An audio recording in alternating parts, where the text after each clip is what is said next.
What's going on, everybody?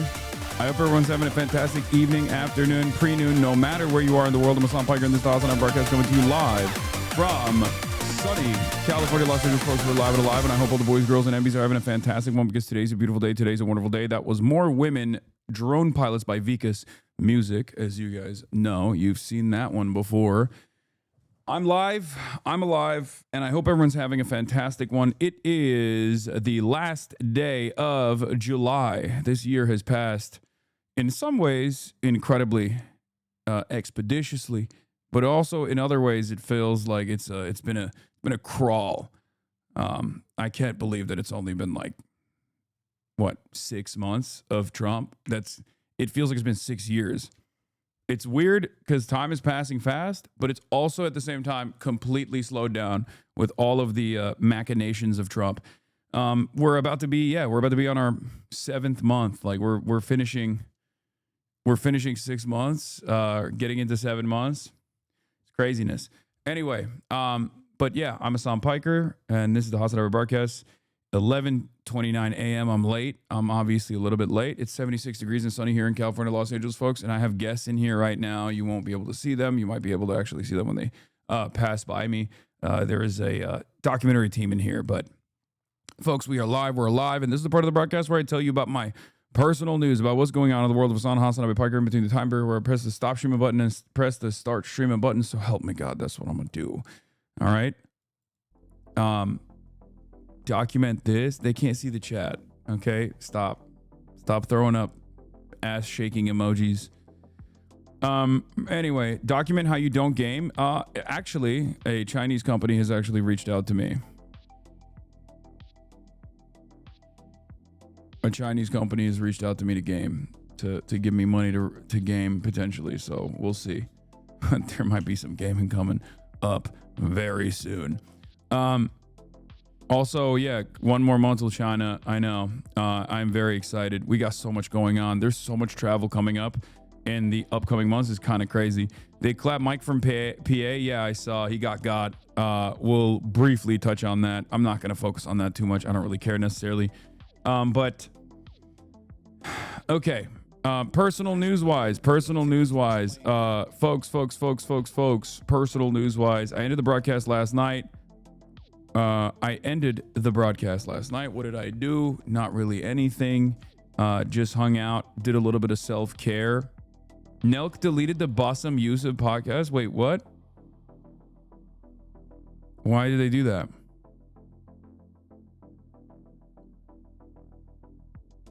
That's weird. Okay, well, in any case, I don't know why they did that. I'll ask them. But I did some self-care last night. You're trending on TikTok. What am I trending on? What am I doing that I'm trending on TikTok for? But yeah, I did some self-care last night. I did one of those those masks. I was in the bath. I drew a bath, and I had a great time. Watched a little bit of Fire Force. I keep saying it wrong. Fire Force. Passed out. Woke up early. Linked up with this documentary crew this year right now, and then went to Ball Up. Took Kai to the park. Went to Ball Up. Actually lost a bunch of games, which is pretty devastating, but I think it's partially because I am on antibiotics and my game suffers. My basketball game suffers. But one of the beauties of being physically active is even when you are losing a game of basketball, it does not matter, because you still at least got out there and you got physical and you got a little bit better. So yeah, I'm trying to maintain my routine, maintain my schedule, in spite of the health complications that might come about. Did you feel the earthquake this morning? No, I did not feel the earthquake this morning.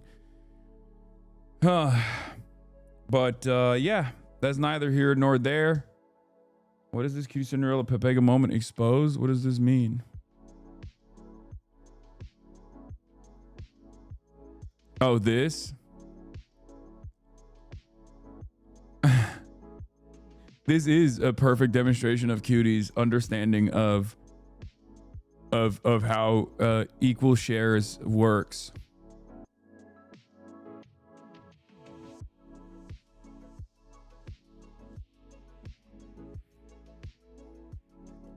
New FBI building in Wellington, New Zealand. What's your take? I don't know. Wait, what? Why is the FBI in New Zealand? Thanks to you and chat encouraging me, I was able to squat 405. That's crazy. I can't do that. Congratulations.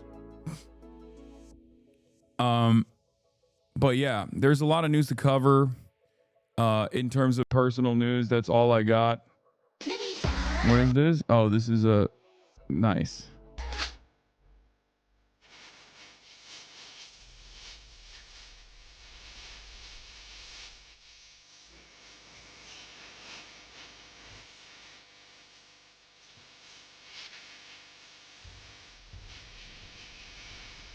This is so cute. Kaya. Oh my God, not me. I'm not cute, but this was great. This might be one of my favorite. This might be one of my favorite things of this variety that you guys have made, like a fan edit that I've seen. That's fire. You see this? Please have this guy on stream. President, Mini Trump. Yeah.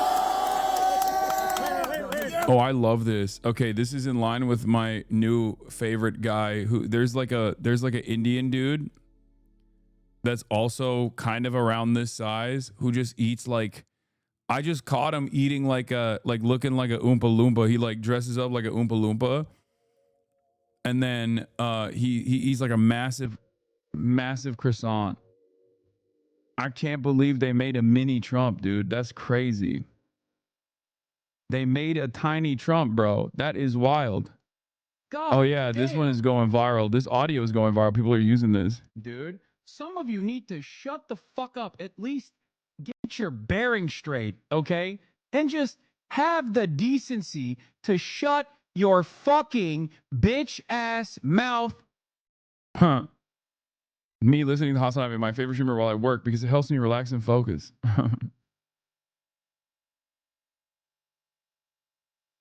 Fire vid that dropped. Really good breakdown on how Zoran did better than Bernie. Yeah. I'll take a look at it. Yeah, a lot of people are apparently posting this original sound now. God damn, dude. Some of you need to shut the fuck up. Love my morning coffee and daily Hasan affirmations. God, why do you hit so tightly? Some of you need to shut the fuck up. At least get your bearing straight, okay? And just, God damn. Chat, why is Hasan always yelling at my boyfriend while he's working? It's funny. God damn. What is this? Every time Hasan opens his mouth to defend Bernie and AOC. There had to be one of these, you know? Comment section for that was chill for the most part.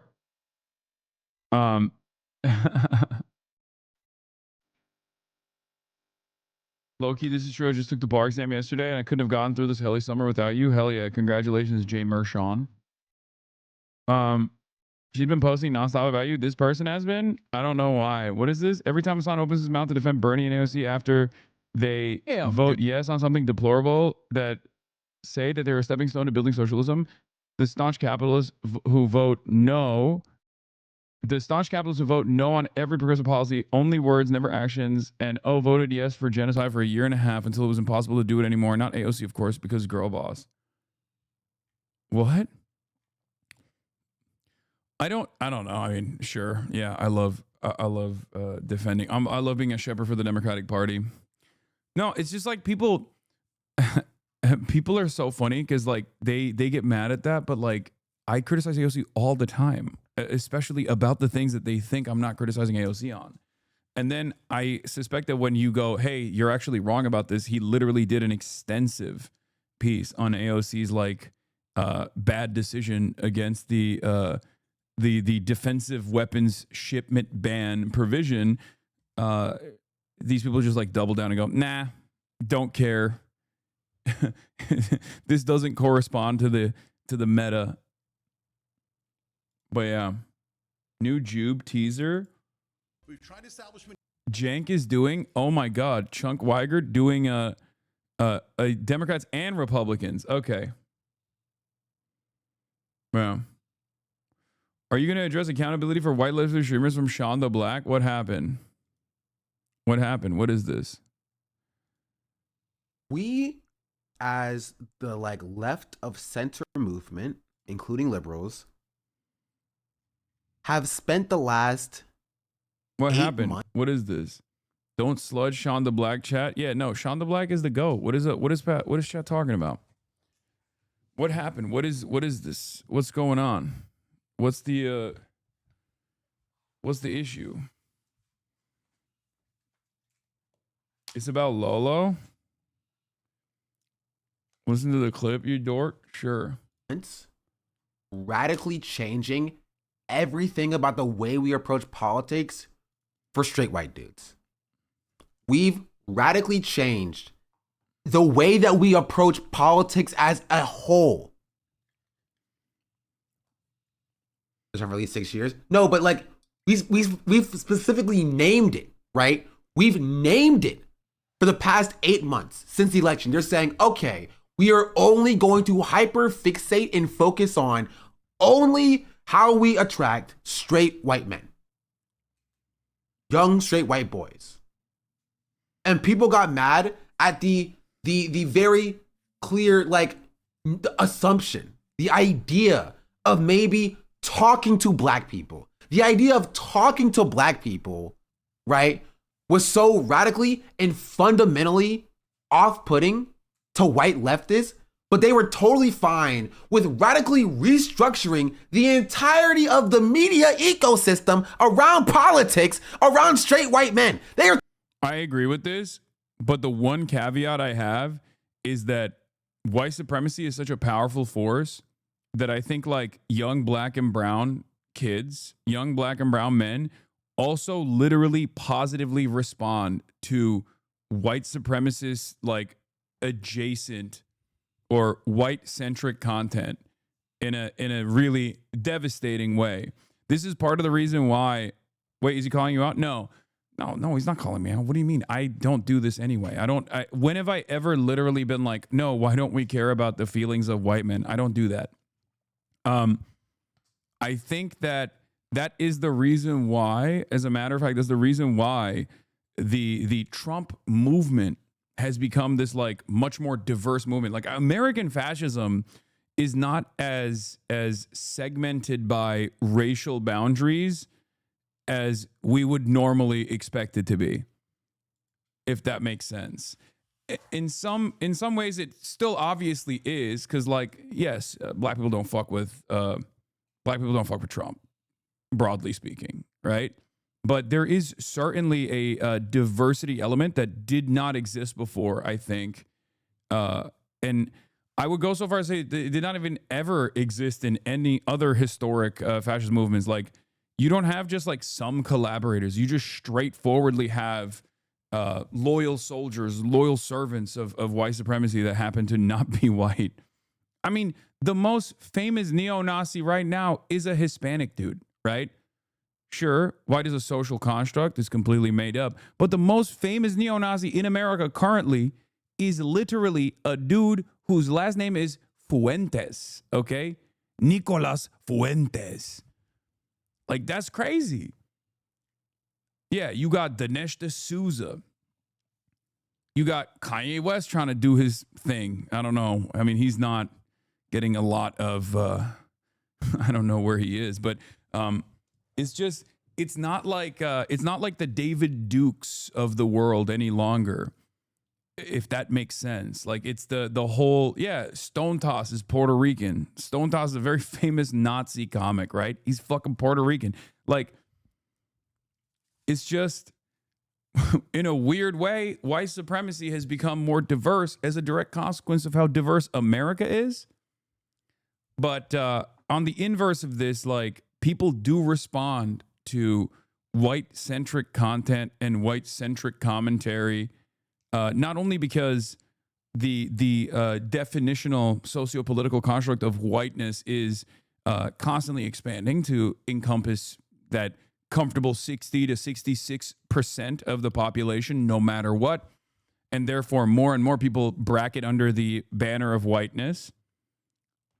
But also at the same time, I think people just like respond to that kind of edgy humor more positively. This doesn't mean that you should lean into it. This doesn't mean that you should, create a permission structure around like being horrible little bullies to people on the virtue of someone's the color of their skin or their ethnicity, their background. Of course not. But I think it's important to still ultimately recognize like where, like when we're messaging, because that's what we do here, right? Myself, Sean the Black, everyone does this. That's the only caveat I would say is that like it's unfortunately an unavoidable force that you have to be cognizant of. And I mean, this is silly for me to say to a young black man. He already is cognizant of this, regardless. He lives it every day. Totally fine with that. Legacy media throwing away everything that they've known to be like, we need specifically and primarily a Joe Rogan of the left to talk to only straight white men, and everybody's fine with that. Everybody. See, that's the reason why I added the caveat, because like Joe Rogan's audience, I'm willing to bet, is fairly diverse, right? It's not just straight white men. Like, it might be like straight white male centric politics, but it's not. It's not. It's just like there's hella Hispanics in there. There's hella Latinos in there. There's black people in there. You know what I mean? It's definitely more on a. It's definitely more divided on the gender side than it is like racial politics. American politics is so busted, man. It's so busted. It's so broken. It's hard. It's hard to put a finger on it. But yeah, I'm not missing the point Sean is making. I agree with the point that Sean is making. The point that he's making is the exact same point that I made as well in the aftermath of the 2016 election, when they did this exact same thing in the aftermath of the 2016 election, where everyone was like, what happened to the white working class vote? Where are the white working class? Why did the white working class go and vote for Donald Trump? Blah, blah, blah, blah, blah. We got to win these white working class people back. It's like, it's stupid. He's fine with the journey to find the one piece of politics, which is how do we create the Joe Rogan of the left? Nobody has any problem with that. But when you have just the slight assumption, when you have the notion, the mere suggestion of, hey, let's talk to black people act like you killed fucking God. Like, what are we talking about here? Are we insane? And that's not indicative of white supremacy? Hispanic dudes possibly, but not many black dudes fuck with Joe Rogan. No, black dudes fuck with Joe Rogan too. Dude, everybody fucks with Joe Rogan. Nobody bats an eye at, yes, we need to radically shift how we talk about media as a whole to center straight white men. But when it comes to FD being like, hey, let's go to church and talk to black people are like, how dare you? How dare you? It's ironic. Oh, wait, why would people think I'm like disagreeing with Sean on this? This is literally what I've been saying nonstop. This was a big weakness for Bernie Sanders. This is something that I also personally recognize. You cannot expect people to literally listen to your message and understand it and internalize it just on the basis of your message being good or your policies being good. You got to go to where people are. You got to talk to people directly. Okay? This is certainly a weakness on the left. It's something that I talked about in the aftermath of the Zoran analysis and the Zoran victory within the Democratic Party primaries, as a matter of fact. If you recall, I said one of the things that Zoran needs to do is, and one of the things that the DSA needs to do, one of the things that like a left movement needs to do is to tap into young black men in particular who already feel rudderless, who feel discouraged about their future within the Democratic Party, and try to get them to participate in the political process, but from a left position. You know? Like this is a real problem. This is a real issue. You know what I mean?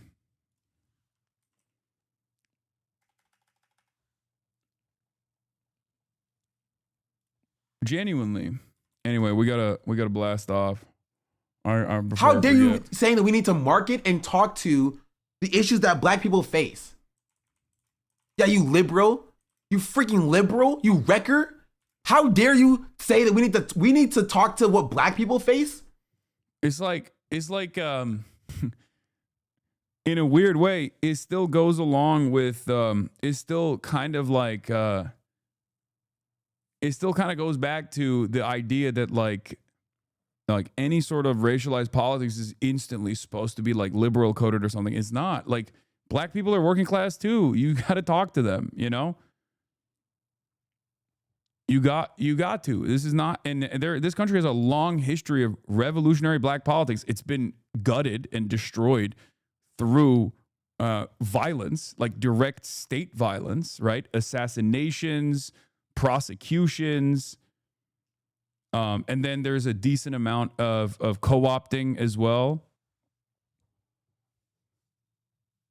But ultimately, it is something that any working class movement has to focus on. You know?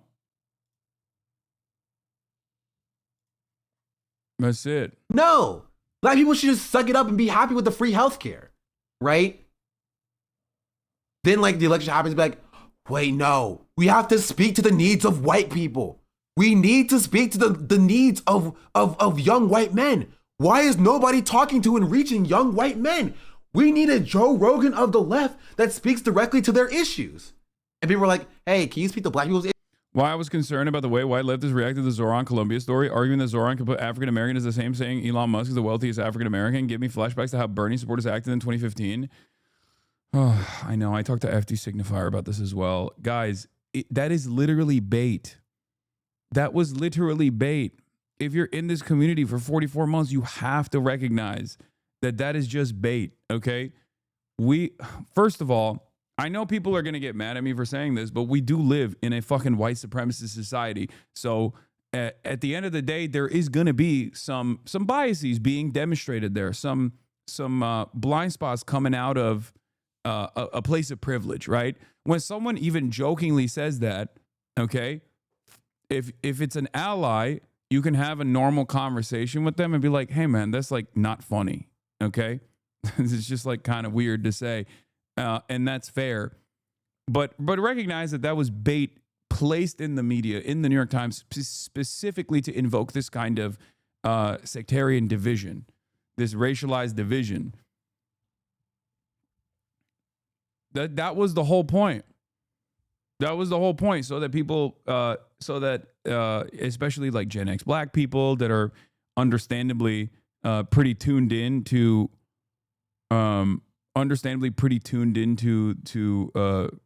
any sort of like white supremacist takes, are going to go, oh, these guys don't give a fuck about us. That's why the Bernie Bro stuff was so prescient. Like, it was so successful for a lot of people. That plus like the turnout machine. I think Sean is placing an emphasis on the application of responsibility of white leftists to consistently self-reflect and check themselves when they're perpetuating white supremacy. This chat sometimes does that through the woke of the day thing whenever they hear a POC voice, like you mentioned, saying that's liberal coded. That's not, more often than not, that is literally done on the basis of not someone who is adding to the conversation in a productive manner. Okay. And there's always going to be, in a large tent, there's always going to be fucking people that go, this is not within my comfort zone. Okay. This is an unfortunate reality with coalition building, regardless. Okay. It's for people who are concern trolling and are demonstrating a narcissistic desire to be heard when we're talking about something entirely separate. You feel me? I think people understand exactly where that comes from. You understand it for other things, but I think you probably have seen me do that. You probably have seen me do that for something you care about that you think was a valid point. And then, of course, you go, oh, wait, hold on. This is like inappropriate. This is inappropriate that he said this is a woke of the day.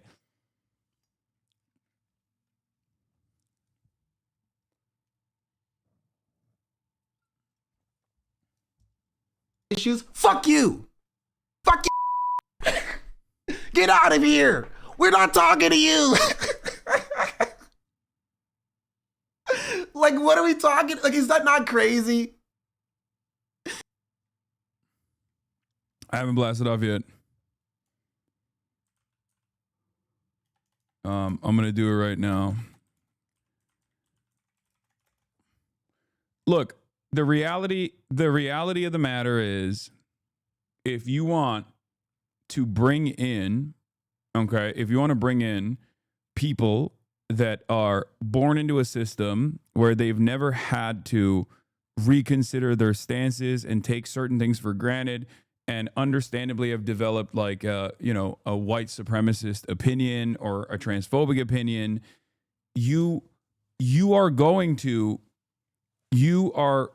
encounter biases. You're going to encounter microaggressions, things of that nature. Okay. Trying to sanitize that would, if I were to try and sanitize every minutia, everything that happens both in this massive community and just in general on the internet, I would not be able to get across anything that I want to get across. I would not be able to cover anything that I want to cover. You know what I mean? And it would be utterly unproductive overall. This is the reason why there's a method to this madness, if you will. It would be a permanent stun lock, back and forth. But the goal for me is to, the goal for me always is to get people who are in the margins to no longer have these kinds of biases over the course of a long, extended period of time. And that's part of the reason why this community has grown so much over the past 8 years. Because everybody, at the end of the day, has some kind of blind spot born out of their privileged position. I understand that, and it would be incredibly hypocritical of me to act as though that is not the case for every single person's starting position. Are you talking about yourself here? Of course I'm talking about myself as well. What do you mean? Of course.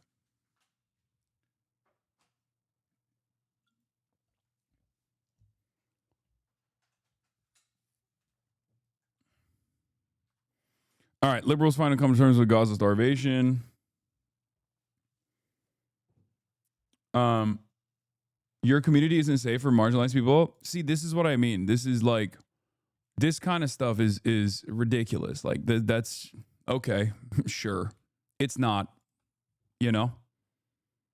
You've just been duped into thinking that it was for 21 months. When you were a supporter for 21 months. Like, that's what I mean. Like that's a ridiculous statement. That's a ridiculous statement. This is not a completely safe space. Of course it's not. This is this is an open environment where people can just fucking come in and say whatever they want. Okay? And it's never going to be, there's an arena full of people in here from all different walks of life. But if you consider this to be a stadium full of people, if you consider this to be like not safe enough for you, you know, that's it. I have nothing to say to that. Okay, well, I'm sorry.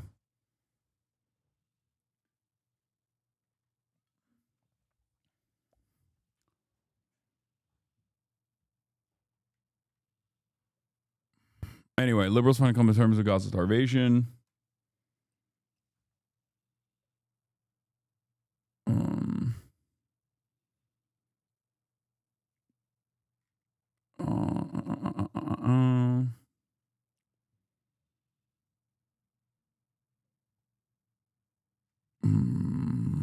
What else was I gonna do? I got stun locked so early. That's crazy. Hold on. Trump. Terror. Kamala comeback.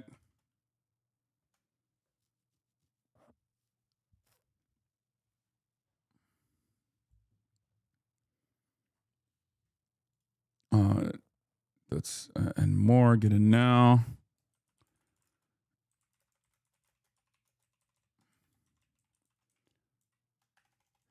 I think one of the things that takes place, and I'll take ownership over my own actions in this, is that like a lot of chatters will get their notes from me. And in the process of getting their notes from me, they might not be equipped with the same level of knowledge or the same personal experiences that I have, right? And therefore, they will turn around and you know, behave in the same way that I'm behaving, right? And they'll blast it on someone that, like, they'll use it in an environment where it's not appropriate to use it. Like, they'll just be like, "Oh, you're being woke of the day," when someone is making like a valid claim, right? Without truly understanding like why I sometimes push back on people pressing on certain issues. Like when that person said this is not a safe space for minorities, it's like, okay, I mean, sure.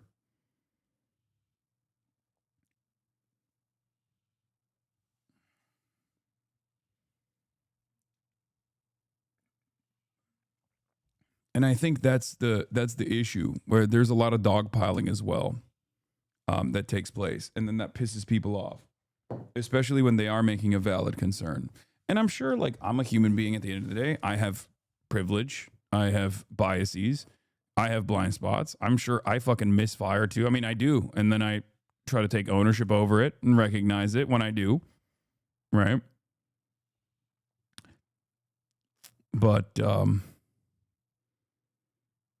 I mean, you don't let people be tired and say things out. Oh my God, do not relitigate this discourse. Don't start that. But ultimately, what I try to get across is that people are imperfect, myself included, and we should be more understanding of people when they bring up concerns, but also simultaneously, there should also be a recognition that, like, there are definitely people that are on their own journey of learning and might get something wrong or might even come across as like annoying or shitty, but it's not the same as like a person reinstating white supremacist values. And it's not necessarily someone just being like, there's a racial pecking order here, but instead it's what is this? What the hell is this red bubble thing that you sent me? Your girl watches The Office. My girl watches HasanAbi. We are not the same. That's crazy. Okay, no, I need a better meme. Pull up Sean the Black. I think you missed the Marga bit on the point I was making, and we can have a convo about it on some point in the future for sure.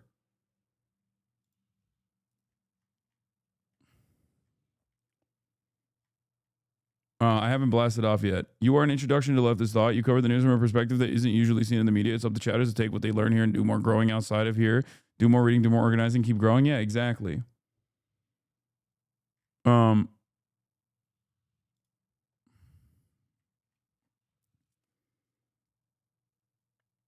Use this to blast off law. What is this? No. The she is the moment Cole. That's so stupid. I can't believe the White House posted that. Why are they even doing that? Like, who is that for?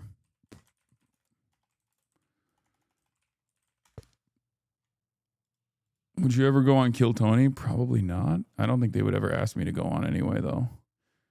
All right, I got one. Okay, we're doing this. All right, we got one.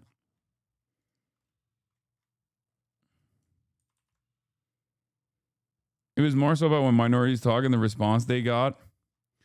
Yes, in most circumstances, I think people don't realize, like, they either see the afterthought or they see like the worst possible version of this. But like, you know what comes to my mind about like not placing minority opinions in the forefront of my conversation?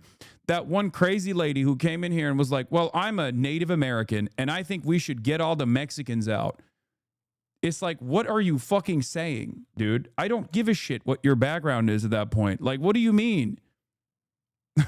Like, do you see what I mean? Do you remember that one lady who was like, I'm indigenous, like I'm a Native American living in California, and I think we should get all the Mexicans out. Do you think that this is reflective of like indigenous politics? Do you think we should be doing standpoint theory in that situation? When I shit on that person and say your background should literally have you saying the exact opposite of this position that you're currently demonstrating. Like, is that fucked up? Is that me reinstating white supremacist values or whatever? More women drone pilots incarnate chatters have to stop viewing identity as the whole ballgame. Exactly. It's also additionally ironic because like she was like, I'm indigenous and I think we got to get the Mexicans out. It's like, okay, well, yeah, they're indigenous too. Like, what are you talking about? Like, half of the people you're saying we got to get them out are not the white Mexicans. They're the indigenous Mexicans.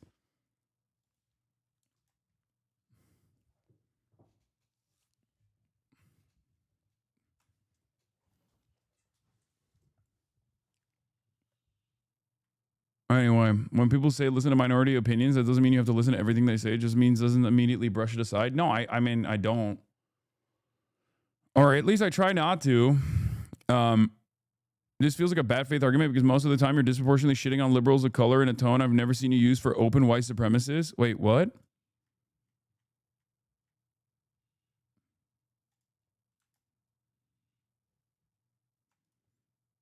This is what I mean. This is why I don't do this kind of stuff. It's got to be bait, right? Are you serious? Liberals of color? I shit on liberals of color more than I do open white supremacists? I can't tell you what I think should be done to open white supremacists. I get banned. The fuck? You said absolutely. Yeah, okay. All right. Well, good luck to you, chatter. These kinds of chatters are exactly how Hillary Clinton sabotaged Bernie's image in 2016. I need people to understand. I need people to understand something. This kind of this kind of conversation is not like, it doesn't work. It's just, it doesn't. There's no way to like, I'm glad that person demonstrated exactly what I usually push back on. Like, that statement is just incorrect. Like, you know what I mean? Chatters is like, yo, excuse me, you've been so bigoted to Cory Booker for being a supporter of Israel's genocide. More so than what? What I've said about Randy Fine? You know? Are you crazy? Are you insane?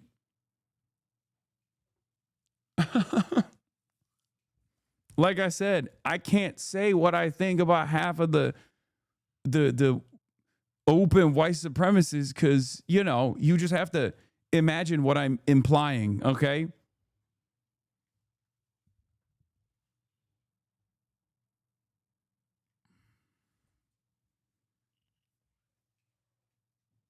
Anyway, was there a little F?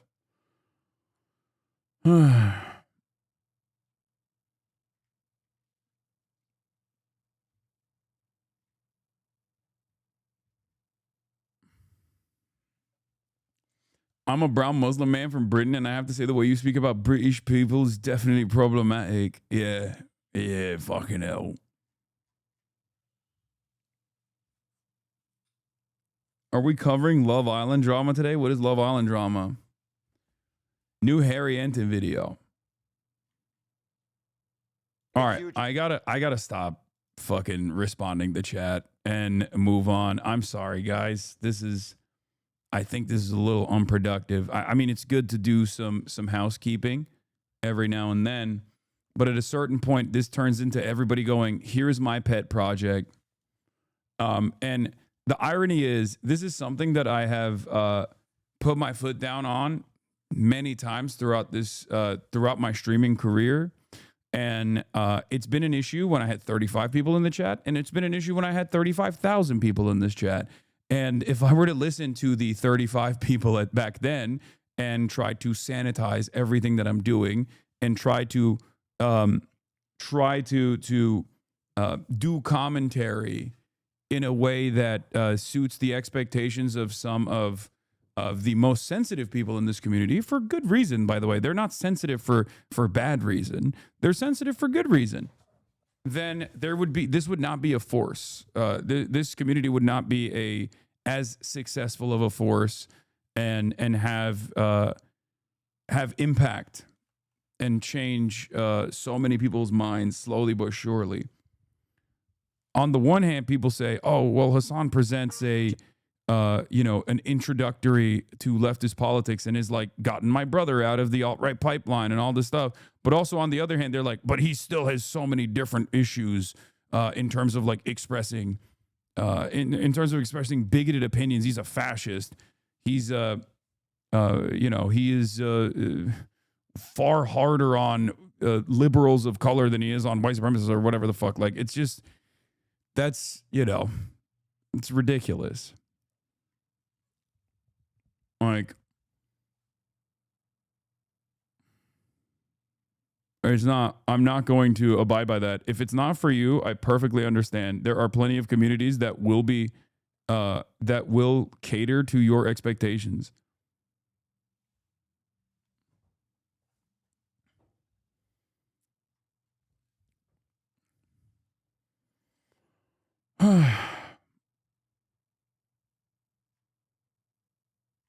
Anyway, let's get into it. Germany. Process to recognize Palestine state must begin now. Even they got Germany speaking out. Germany says the process to recognize a Palestinian state must begin now. Berlin adding that Israel is increasingly in the minority over the issue of Palestine. The move comes just hours after Canada said it planned on recognizing the state of Palestine at the UN General Assembly in September. For more, we can go across to Nick Holsworth standing by in Berlin. Nick, good afternoon. Just how significant is what's coming out of Germany today? Germany is the last bastion of Israel defense. So it is fairly significant when you got, it's like America number 1, Germany number 2, Israel number 3 in terms of defending Israel. So when you got even Germany being like, oh, we are going to move to this state recognition. Yeah, that's fairly significant. I will say, that is not an insignificant move. Okay. That's shocking. Even though, let's be real, and I've talked about this already, all of these statehood recognitions are coming with a shit ton of qualifiers, and they're actually not moving the needle as hard as it's supposed to, and it's pretty messed up overall. But I think it implies that the environment has changed quite a bit. On the one hand, I'm wary because it is a PR stunt. I don't trust Western nations at all. But on the other hand, I do think that the permission structure has shifted so dramatically that these guys are engaging in this to appease the masses, to appease the discontent that they are experiencing, and they have to respond. America doesn't, because America's not a democracy, and America has a fuck you gonna do about it kind of attitude, right? Whereas, like, European liberal democracies at least symbolically have to defend democracy and liberal values. So I think that they're just trying to find an outlet where they could just be like, yeah, we are also responding to the increasing public pressure that is mounted against us due to this Israel stuff by saying we'll offer state recognition with these incredible conditions, of course, which renders the state recognition useless because a lot of the Palestinian state recognition actually comes from like these ridiculous qualifiers. Hey, Sean the Black, thank you for the raid. Hope you had a good stream, brother. Where a lot of the state recognition qualifiers are demilitarized Palestinian state, run by the Palestinian Authority, which is incredibly unpopular in the eyes of the Palestinians. It's not a real democratic process at all. The Palestinian Authority is a de facto arm of the Israeli security apparatus. It is the second least popular entity in the region in the eyes of the Palestinians, after Israel, of course. And also the idea that they're supposed to be demilitarized makes the process of full-blown ethnic cleansing imminent. It only just it basically says no longer can Israel do full-blown ethnic cleansing right now in the Gaza Strip, but they can continue doing the same process that they've taken place through a sequence of checkpoints, annexation, land grabs, pogroms that they've engaged in the West Bank.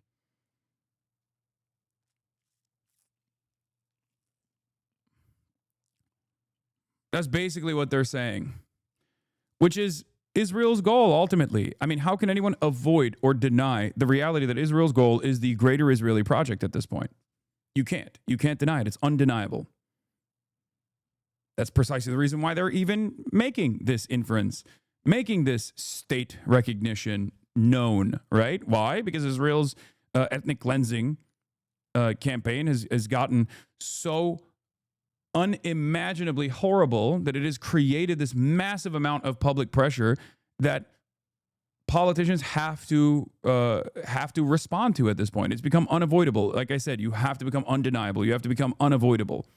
if you want to let your voice be heard, if you want change to happen in the Western world, you just have to keep up the pressure. And all of a sudden, all that pressure amounts to state recognition with like these conditions. It's not enough. You have to keep pushing. Presents a massive shift in German foreign policy. Support for Israel is built in to the German constitution. For 80 years now, since the end of the Nazi regime in 1945 and since the beginning of the German Federal Republic, which was founded in 1949, support for Israel has been part of the ground laws, as they're called in Germany, and indeed criticising Israel, that's allowed, but any anti-Semitic expression is punishable by law of up to 5 years in prison. So the fact that the German Foreign Minister, Johann Wadephul, is considering supporting a two-state solution, supporting a Palestinian state.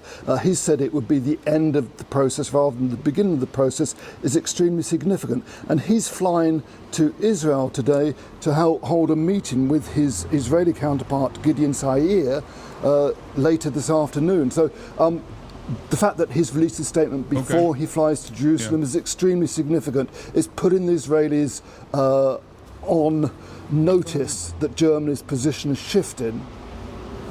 Nick, thank you very much for the update. Nick Holdsworth reporting there from Berlin. Let's go across to Jerusalem now. France 24's Noga Donopolsky is standing by. Noga, this is a bombshell shift in tone from Germany, and it follows similar statements from other G7 states.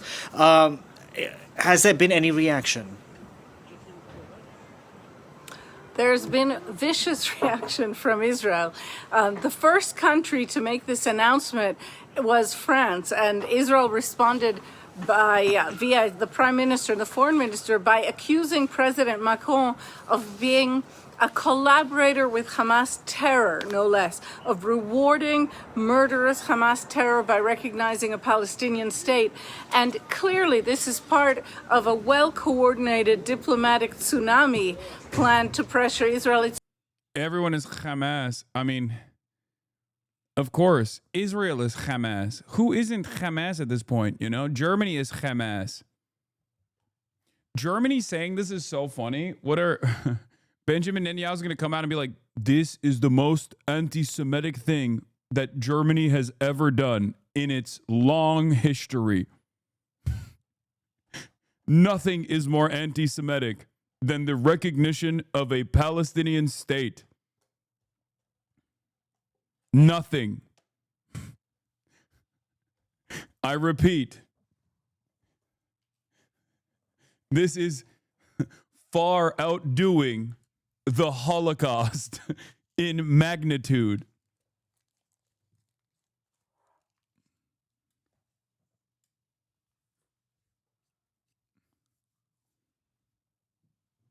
Conditional state recognition is worse than the Holocaust, is what we will hear. Oh my God.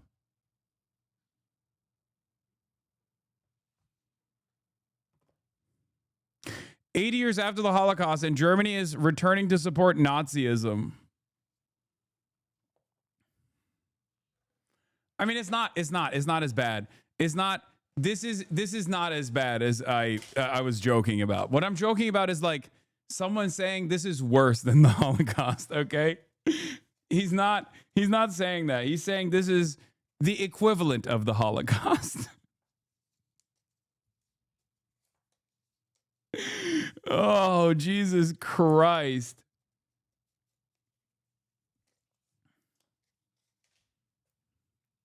Not letting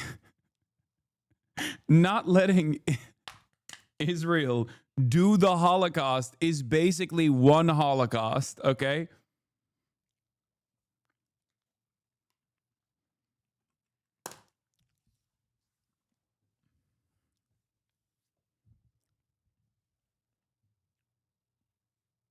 That's crazy. It never stopped. As I have argued before, Germany supports Netanyahu for the same reason it birthed Hitler. Both promise to be Western bulwarks against the Untermensch, the rebellious subhumans who dared to threaten empire. I mean, it's true.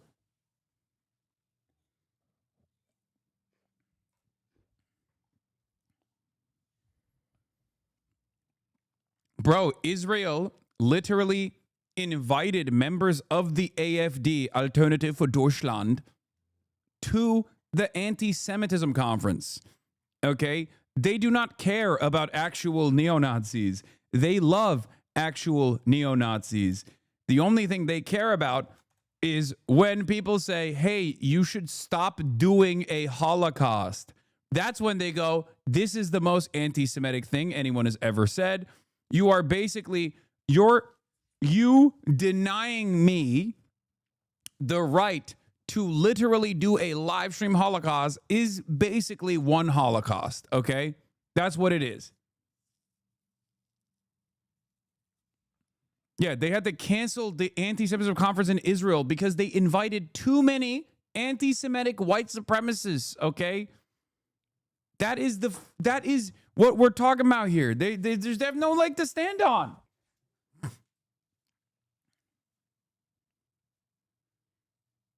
It's just ridiculous. It is ridiculous. It's totally and utterly ridiculous. It's like when people go, oh, dude, you know what's really problematic? Not me being racist, you calling out my racism. That's what's pissing me off. That's the real issue here. It's like, no, I think it was the original racism that's the real issue. It's not just the UK and France and Canada and now Germany, a country with which Israel has uniquely close ties, who are discussing the possibility and the eventual necessity of recognizing a Palestinian state.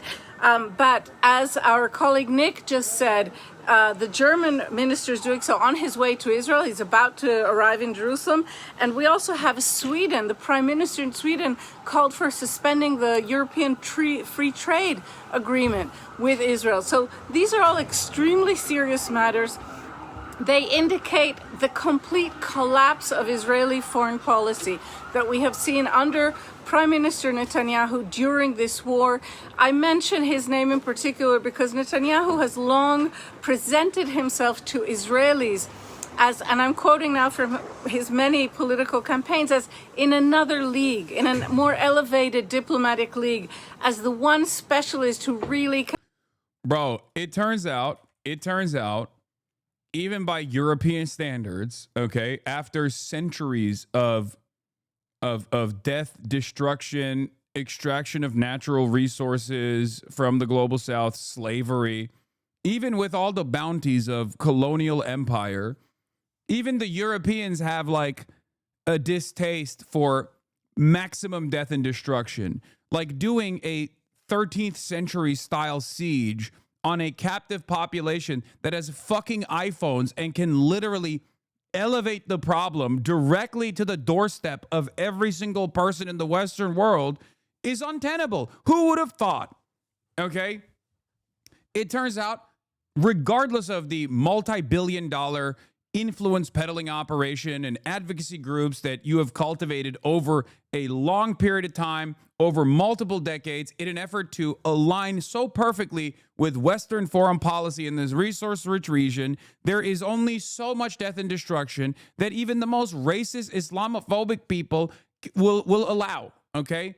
We are there. We are there. There is no starvation of children that is appropriate in the eyes of the Western world, so much so that even liberal politicians in America have to respond to this and be like, okay, I don't know how we got here, but oops, we can't do this any longer, okay? That's it. I can't even, like, I thought, and I say this as someone who constantly talks about how fucking depraved we are here in the West, right? In the comfort of our homes. But I thought even this would have been packed up a long time ago. I thought that there was only so much death and destruction that people would be on board with. I literally thought, you know, the entirety of the hospital system collapsing in the Gaza Strip was enough. I thought it should have been enough. This should have ended a year ago. This should have been ended a year ago with prosecutions coming in instantly. It is crazy that there is still people holding out hope that, you know, you can complete the ethnic cleansing. You can complete the ethnic cleansing campaign. It's crazy. I had a fun interaction today. Older Jewish woman sits out with a sign that says "Free Palestine, my city" almost every day. An Israeli dude goes and starts harassing her. So I step in. He then tells me that I'm Hamas and I look like an Arab. He does what the typical Israeli does and spits in my feet. Then I tell him I'm Jewish, to which he says, "You are no Jew," and walked off. I called him an anti-Semitic pig as he walked away. Classic. That's the craziest thing because look. The time is, the attitude shift is so dramatic. I'm telling you right now, people, even liberal Zionists, are going to point to guys like that and basically be like, oh, they're just like extremists. They don't represent us, okay? It's coming. It's coming because the association of Judaism with Israel only worked as a defensive posture when everybody thought Israel is awesome. Now that everybody knows Israel is not awesome at all, oh my God, everything that Israel now represents is no longer like the pharmaceutical industry and like making the desert bloom and being the most gay moral democracy in the fucking region or whatever. And instead, ethnic cleansing and the starvation of children for some kind of like loose association with religion that is a false conflation to begin with. Now that is the only thing that Israel is known for, understandably, I think Jews in the Western world are probably going to forcibly separate themselves from this association and actually look negatively upon this association in the future. Now, not yet, and there are still plenty of people who personally hang on to this notion that you can continue defending it. Okay, you can continue defending Israel. You can continue defending Israel. You can keep going back to the old tricks and be like, look at the enemies of Israel. They're all barbaric. They're monsters. They're monsters. They're monsters. But I don't think it's going to continue. I think for the average person, they have completely checked out. Okay, they've checked out. Not gonna lie, you do more work defending the rights of Muslims in the West than any actual Muslim speakers out here. And yes, because they're fucking bought and sold. Okay. Also, what do you mean actual Muslim? Listen, regardless of my lack of regardless of me being a bad Muslim, okay, it doesn't matter. My name is Hasan, so they don't let me get away with that. They don't go, yeah, this guy is this guy's not a real one. Okay. Oh my God, Kaya's fucking snoring so loud. It is crazy. And be Israel's face to the world. All of that is crumbling very, very quickly right now. And Noga, I'm just curious, what are ordinary Israelis saying about this shift in tone that's coming from right around the world? Do they feel alone now? I think Israel. Do they feel alone now? I mean, dude, I don't think shit. Israeli society broadly thinks about these sorts of things any longer. I think they have found a perfect thought terminating cycle here where they just go, oh, it's anti-Semitism. Okay. It's such a powerful motivator because anti-Semitism has been a fucking blight for thousands of years, and anti-Semitism still certainly exists. Okay.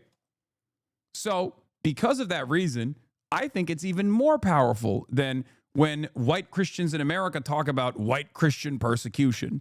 Okay. Because there is a validity to the marginalization. That is the reason why I think it is virtually impossible to get people in Israel to understand why they are being considered as a fucking pariah state.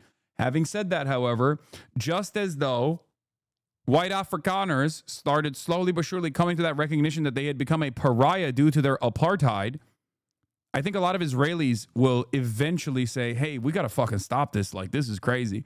And if they don't, it's done. Even if they do, it's done. Zionism as a project is, in my opinion, over. It's been over. This is the death knell of Zionism as a project.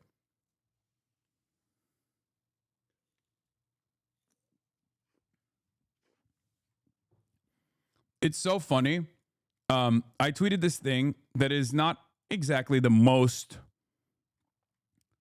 It's not like this is like, I'm limited by the word count on Twitter, right? I said one phone call is all it would take to stop Israel's genocide. If Israel doesn't comply, shut off weapons transfers. If Israel looks to get weapons elsewhere, put a sanctions package. And if that fails, invade Israel militarily. This is why all it takes is one phone call. And a lot of people got very mad at this. They said, this is childish. This is childish. This is childish. Okay. This guy, for example, said this alone should disqualify this guy from any serious discourse law. He's just a frat bro who, at the end of the day, is an entertainer first and foremost. And even that is a stretch. I said, U.S. presidents to stop Israel with one phone call under Reagan, George H.W. Bush, and even Biden in 2021. What made you feel so confident in your stupidity? Leave your hug box immediately. And I don't understand because, like, it is objectively untrue. I'm the one in a hug box. You are surrounded by yes men. Won't talk to actual educated people with differing viewpoints who would legitimately challenge you on stream. You cry when friends make slight jabs at you. You ban motherfuckers. I don't know what the fuck this guy's talking about.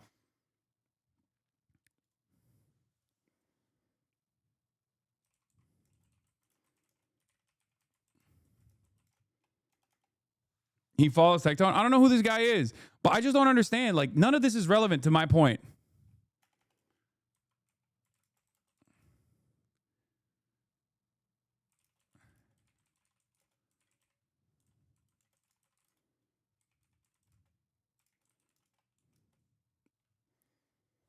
I don't, Chad is the biggest op. What do you mean?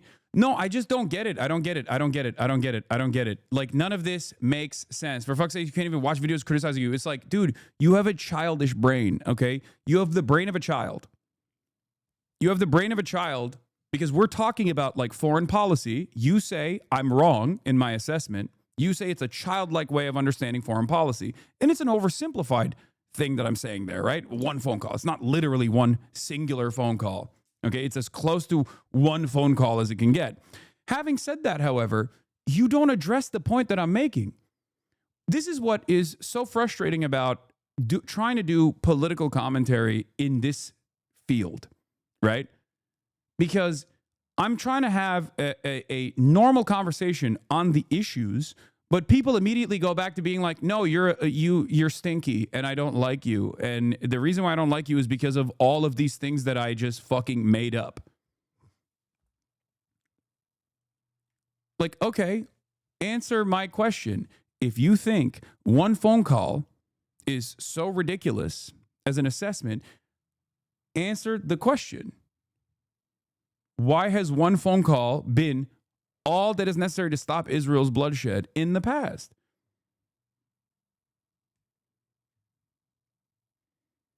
It doesn't make sense. It's so silly.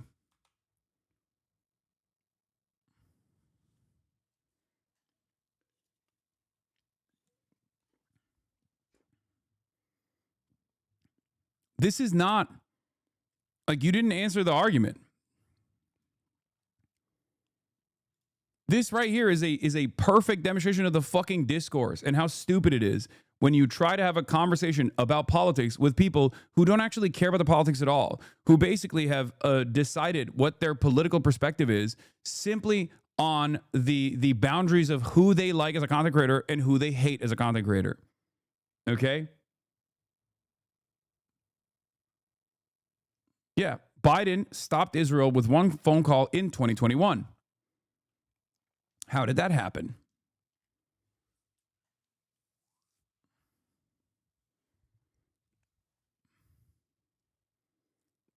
It's just a faucet of irrelevant things, okay?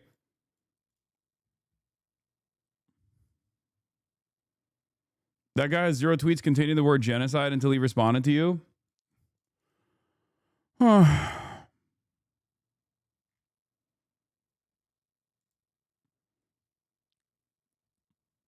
The U.S. wields enough power over Israel as client state to get it to change course, as has been demonstrated repeatedly. Almost the entire world agrees that Israel should stop occupying the Palestinian territories. On its own, Israel is small and can't resist a global consensus.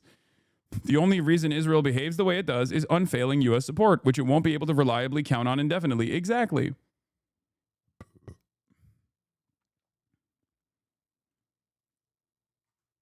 And that is the reason why it's so important for people like yourselves, people like myself, to continue pressuring politicians, to continue pressuring the administration, even though it seems impossible, even though change seems impossible.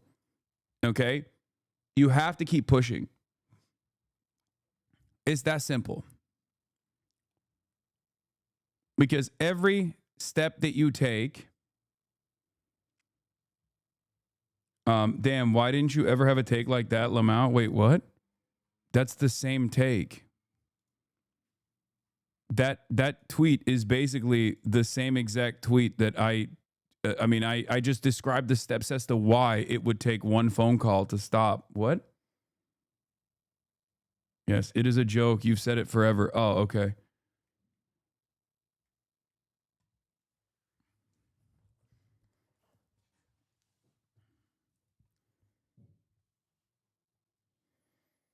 Oh, SRGFX, thank you for the 25. Get the subs.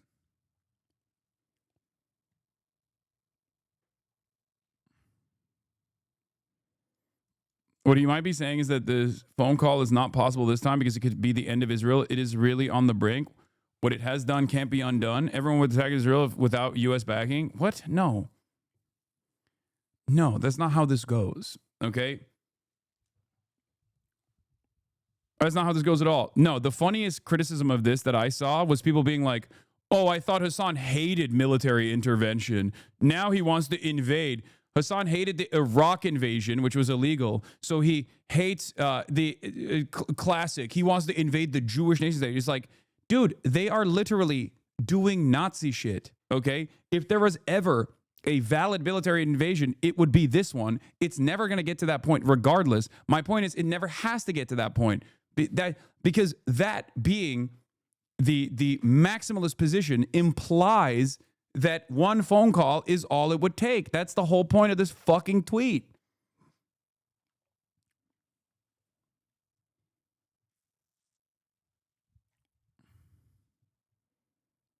That's it. Anyway, man, people who celebrate D-Day don't understand that, you know, the force that they were, why are they dunking on any of this? They're not dunking. They're just like yelling into a void. Okay.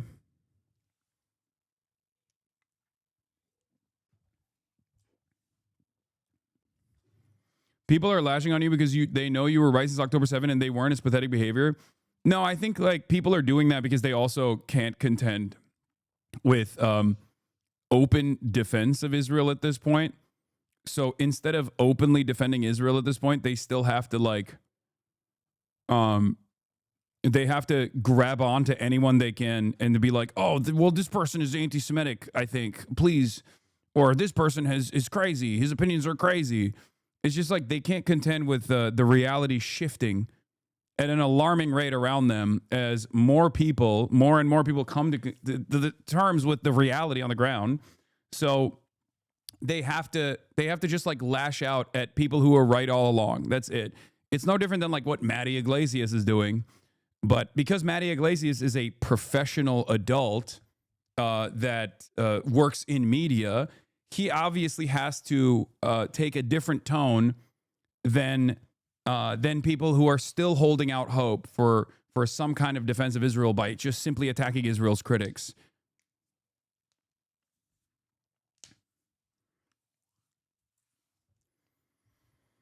Israelis feel extremely alone. The country is more and more isolated, and increasingly in ways that regular Israelis can feel.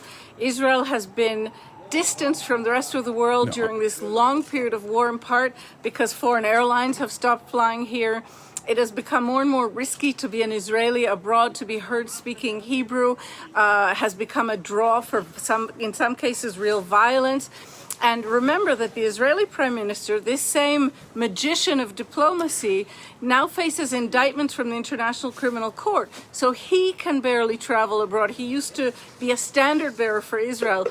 I do think that it's important to remember that a two-state solution, until fairly recently, was the official position of the Israeli state. The state of Israel said, we want to live side by side with an eventual state of Palestine. It is Prime Minister Netanyahu who, in a fairly recent statement a few years ago, said, over my dead body, will there be a state of Palestine? He turned this issue into a taboo when it is almost by definition, an Israeli interest to be able to live side by side in peace with Palestinians. And now this taboo that he created is being used against him and is being used against Israel by allied leaders who were searching for some way, any way they could pressure him, now that the Trump administration appears to have decided to give him almost blanket support. Well, we'll see if that does shift once those discussions with Steve Witkoff start. Thank you very much for that, Noga Tanopolsky, reporting there for us from Jerusalem. What's going to happen when it goes back to the exact same method? I got called a capo today by the president of my alma mater's Jewish Alumni Association after trying to dox a girl for shitting on someone for wearing an IOF shirt at the local gym in my college town.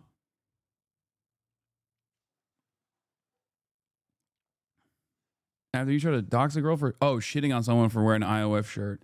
Yeah, I mean, look, listen. The more discourse shifts against Israel as politicians and the media play catch up to where the public attitude has been for quite a while, right? Because that's what the media is doing. That's what the politicians are doing. They're playing catch up. The more its defenders, Israel's defenders, will cynically try to attack its critics, okay? They cannot contend with the walls closing in. That's it.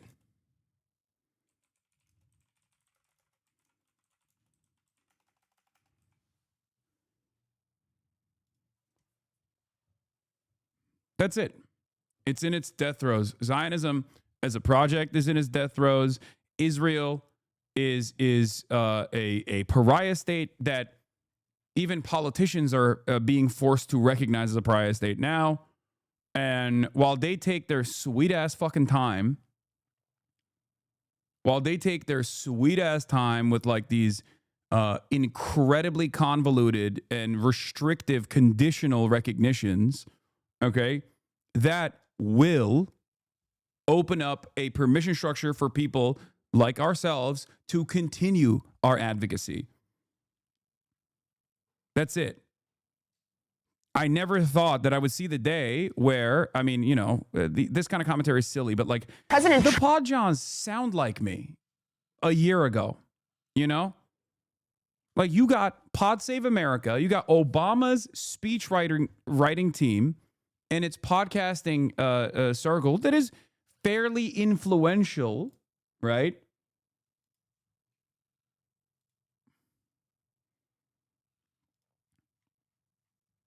They are now talking like I was speaking a year ago. That, I think, is a signal of the attitude shift.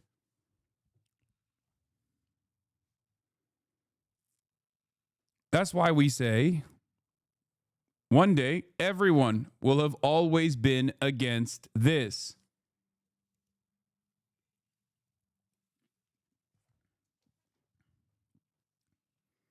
Trump is now also trying to weaponize the tariffs again against Canada. Trump hints no Canada trade deal over Palestine recognition. Ridiculous. It still feels like people are trying to qualify their statements by being like, Israel was right to respond to October 7th the way they did, but now they've gone too far. Yeah, that's fucking bullshit, okay? That's bullshit. The idea of like claiming, you know, Israel has a right to defend itself. But Hamas, like these kinds of qualifiers are ridiculous, okay? No one has a right to do a genocide. It's that simple, which is why so many people refuse to say it. So many people still refuse to say Israel's an apartheid. So many people refuse to say Israel's doing a genocide. The reason why they can't say it, Bernie Sanders, okay, is because Israel does not have a right to a genocide. No one has a right to do a genocide. There's no justification for it. So because Israel is currently doing a genocide, and many people are recognizing it as such, okay, many more people are recognizing it as such, especially at this point, people that are still holding on to this notion of Israel just like kind of getting ahead of itself and only accidentally, doing this ethnic cleansing campaign, are speaking to a reality that doesn't exist. Yeah, I saw a Boston Celtics player's sister going off on someone defending an Israeli player that wants to educate Americans on what's really happening. Yeah, I saw. I actually liked her response to this as well. Anna Horford, okay, The sister of Boston Celtics power forward Al Horford goes on a nasty rant against Deni Avdija for supporting his home country, Israel. And then it's an Israeli flag and then a shy emoji. Deni is a hero. If you don't know him, he is up-and-coming Israeli all-star player who plays for the Portland Trail Blazers. Everyone show him support. This was the tweet. Deni Avdija says he's willing to educate people in the U.S. Not everyone understands 100% what is happening in Israel. We're a very small country. We are a small country. And there are people who live in bubbles in their countries. Many are interested. And I always explain the whole situation. Anna Horford says, this is like a Nazi trying to justify the Holocaust. You can't both sides what Israel's doing. Israeli denial and lack of accountability will be studied for decades to come. The NBA is made worse by his presence. Okay? Deni is 100% Albanian, man. Yeah, I don't know this dude's background, but she responded and I really liked it. She said, heroes don't support genocide and apartheid. Outdated Zionist propaganda doesn't work anymore. The world sees you for who you are. Respect. It's a tiny nation. Israel, tiny nation. Why you come after Israel? It's tiny nation.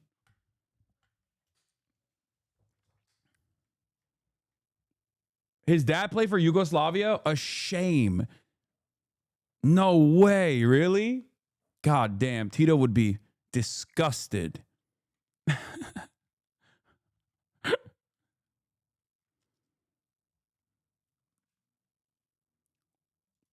Trump warns Jewish donor. MAGA is starting to hate Israel. Oh, not enough. Not hard enough. Okay. The craziest thing that I have heard was a friend's brother agreeing that it's a genocide and apartheid. For that reason, they should exist. Wait, what? A small but vocal contingent of his MAGA base, including younger Republicans and far-right podcasters, have grown skeptical of Washington's relationship with Israel. My people are starting to hate Israel. Trump recently warned a prominent Jewish donor. Yeah, no shit, dude.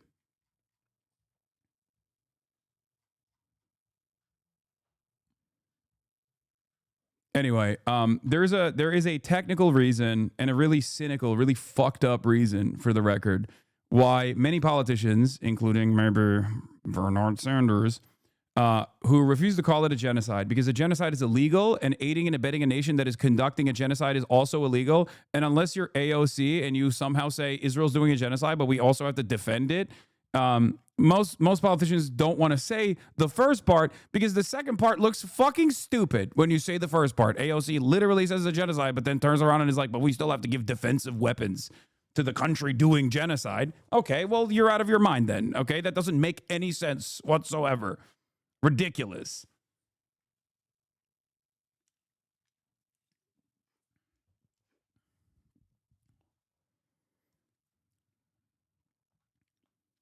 But that's what it is. That's where it comes from.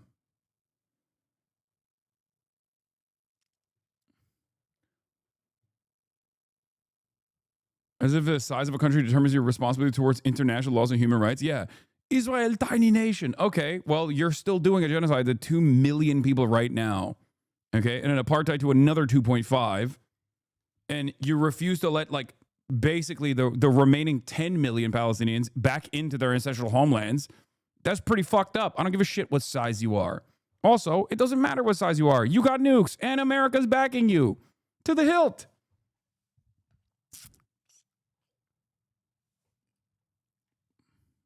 It's just, like I've said, dude, I think there are many things that Israel did wrong in this process.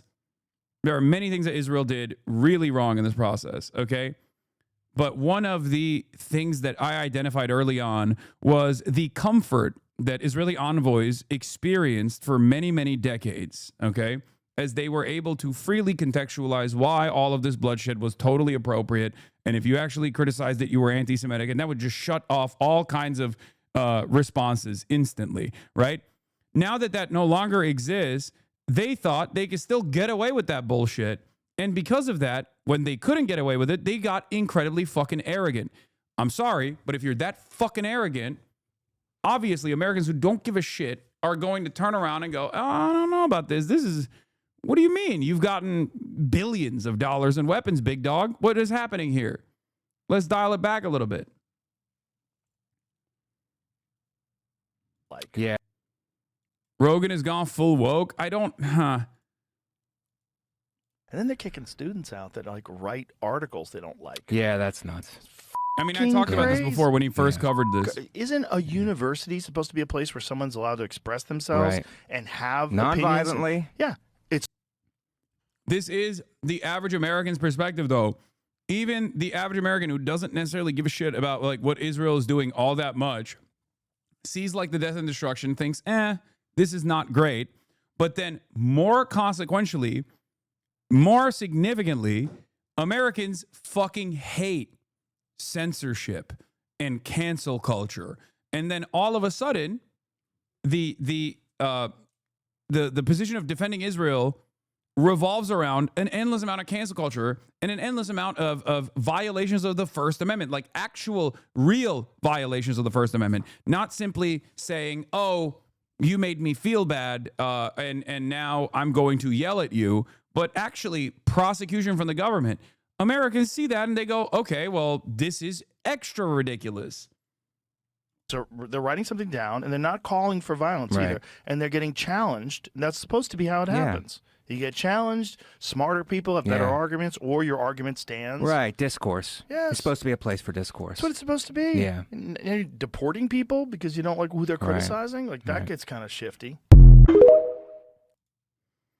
Yeah. Podcasters, especially, are not beholden to the administration to the same degree as like a Charlie Kirk is. Okay? And for that reason, they will basically pull out. They're like rats.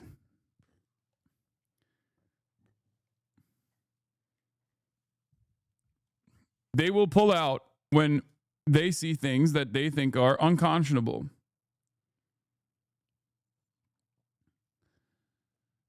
The free world has a moral responsibility to Palestinians in distress. Flood Gaza with food, says Richie Torres. Wow. He got woke, dude. They cheer for genocide and starve our people, but once the damage is done and the impact is irreversible, they divorce themselves from the depravity and act like they had the moral position all along. That's crazy because that's crazy to me because I feel like Richie Torres was, I mean, I'm blocked by him, by the way. I feel like he's been the #1 attack dog for Israel in Congress. What's going on, dude? What an attitude shift here. What a fucking attitude. What changed, Richie? Bitchy Torres? Oh, you got scared you're going to get primaried? Is that what happened? And you still, I hope you do. But yeah. This is why, by the way, this is part of the reason why I said it's not just about AIPAC dollars. Okay? It's not just about the money that these politicians get from AIPAC or other Israel advocacy groups. Okay? Do you understand? It's also, more importantly, a direct consequence of America's foreign policy needs and how much they can support that without increasing public scrutiny. That's why public pressure matters. Because when it becomes unavoidable, public pressure becomes unavoidable on this issue, and you are known for being the champion of this issue, the champion of starving children in Gaza. Okay? All of a sudden, you're out there alone. And no amount of AIPAC dollars will save you. Richie and many others are there, okay? They are recognizing the attitude shift. They're recognizing how much the public is grossed out by Israel and Israel's actions, and defending Israel can put you underwater, especially in the Democratic Party. Okay? That's it. That's where we're at.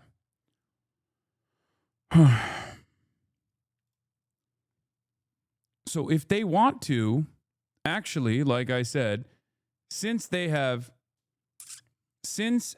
sidestepped every bridge and every exit ramp, every opportunity that they had to say the right thing, to change their trajectory, to change their attitude on this issue, okay? Right now, if you're coming out and being like, oh no, how could this have happened? Oh no, all this shit. If you're saying that right now, that's not enough. You have to literally go out on a limb and be a radical politician. You have to go out on a limb and say, this is a genocide. This is unacceptable. Okay? To make up for lost time. You have to start outflanking centrist Democrats. Okay? Images out of Gaza have shocked the world. You got starving children, desperate crowds of people seeking food, and the unbelievable gaslighting by Israeli Prime Minister Bibi Netanyahu, who demands that we believe him and not our lying eyes. Here's an example. Israel is presented as though we are applying a campaign of starvation in Gaza. What a bold-faced lie. There is no policy of starvation in Gaza, and there is no starvation in Gaza. So this conflict, this issue, it comes with a lot of history. It's very emotional. It's politically fraught here in the United States in particular. And there are, as are so many of these seemingly intractable political problems here in the United States. So what we are trying to do here at Pod Save America is create a new space on this channel for debate and conversation that brings together everybody from the left, the never Trump right, all the pod bros, all the neolib shills, all the abundance pill dorks, everybody in between, to have a conversation that tries to help us figure out some answers to these problems. What? Unlikely to happen. Would you consider sitting down and talking to Cory about what made him change his mind? Cory? Cory Booker?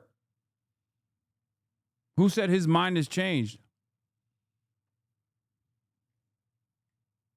Cory Booker 2 weeks ago was ass grabbing with Benjamin Netanyahu. His mind has not changed. What, are you kidding me? What's Cory Booker? I think you meant Richie Torres.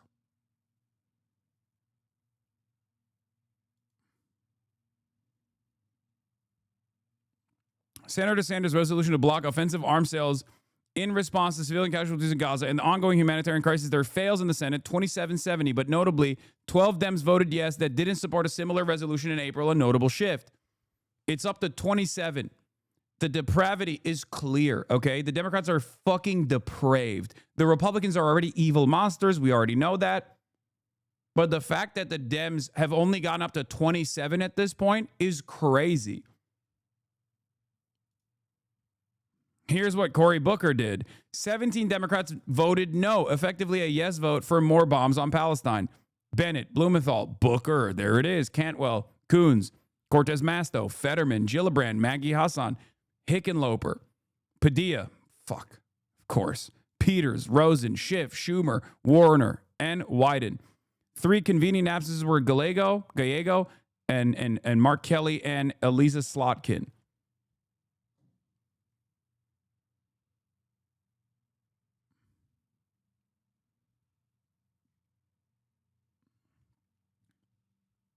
Yeah.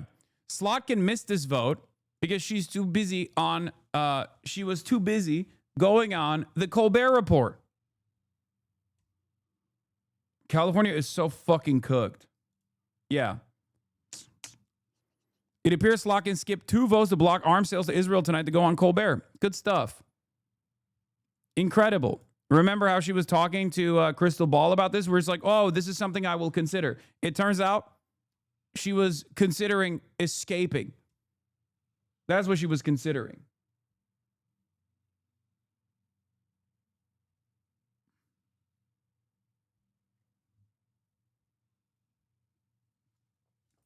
We'll talk about the Colbert Report stuff in a second, okay?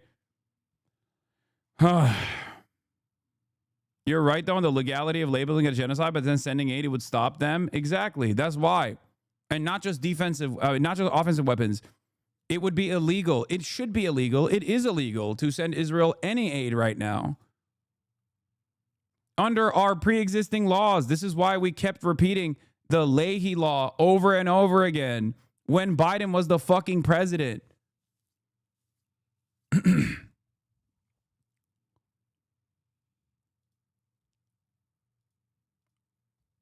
It's ridiculous. Anyway, here's Trump literally defending Israel again because Canada is posturing towards state recognition for Palestine. Trump suggesting he won't make a trade deal with Canada. Trump posting on Truth Social, quote, Canada just announced that it is backing statehood for Palestine that will make it very hard for the U.S. to make a trade deal with them.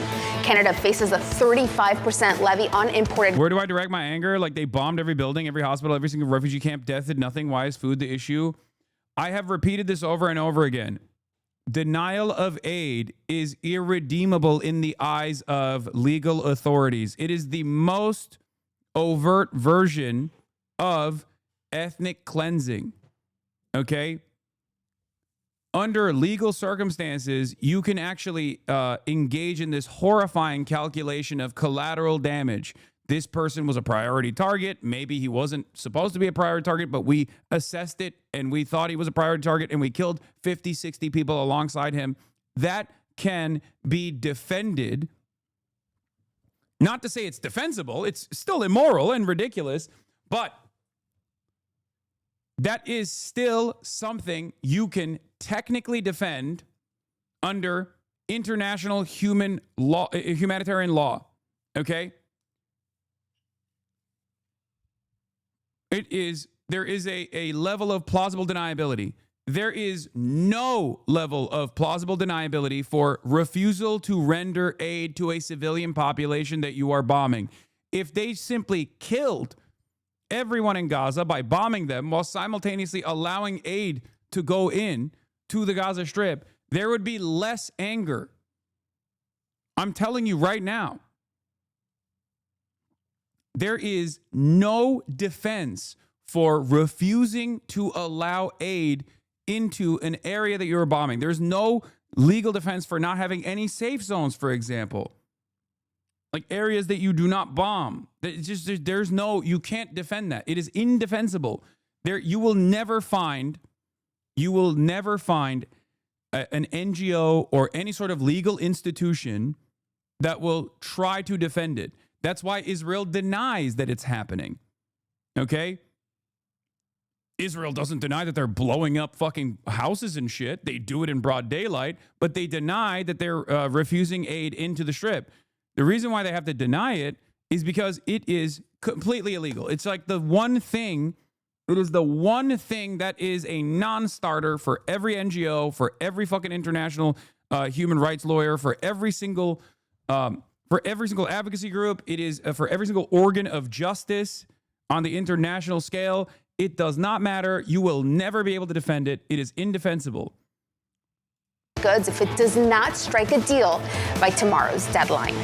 Canada has joined the growing list of nations. It is the red line. And of course, the images of the depraved starvation campaign of Israel is obviously going to make people very angry.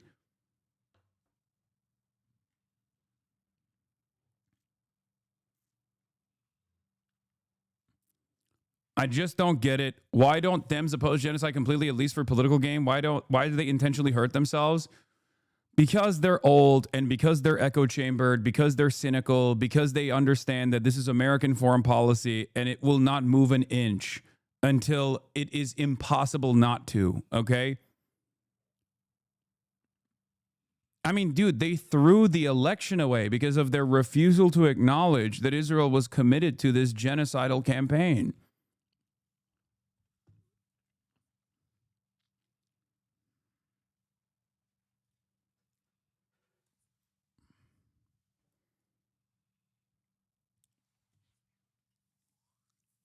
It's because it's a formative part of American foreign policy in the region. That's it.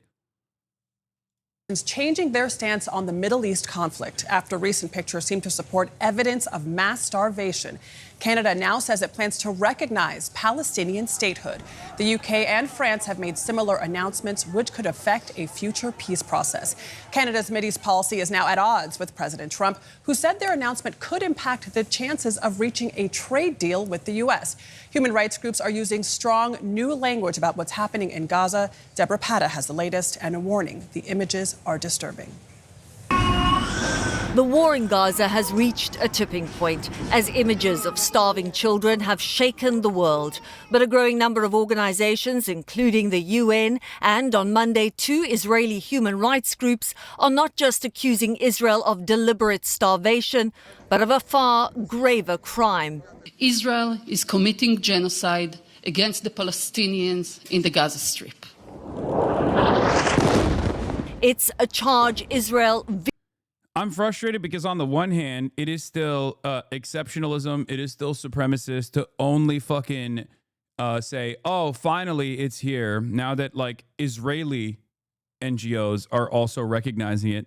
But also on the other hand, from the optics game, I do think that it becomes even more indefensible for many hanger-ons and many people in the margins that just simply refuse to recognize the reality up until this point. So I'll take it. It's the same thing. It's the same principle that I have because, like, on the one hand, I have to be pragmatic. Okay, I have to be pragmatic. We all have to be pragmatic, and we all have to recognize that this is a step in the right direction. It's a good thing that like the Israeli NGOs are also admitting this reality, even though it's fucking 22 months in. It will create more pressure.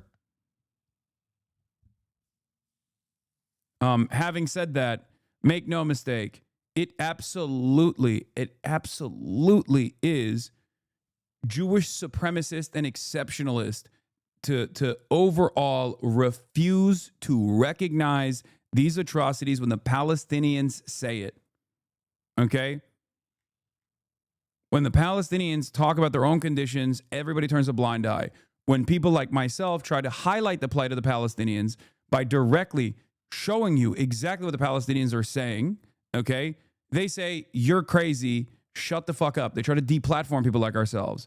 Only until it's an Israeli official or only until it's an Israeli NGO that openly recognizes it 22 months in, do people go, okay, I guess it's happening. It's bullshit. You know? Terrorists, until what? B'Tselem says so? Okay. Well, you didn't give a shit when B'Tselem recognized the apartheid. Vehemently denies. It is baseless. There is no intent. Key for the charge of genocide.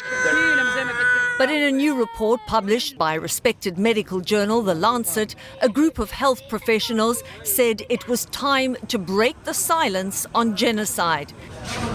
Their findings, made since October 7, 2023, are damning.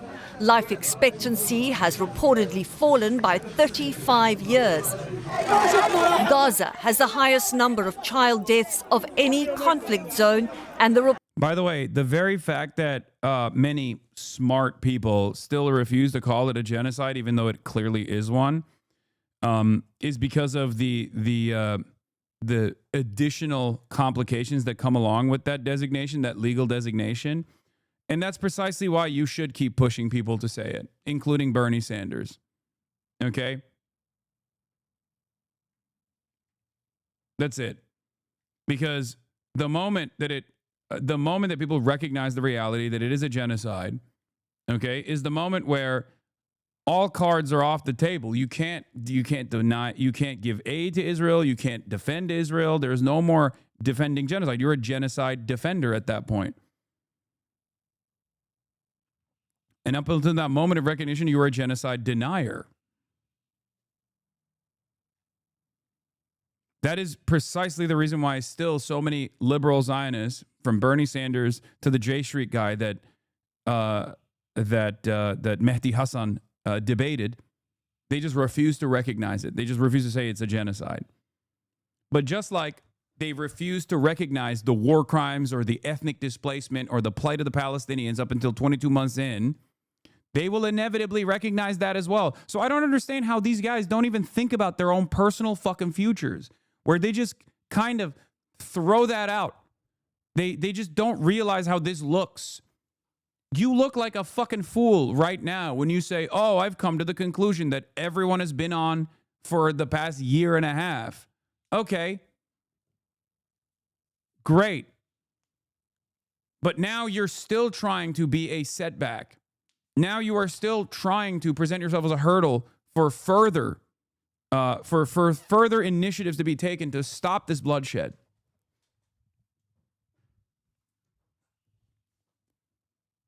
You look like an idiot right now. You're going to look even more like an idiot and an immoral monster down the line. You already are, but people will come to that recognition.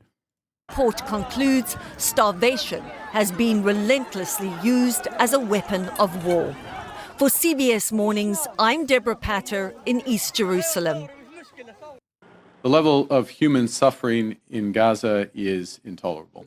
In another major blow to Israel, Canada announcing it'll recognize a Palestinian state, citing the crisis on the ground. By the way, the other part of the reason why people can't say fucking genocide is because if you say it's genocide, then what Ansar Allah is doing is valid and just. The Houthis in Yemen, okay? What Hezbollah is doing is valid and just in Lebanon. They're not doing anything anymore because they're done, but all of a sudden, because it is, by the way, it is, literally, and all of a sudden, what we did to stop the Houthis from trying to stop Israel's genocide, all of a sudden, we're the bad guys. You understand? We are too closely associated as a belligerent in this conflict. That's the problem.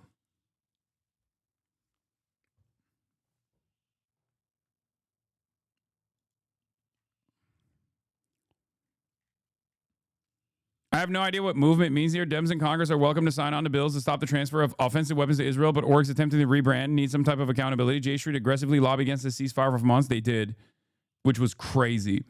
Shouldn't they at least have to explain why they did so? Why they threatened members of Congress who supported a ceasefire in October, November, and December of 2023? There's two things being conflated here. Political coalition building around the specific demands and reputation laundering. Again, the issue around genocide is not a linguistic litmus test. It's that the label confers urgent legal and moral obligations. It has meaning. It is not a purity test or whatever. If one can't meet the baseline agreement, then there's deep disagreement as to what is going on. Read the statements coming from liberals who are supposedly joining in on the movement, in air quotes. Many of them, though not all, still have a demand Hamas disarm and surrender. This is not a change of position. It's simply rebranding support of genocide. I am all for strategic compromise, but there's an obvious risk by watering down demands to offensive carve-outs in bills everyone knows will never pass. We are not building meaningful opposition, but instead engaging in reputation laundering as a get-out-the-vote strategy for the midterms. Yeah. And Democrats who literally cast aside their electoral chances because they were fucking tied to the hip to Israel are going to do it again here. They're going to be like, oh, dude, you're being silly. You're being ridiculous. Not sure why you're being so obtuse about this. A senator can vote against weapons shipments without saying genocide. You could attend a protest without saying it. Political movements win through addition, not by demanding everyone say the exact same thing. This is beyond fatuous. No one is demanding senators not vote against Israel if they don't use the word genocide. It isn't clear what this alleged gatekeeping would even look like. What I'm saying is failure to meet this baseline, this very baseline demand indicates PR, not substantive opposition. You're spiking the football over an ultimately meaningless vote. People are still being shot by the dozens every day, and the genocide is unabated. Many Dems, though not all, are very obviously using this opportunity to launder their own complicity. That is not progress. That's exactly what's going on. And no, Tommy doesn't suck. No, stop. I'm not saying this because like I talk to them from time to time. It's not the reason. The reason why, like Tommy Vitor himself, okay, is I think amongst powerful people within the Democratic Party, Tommy Vitor has a lot more influence, commands a lot more influence than someone like myself does. Okay? I think Tommy Vitor is on board.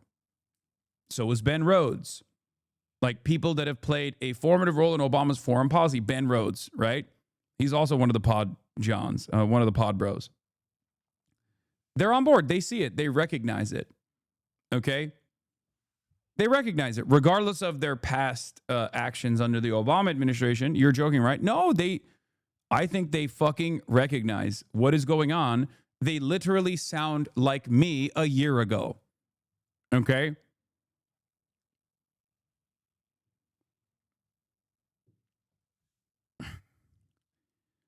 That's important to acknowledge. That's important to recognize. Okay? But having said that, they should push even further. They should push even further. And not only should they push even further, they should be on board with applying pressure to Democrats who are simply cynically using this as a way to be like, we know it's not going to pass, but this is a great opportunity for us to make it seem like we're on the right side of a popular issue without any sort of real interest. Without any sort of real interest in changing the outcome for the Palestinians. That's why I always say, I don't care what someone's like background is or what they've said up until this point, as long as what they're saying from this point on is unconditional support to the Palestinians and an immediate end to this genocide, then it's fine. We can talk about where you were and what it took for you to get here after. Okay? So my criticism of people right now revolves around the many who refuse to take that fucking leap, who just do this still wishy-washy bullshit, who still present themselves as a hurdle against the emancipatory needs of the Palestinians while recognizing that there is a death and destruction campaign, a genocide. You're saying he doesn't suck because he has more influence than you? No. No. You're misunderstanding what I'm saying. I'm saying Tommy Vitor doesn't suck because he recognizes what's going on. He is, and he does speak out against it. And I'm saying it's important for someone with that much influence, a lot more influence within powerful circles than myself, to actually be consistently communicating this. Because let's be real. No Democratic senator is ever going to hear me. Okay? They're never going to hear me, even when I'm talking to them directly. It's in through one ear, out through the other. They see me simply as a pathway to reach out to these like rudderless young men, and that's it. Okay?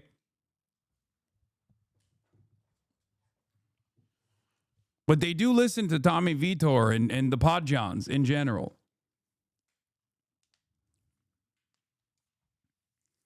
But again, I agree with Adam Johnson, as I say quite frequently, that it's not simply a choice word. It's not like, this is not a semantics argument. Genocide is a legal designation. It is a legal designation, and they know it's a legal designation that comes with additional complications for people who do want to still continue supporting Israel. Kaya. Place. What is Bernie's argument that it isn't a genocide? How does he justify this? He already said it yesterday. He said, oh, it's a legal term. I don't do legal back and forths or whatever. We leave that up to the experts. It's like, no, you don't. You don't leave murder up to the experts. That's a legal term too. You know? There is no problem with saying that an invasion is illegal when it's a foreign adversary. We don't say, oh, let's leave it up to the experts. He keeps saying you can call it whatever you want, but the people are asking, why aren't you calling it genocide? And it's just a way for him to, I think, like, to move away from that conversation.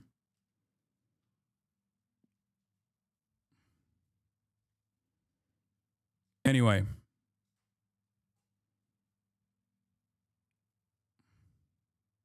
Also, it is kind of silly to say, let's leave it up to the experts on calling it a genocide. Experts are calling it a genocide.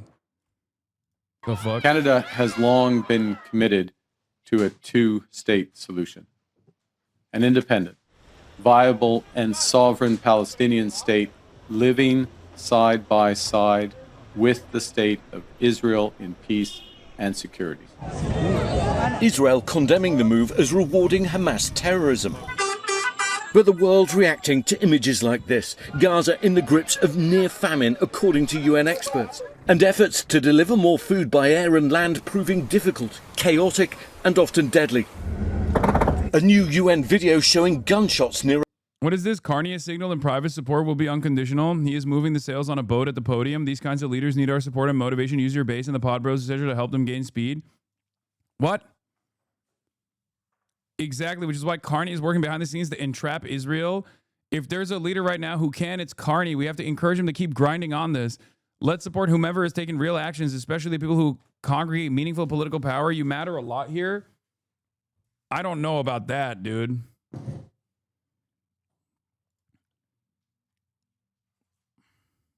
A crowd desperate for food Wednesday.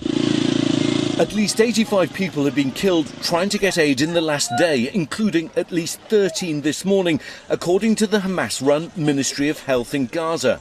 Israel rejecting accusations its troops opened fire, saying they only fired warning volleys. Meanwhile, the hunger crisis only growing worse. At least 150 dying from malnutrition, according to the Gaza Health Ministry. More than half of these children.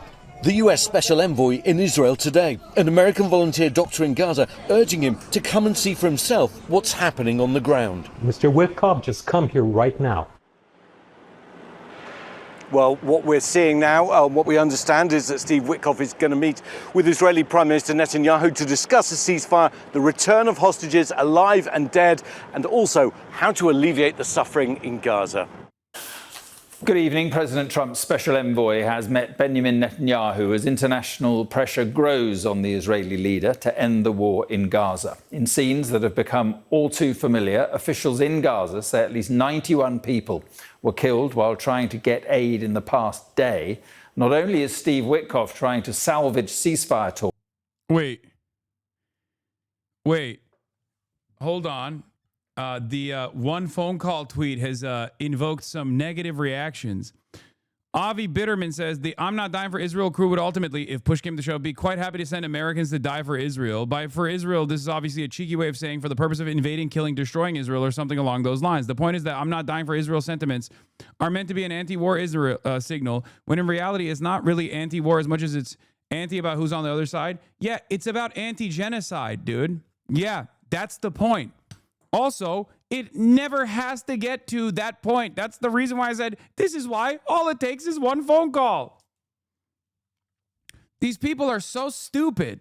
It will never get to that point, okay? Unless, this guy's a doctor? Really? What the fuck? The doctor of genocide. No one got your point? No, they're being deliberately obtuse because it's indefensible. It is indefensible. That's the reason why they are trying to be deliberately obtuse. Okay? It is apparently an article of faith in some circles that Biden could have stopped the Israeli invasion of Gaza at any point with one phone call. Seems false. When pressed on this, it turns out the proposed one phone call is a threat of American ground invasion of Israel. Once again, this is reductive, but it's really interesting. Not only is this reductive, but it's pretty fucking basic stuff. I'm not saying it's just one phone call. I'm saying as to why it's about that one phone call. Okay? Because we're supplying them. Without our weapons, 70% of all munitions Israel has used, both offensively and defensively, have come from the United States of America. It's done. It's over. These are not fucking internet dweebs, chatter. These are not internet dweebs. These are like Hosberists themselves, like the Avi Bitterman account is a Hosberist. This person is a fucking Vox author. What are you talking about? Like, this person writes for Vox, okay? They're a relatively known, it's not their fucking 45K reach. Shut up. What are you talking about? This is a person who literally writes for a reputable liberal institution, okay? That's not just like a random dickhead on Twitter. We can stop the Israeli invasion of Gaza by ourselves. Invading a nuclear power is, I guess, in some sense, a true claim about the world, but I do not think it's usefully simplified to with one phone call. Israel should not be in Gaza. Netanyahu has no plan. He does not care about the lives of anyone there and is not achieving any conceivable legitimate war goal. I want to start talking to these people directly. Okay? We should cancel aid. I don't think that will actually change Israel's behavior substantially. Well, you're admitting it then. But because this situation has an enormous number of lives at stake and is very important, it's a good idea to be serious about what actions we can take. And it's incredibly frustrating to have interactions with people who take it as an article of faith that it'd be easy. It is. It is easy. No, Biden could not have ended this with one phone call. It's not 1982. I like that she also, because she's a Vox author, she knows the history. Okay, it's not 1982. Is it not 2021 either?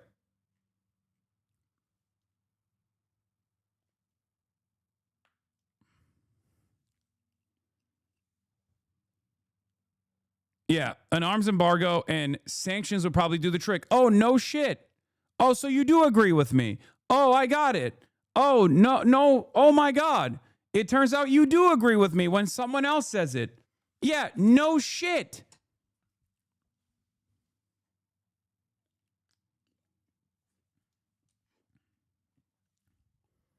Also, invading a country, a nuclear country, militarily is very different when we're talking about Israel versus Russia. Russia is a foreign adversary. No one actually wants to invade Israel militarily. It would never get to that point because Israel is an extension of America's imperial project. Israel does not exist without America.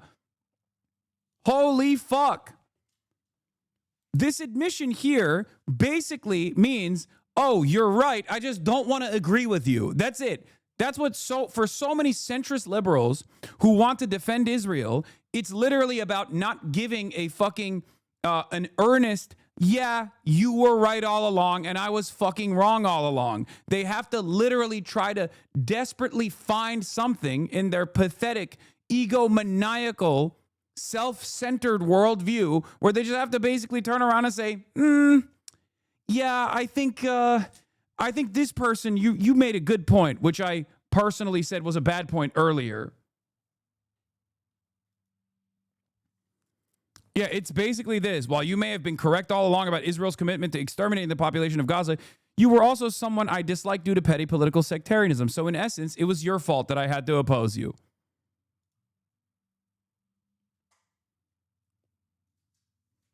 Is literally, you were right all along, but you were rude about it.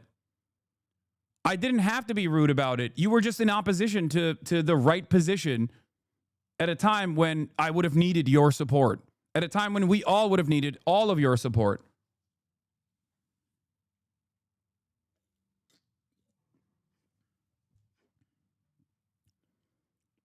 Biden probably could have used those other sanctions to pressure Israel. Oh yeah, Biden can and should have done wildly more. We have a lot of leverage. And we're not even close to deploying it effectively. One phone call is a childish and false view of how that leverage works, but it does exist. The phone call is that. The fuck do you think it means when I say one phone call? Do you think Biden or Donald Trump in that phone call is going to be like, hey, Bibi, I love you. How's the weather? That's not what they're going to say. They're going to say, stop it. You know what that means if you don't. She literally agrees with me 100%.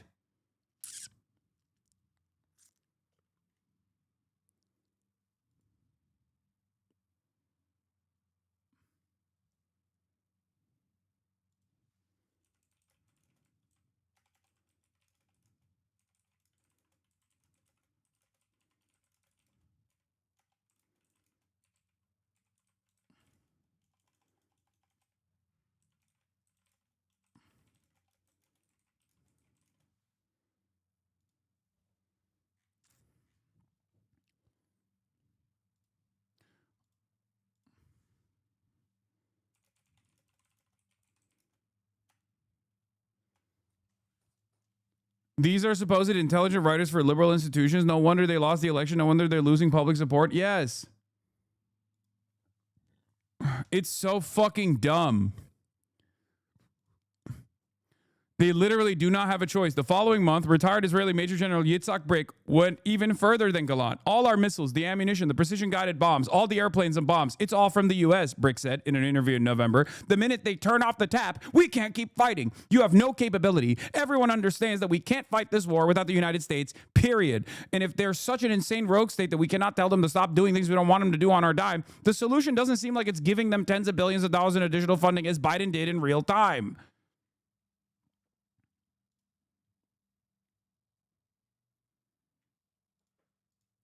I'm going to actually save this.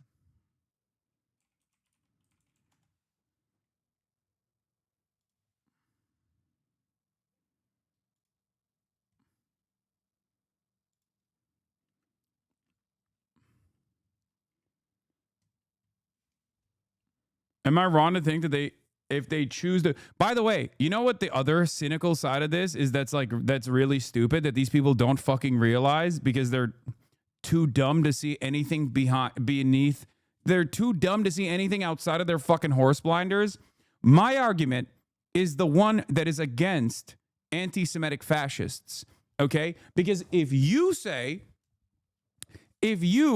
develop a worldview, and many liberals have done this, right? Where they've developed this worldview where, like, we just simply can't stop Israel and we just simply have to keep giving them unlimited money. What do you think is the reason? Because if it's not America, which has all the fucking power here and refusing to stop it, then what is the reason? Is it Jewish mind control, perhaps? Is it the power of hypnosis? Is that the reason? Because that's what many people think now. Because you have designed a narrative that makes no fucking logical sense. What do you think is the reason then? I know what the reason is.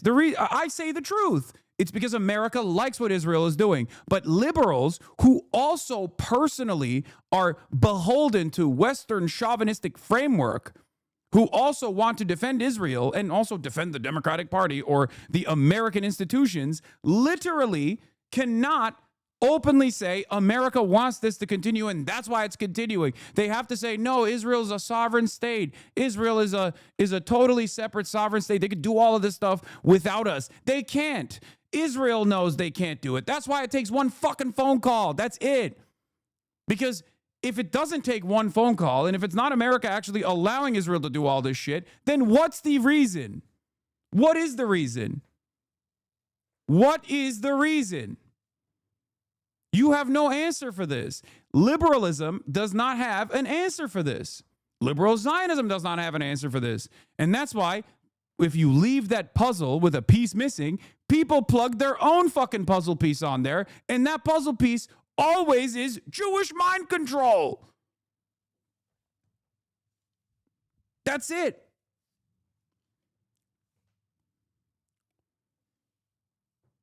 That's what a lot of people are arriving at the conclusion on. It's a dangerous one because it's untrue and also bigoted.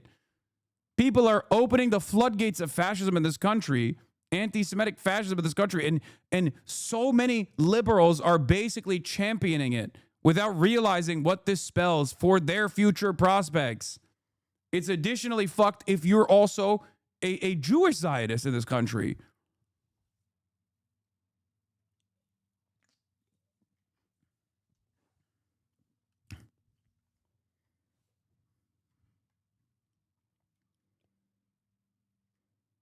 There is functionally no difference between what Nick Fuentes says and what liberal Zionists say. The only difference is liberal Zionists like what Israel is doing, and Nick Fuentes claims he hates it because they're Jews, okay?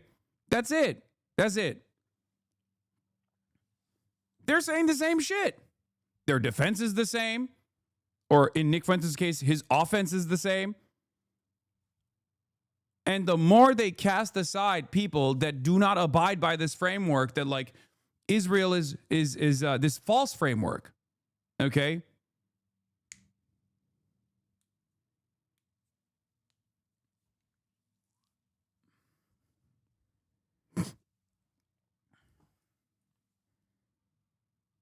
I can't say Nick is in the wrong here, Cap. No, of course he's in the fucking wrong, dumbass. What are you talking about?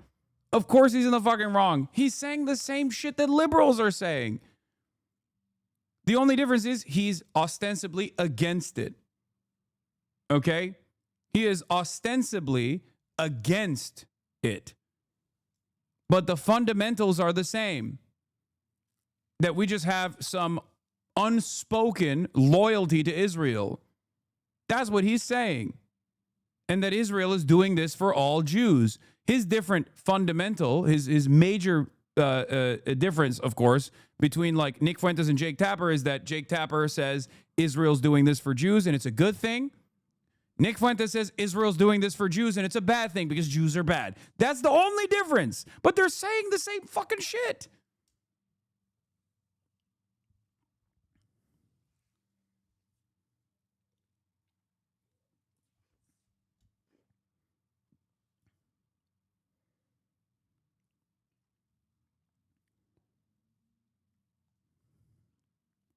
That's why so many people cope and say, oh, it must be. That's why so many people cope and say it must be blackmail because they can't recognize that America likes what Israel is doing. America allows Israel to keep doing what it's doing. So it must be that our big, beautiful politicians that otherwise would be based in anti-Semitism pilled must be getting blackmailed by the Jewish Mossad. That's it. That's the whole point. And it doesn't mean that like Mossad or the CIA doesn't engage in blackmail. Of course they do. But the real reason is not AIPAC. The real reason isn't blackmail. The real reason is because this is American foreign policy. Okay? This is a part of American foreign policy. They do not care that Israel is killing Palestinians. They do not care to give unlimited trillions of dollars to Israel to kill as many Palestinians as possible. They don't care. They want it. It has nothing to do with Judaism and everything to do with American imperialism. That's why it's fucking uniparty. There has to be a reason why they dick ride Israel so hard, though, no?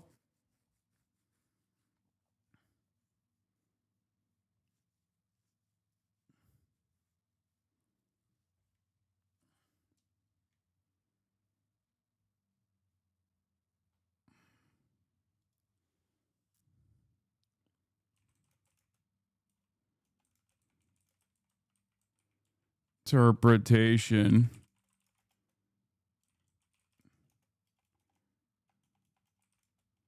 Simply ahistoric.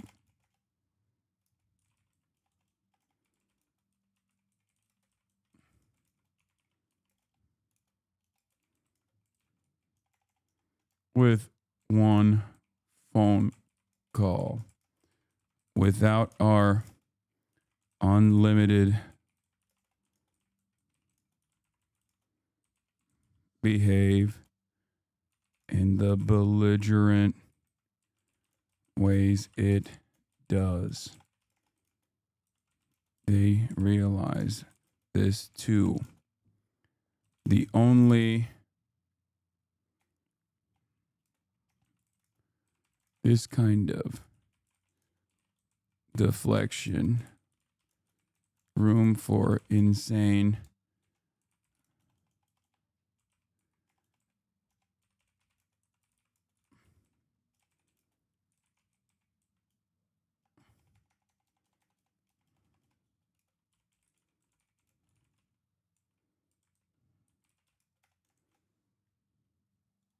creates room for insane Jewish blackmail conspiracies.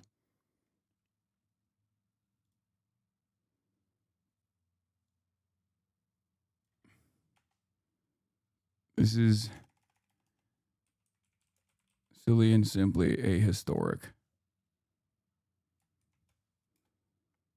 All right, and then I'm going to add this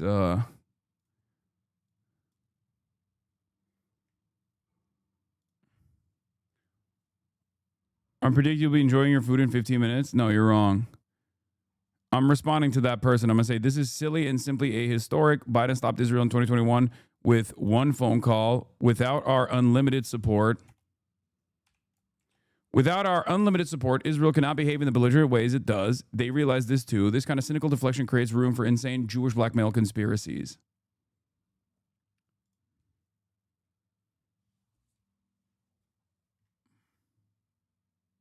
HasanAbi reply guys right now. Yeah, no, they are in this completely untenable position where they're literally saying what Israel's doing is wrong, but we're just like powerless to stop it.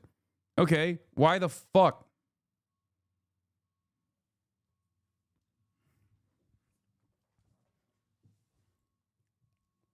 Trump is live talking questions, taking questions. We don't want auto pens. Okay. Any questions, please? I think probably about what has sports meant to you? And did you have a sports hero growing up? Maybe Lawrence Taylor. I don't know. It could be Lawrence. Or I know him so well. What the fuck? Is that Triple H? A lot of sports heroes. I have. It meant a lot. I was always a person that loved playing sports. I was good at sports. What is this subtitle? When you were really focused on sports, you thought about nothing else. There was nothing else outside. It kept you. And to an extent, this is one of the reasons I like golf. You get away for a couple of hours. I play quickly and get through it. And for 2 hours, you're not thinking about all of the nonsense and all of the important things, frankly, but it cleans your mind. No, I think sports is so important. I think what this council is doing is going to be very important. And it gives you a little exercise, sometimes a lot of exercise. It's a great thing. It's a great thing. Sports are, you learn about people and you learn about how people compete. Now, it doesn't mean that if somebody's not a good athlete, a lot of people just are not good athletes, so they can't compete. But you learn about people playing sports and playing sports with and against some. So I've always loved it. It's been very important to me. These people are, inspirations. These are the top people in their individual sports. The council itself, I mean, they have some of the greatest champions, for the most part, the greatest champions in their sport. So they really understand sports, and understanding it's very important. Thank you for the question. Yeah, please. Please, go ahead. Yeah, Mr. President, can you talk about your plans for the new ballroom that was announced today? Yeah. The $200 million, that's going to be paid for by yourself? By me, yeah. Private donations? It's a private thing. Yeah, I'll do it, and we'll probably have some donors or whatever, but it's about $200 million. So we've been planning it for a long time. They've wanted a ballroom at the White House for more than 150 years, but there's never been a president that was good at ballrooms. I'm really good. In fact, I looked at one that we just built in Turnberry in Scotland, and it's incredible. We're good at building. I'm good at building things, and we'll get it built quickly and on time. It'll be beautiful, top of the line. We've retained the best architects and engineers, everything else. It'll be built over on the east side, and it will be beautiful. It'll be views of the Washington Monument. It won't interfere with the current building. Who's the tall gay guy? Harrison Buttkicker. Near it, but not touching it. New ballroom is sponsored by Crypto. I love that. Which I'm the biggest fan of. It's my favorite. It's my favorite place. I love it. But they've wanted it, and when they have big events, you entertain the president of China or the president of any place, and you have big crowds. They've always had to get a tent. Interesting that he said this was his favorite athlete. Lawrence Taylor sued by girl he paid for underage sex. Oh my God! And the tent's 100 yards. That's more than a football field away from the main entrance, and people are schlopping down to the tent. It's not a pretty sight. The women with their lovely evening gowns, all of their hair all done, and they're a mess by the time they get. And they've always wanted to have it. And I said, in the first term, I said, if I get another shot at this, I'm going to do a ballroom. I was pretty busy in the first because I was running the country, and I was also fighting for survival with all of the lunatics I had to beat. But it worked out, obviously, it worked out very well because here we are. But I always said I was going to do something about the ballroom because they should have one. So we'll be leaving it. It'll be a great legacy project, and I think it'll be special. You saw some renderings of the initial. I think it'll be really beautiful. No government dollars, no. Executive order, trade, Russia, Gaza, but also the family of Virginia Giuffre released a statement overnight in response to some of the comments that you made this week. You said that Jeffrey Epstein stole people from Mar-a-Lago. At the time, did you know why he was taking those young women, including Virginia? No, I didn't know. I mean, I would figure it was ABC fake news that would ask that question, one of the worst. But no, I don't know really why. But I said if he's taken anybody from Mar-a-Lago, he's hiring or whatever he's doing. I didn't like it, and we threw him out. We said we don't want him, at the place. This is a story that's been known for many years, as you know. But it's, I didn't like it that he was doing that. Yeah, please. Say it again. If Canada moves forward with recognizing the Palestinian state, is that a deal breaker? Well, we're going to see. No, I didn't like what they said, but that's their opinion. I didn't like that. Not a deal breaker, but we haven't spoken to Canada today. He's called, and we'll see. But we have made a few deals today that are excellent deals for the country. We're taking in literally trillions of dollars for the country. Why is Triple H there? Because it's Triple making our K, country baby. very rich and respected again. We have, I tell these people, and I say it as much as I have to say it, but every leader is at NATO, and I was in the Middle East with the three great countries, three great leaders, Qatar, Saudi Arabia, UAE, and everybody said the same thing. All of the NATO countries, essentially, they said that we were a dead country. Is Howard 1 year ago, we Butkiss were a dead country. and Now we're the Harrison hottest country Butkiss, in the world. or Look at Howard you Nuttall people. and Harrison We're the hottest Butkiss. country anywhere in the world. We're doing great. Yeah, do you have You got Triple K.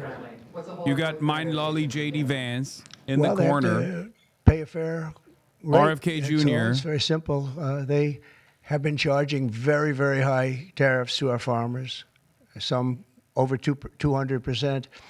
And Who's they've been Triple treating K? our farmers The bald very guy badly. that They've been looks treating our like country very badly for years. That looks like Look, Tom we Homan after like getting a Canada. skin I graft. love Canada. I have so many friends in Canada, but they've been very poorly led. They've been very, very poorly led, and all we want is fairness for our country. That's all. They want to be under the. You mean Triple H? No, as Triple we K. call it, the Golden Dome. KKK. And I said, well, you're gonna have to pay for that. They want a lot of things from our country, and for years we did it. We basically protect them with our military. They spend very little money on their military, as you know, not an acceptable amount of money. Yeah, please. Thanks a lot, Mr. President. Your tariffs policy goes into effect tomorrow. Yeah. As you know, a federal appellate court today heard oral arguments about whether or not you had the authority to unilaterally impose. Looks like they're auctioning off RFK. They're like, here, we got a good one here. He sounds a little weird and he smells horrible, but he's a good one. You should buy him. Well, we've been winning all along. Just say it. I just want to ask you, why didn't you invoke this law in your first term? You could have taken in billions upon billions of dollars in your first term, but you waited until your second. Yeah, because in my first term, I was fighting lunatics like you who were trying to do things incorrectly and inappropriately to a president that was duly elected. And we did do certain tariffs in the first term. If you look at China, we took in hundreds of billions of dollars from China. But when COVID came, the last thing I was going to do is tell France and Italy and Spain and a couple of other countries that we're going to hit you with tariffs. We had to fight the COVID situation when that came. But if you look at my first term, we took in hundreds of billions of dollars worth of tariffs, but you people didn't cover it very well. Mr. President. Yeah, please. Go ahead. Thank you so much. I'm representing the foreign policy today. I'm asking you two questions on foreign policy. The first one, do you plan to re-engage diplomatically with Iran, go with direct talks with them, or are you happy with the current situation having no deal with Iran? Well, Iran has been acting very badly. They were decimated. Their nuclear capability, that potential, which could have happened within 3 or 4 weeks, was decimated. It's been obliterated. The Atomic Energy Commission said the place is just decimated. Now they can start again, but they'd start in different sites because they were hit. I tell you what, today he the looks job a little these purple every day. pilots did He looks with their more purple by the B-2 day. bombers, those unbelievable machines. They traveled 36 hours without stop, and they hit every single target. Every bomb hit they went right down the chutes, and then, as you know, we shot 30 rockets from submarines that were hundreds of miles away, and they hit every target. So they can start again, but they haven't been saying the right thing. I will say Iran has not been saying the right thing. They have not been speaking nicely, and they should be. Yeah, please. Mr. President, not lowering interest rates again. Many people say that he's playing politics with the futures of millions. Well, he is. We call him Too Late. He's Too Late. It's his new nickname. It's Too Late, pal. He's terrible, the Federal Reserve Chairman.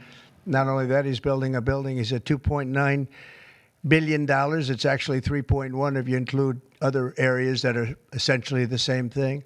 way over budget, has no idea what he's doing. And I would say he's probably good at that compared to what he does with interest rates. But, we have him there, and it was a mistake. I put him in, and then Biden extended him. And Biden only extended him because he knew I couldn't stand him.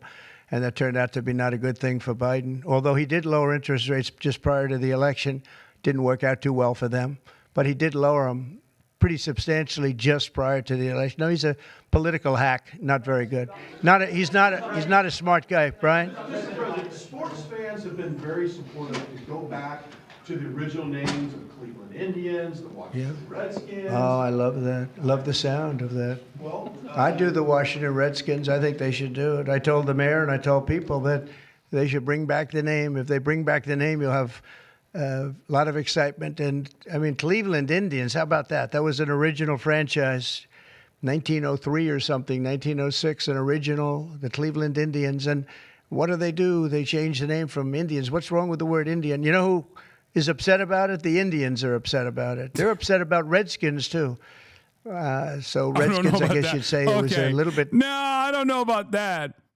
I think Indians, sure, maybe. There's multitudes. The indigenous communities have different opinions on this designation. Now, but definitely not what that the hell last their last one, name dude. is. What are they? Commanders or something? Is it Commanders? It's not a good name. Not that it matters. This is an irrelevant fucking distraction. Wait a minute. No, not you. You. Mr. President, Kamala Harris, as you know, is not running for governor of California. I'll say this much. I've heard a lot of Native Americans refer to themselves as Indians. I've never heard them refer to themselves as Redskins. Do an interview. I've never. That's a slur. That's just straight up. That's just insane. I had two of them. A lot of black people, they want to be called colored. A lot of black people. And the other word, I won't say, but they like it. They like the slur. Nobody knew her last name, Harris. They said, we're going to get Vice President Harris. Everyone said, who the hell is Harris? They only knew her by the first name. But no, I thought she was a terrible candidate. Look, don't forget, she didn't really get the nomination. That whole nomination was strange. She was the first one out. She took a good amount of points with her when she announced, but nobody knew her. Once they got to know her, the term Redskins is so wild that even when you say white skins, it sounds off. She was in second or third place. That's how wild of a term it is. I don't know. She usually when you say something, when you reverse it and put white on it, it's not supposed to be oh, that's a weird thing you just said. But white skins even fucking sounds insane. It's very visceral. I find everything in politics interesting. I sort of enjoy politics. It's just crazy. She wasn't a skilled person. You have skilled politicians, really skilled politicians, and then you have some that aren't. And she was put in a very tough position, I think. She did have a 6-week honeymoon. They told me, the pros said, you know what, she's going to have a 6-week. And she did. She was untouchable in terms of everybody thought great. But she didn't do any interviews or anything, which was strange. Not even friendly interviews with friendly reporters like her right there, really friendly reporter. And you know what happened? People said, what's wrong with her? Why isn't she doing? She made a mistake. She should have done interviews. She didn't run a great campaign, but we beat Biden, and then we had to beat. Nobody's beaten two. I had to beat two. That's like Dana White. The great Dana White has a fight, and he has a fighter that's getting the hell knocked out of him. They say, well, let's take him out and put somebody else in. Didn't seem fair to me at the time, but where are we? We're in the White House. So, so it worked out. If I may, sir, a very serious question here. By your logic, redneck is a slur. It literally used to be, but I don't think you know the actual etymology of it. Russia? I think it's disgusting what they're doing. But redneck in and of itself is about a specific subsect of white working class people. But I think what Russia's doing is very sad. A lot of Russians are dying. You have a lot of Russians. More Russians are dying, but Russians are dying. Ukrainians are dying. A classist, pejorative. The United States isn't really involved in that war. It shouldn't be. And by the way, I made a deal with NATO where NATO pays us for everything that we send. We send them ammunition, missiles, etc. And we're not paying anything for that war. But I will tell you this. It should be stopped. It's a disgrace. And the ones that are dying are they're losing 7,000 now. It was 5,000. They're losing now 7,000 soldiers a week, Ukrainian soldiers and Russian soldiers. And they're also losing people now in the towns and cities because Putin's hitting them with rockets. No, I think it's disgraceful. Yeah, we have about 8 days. So yeah, we're going to put sanctions. I don't know that sanctions bother him. You know, they know about sanctions. I know better than anybody. Why is there, bro? He looks like he's asking that same question to himself right now. That has any effect, Triple K is there because he's Triple K. Europe is Okay. extremely upset. But this is a war that should have never happened. This is a war that wouldn't have happened if I were president. And this is Biden's war. This was a stupid war to get into. Should have never gotten into this war. Biden's war. Steve Witkoff is traveling to Israel. Yeah, going to Israel, and then he's going to Russia, believe it or not. Representative Marjorie Taylor Greene has said that what is occurring there is a genocide. Do you agree? Oh, it's terrible what's occurring there, yeah. It's a terrible thing. People are very hungry. You know, the United States gave $60 million for food, and it's a shame because nobody, you know, I don't see the results of it, and we gave it to people that in theory are watching over it fairly closely. We wanted Israel to watch over it. Part of the problem is Hamas is taking the money and they're taking the food. But we gave $60 million a couple of weeks ago. Nobody said anything about it. Nobody said thank you, but I didn't need the thank you. I just wanted the people to get fed, and we're helping out financially with that situation. It's a terrible situation. So just to conclude, I want to thank everybody for being here. I want to thank you for being here. This is a great group of people, and it's a good feeling. You know, when we first came to office, this country was really in trouble, and now we're rich as hell, and we're doing amazing things, and we really are. We're the hottest country in the world, and I like that. Thank you very much, everybody. Why the fuck Thank is Triple H there? It's over. It's over, dude. It's over. Wait, did he not deny that Israel was doing a genocide? Is that what happened? He was invited to be president for Trump's executive order bringing back the presidential fitness test in schools. Oh, I didn't notice that. He didn't say no. I mean, this country was really in. It's a thank you. I just wanted the people anything about it. Nobody, Israel to watch over people that in the United States get occurring. What is occurring there is a genocide. Do you agree? Oh, it's terrible what's occurring there. Yeah. Oh, he didn't go. It's not a genocide, dude. What the fuck, dude? If Trump says it's a genocide before Bernie, I'm losing it. I'm losing my mind. Okay. It's a terrible thing. People are very hungry. You know, the United States gave $60 million for food, and he's just brandonizing. He's brandonizing. The $60 million for food is for GHF. It literally wasn't for food. Shame because nobody, you know, I don't see the results of it, and we gave it to people that in theory are watching over it fairly closely. We wanted Israel to watch over it. Part of the problem is Hamas is taking the money and they're taking the food. Oh my God, shut the fuck up, dude. Isn't that crazy that these guys all seemingly have the same exact opinion? Regardless of whatever part of the political spectrum that they're on, it's always, but Hamas, from liberals all the way down to some of the most far-right reactionaries. Everybody always goes, but Hamas, what can you do? Hamas, Hamas, Hamas. Do you guys actually fucking hate Trump then? Like, I don't understand. I guess it's more honest to say you love Trump. You love what Trump is doing in Israel and Gaza. You know? Are you familiar with Boston Consulting Group and their role in designing the GHF sites? Yes, I am. They've also tried to walk back their involvement. A lot of people very quickly tried to walk back their involvement with the Gaza Holocaust Foundation aid scheme that they had designed. So you gave people to Gaza literally $60 million. Come on, how do people believe this? No, he's lying. It's $60 million that they funded with the GHF, the Gaza Humanitarian Foundation, which has been this aid delivery scheme that they created to at least have some kind of plausible deniability that like Israel was not denying aid, but because they are so fucking bloodthirsty, they just kept killing people every single day. To this day, Israeli soldiers alongside American mercenaries are shooting at Palestinian children that are trying to desperately get aid. There is literally a Green Beret that came back, Tony Aguilar, that came back, who believed all of the nonsense about like Hamas is evil and blah, blah, blah, who went out there, who served alongside the IDF as a fucking mercenary and was shocked. Like a Green Beret that is a mercenary was shocked at how depraved Israel's actions are. He's fucking pro-Israel. He was pro-Israel.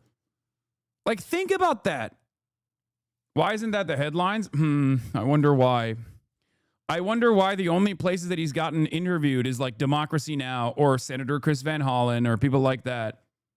I mean, he has gotten some interviews in mainstream media. But it's shocking levels of depravity that you only read about in history books.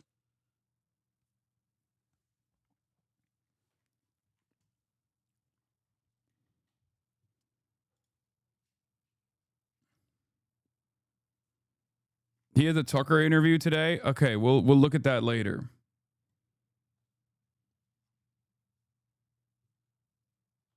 Yeah, also, it's not even 60 million.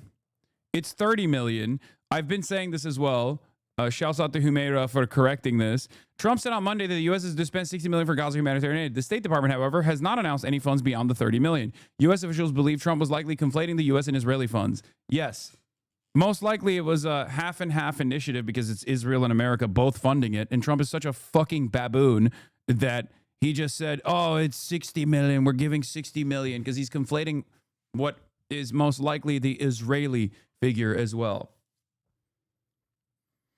I already covered the Chris Van Hollen clip yesterday. Chatters, you don't have to spam that link. Anyway, getting back to people being like, people talking back and forth amongst themselves about like who's supporting what and who's not going hard enough on their support for Palestinians. There's obviously a conversation that took place between Mehdi Hasan and Jeremy Ben Ami, who is the president of J Street, Democrats, about how Democrats should evolve on U.S. policy towards Israel, condition or cut off weapons, even Iron Dome. Should Dems use the term genocide if it turns off allies? We'll get to that in a second. As Steve Witkoff arrives in Israel again. He'll also want to tackle the deepening humanitarian crisis. And an American doctor working in Gaza has urged Mr. What? What is this? All you have to say is classic redirect. The terrorists are the ones taking the money and the food and killing off the Palestinians. Yeah, exactly. They are. The terrorist state of Israel and the ISIS affiliates that the terrorist state of Israel has armed to the fucking teeth. The Popular Forces, as they call themselves, led by illiterate ISIS affiliate drug trafficker Yasser Abu Shabab. Those are the guys who actually loot the fucking aid before it gets to the point of delivery. That's when Israel even allows the aid to get to the point of delivery. But I don't know if that's what you're talking about. But that is what's the reality, okay? That is what's going on, actually. But don't worry. 6 months later, you'll arrive at that fucking conclusion, too, when you go, oh, how could this have happened? Oh, I am, lol, I'm being sarcastic. Okay. Mr. Witkoff to come and see the situation for himself. And a warning, this report from Sky's Sally Lockwood contains images of those injured in the violence and also malnourished children. These are scenes it's hoped Trump's envoy reports back to Washington. A hospital in Nusrat. No, Yasser Abu Shabab is not a New York Crimes article writer. He's a Wall Street Journal article writer. He's an article head. Even though he's fucking illiterate, literally dropped out of second grade.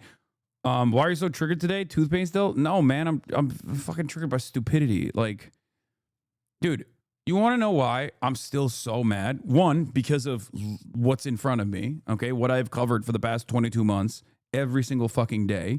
That's number one. Number two, even as people come to the recognition that we have been at, okay? Even though people are coming to that recognition slowly, far too slow, their expectation is like that we take them seriously when they turn around and say, oh, well, it's your fault that it took me this long to realize that Palestinians are human beings and they're being starved to death. It's fucking insane. Oh, thank you. Thank you. I welcome you with open arms. I'm so sorry that I made you feel weird. I made you feel weird when you kept defending Israel. I'm so sorry that you had to do genocide denial because your feelings were hurt or because you were scared about the language that I was using. Oh, no, you were a Holocaust denier? Oh, man. How is this any different than people being like, I got bullied into being a Nazi? People got, the woke side got too woke, and then I became a Hitler-heiling Nazi. Okay, fuck you.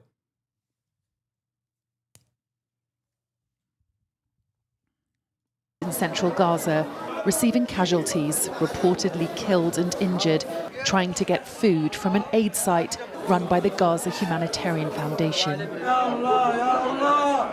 This father crying over the body of his eldest son. He had a master's degree in political science and international relations, he says, and he died looking like a corpse, crawling to find flour. And this is a story we are seeing every day. People dying trying to get food. People dying because they haven't had any for too long. I only went to this aid point because my children were starting to look for food on the ground in the street. I've lost 25 kilos. Until now, there's nothing. I have to collect whatever grains and chickpeas I find thrown on the ground. I grind them and eat them. We're receiving reports like this every day of people dying at aid sites in Gaza. Aid sites backed by America and Israel. Donald Trump's envoy Steve Witkoff is back in Israel for the first time in 3 months, meeting Benjamin Netanyahu, and Israeli media is reporting he may pay a visit to an aid site in Gaza while he's here. It's little coincidence Steve Witkoff is here now. A small but vocal contingent of Donald Trump's base is growing increasingly angry over Gaza. It's felt America, Israel's closest ally, is the only country with the power to pressure Netanyahu to change course. And in an unprecedented move, Arab nations are calling on Hamas to lay down their weapons and surrender control of Gaza.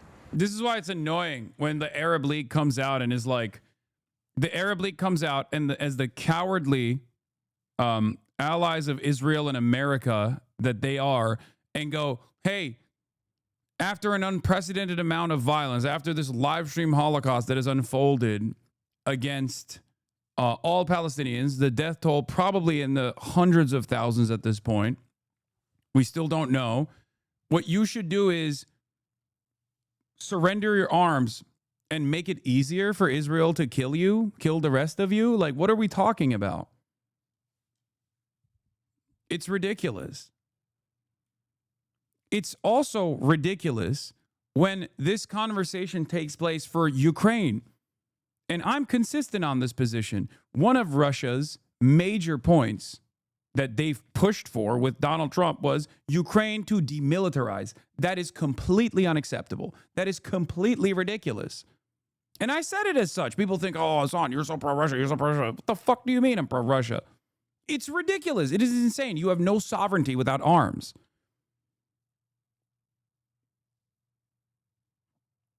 So now you got the Arab League saying this. And people don't understand that the Arab League plays this formative role here. They plays the role of America's interest. They are expressing America's desires and Israel's desires here.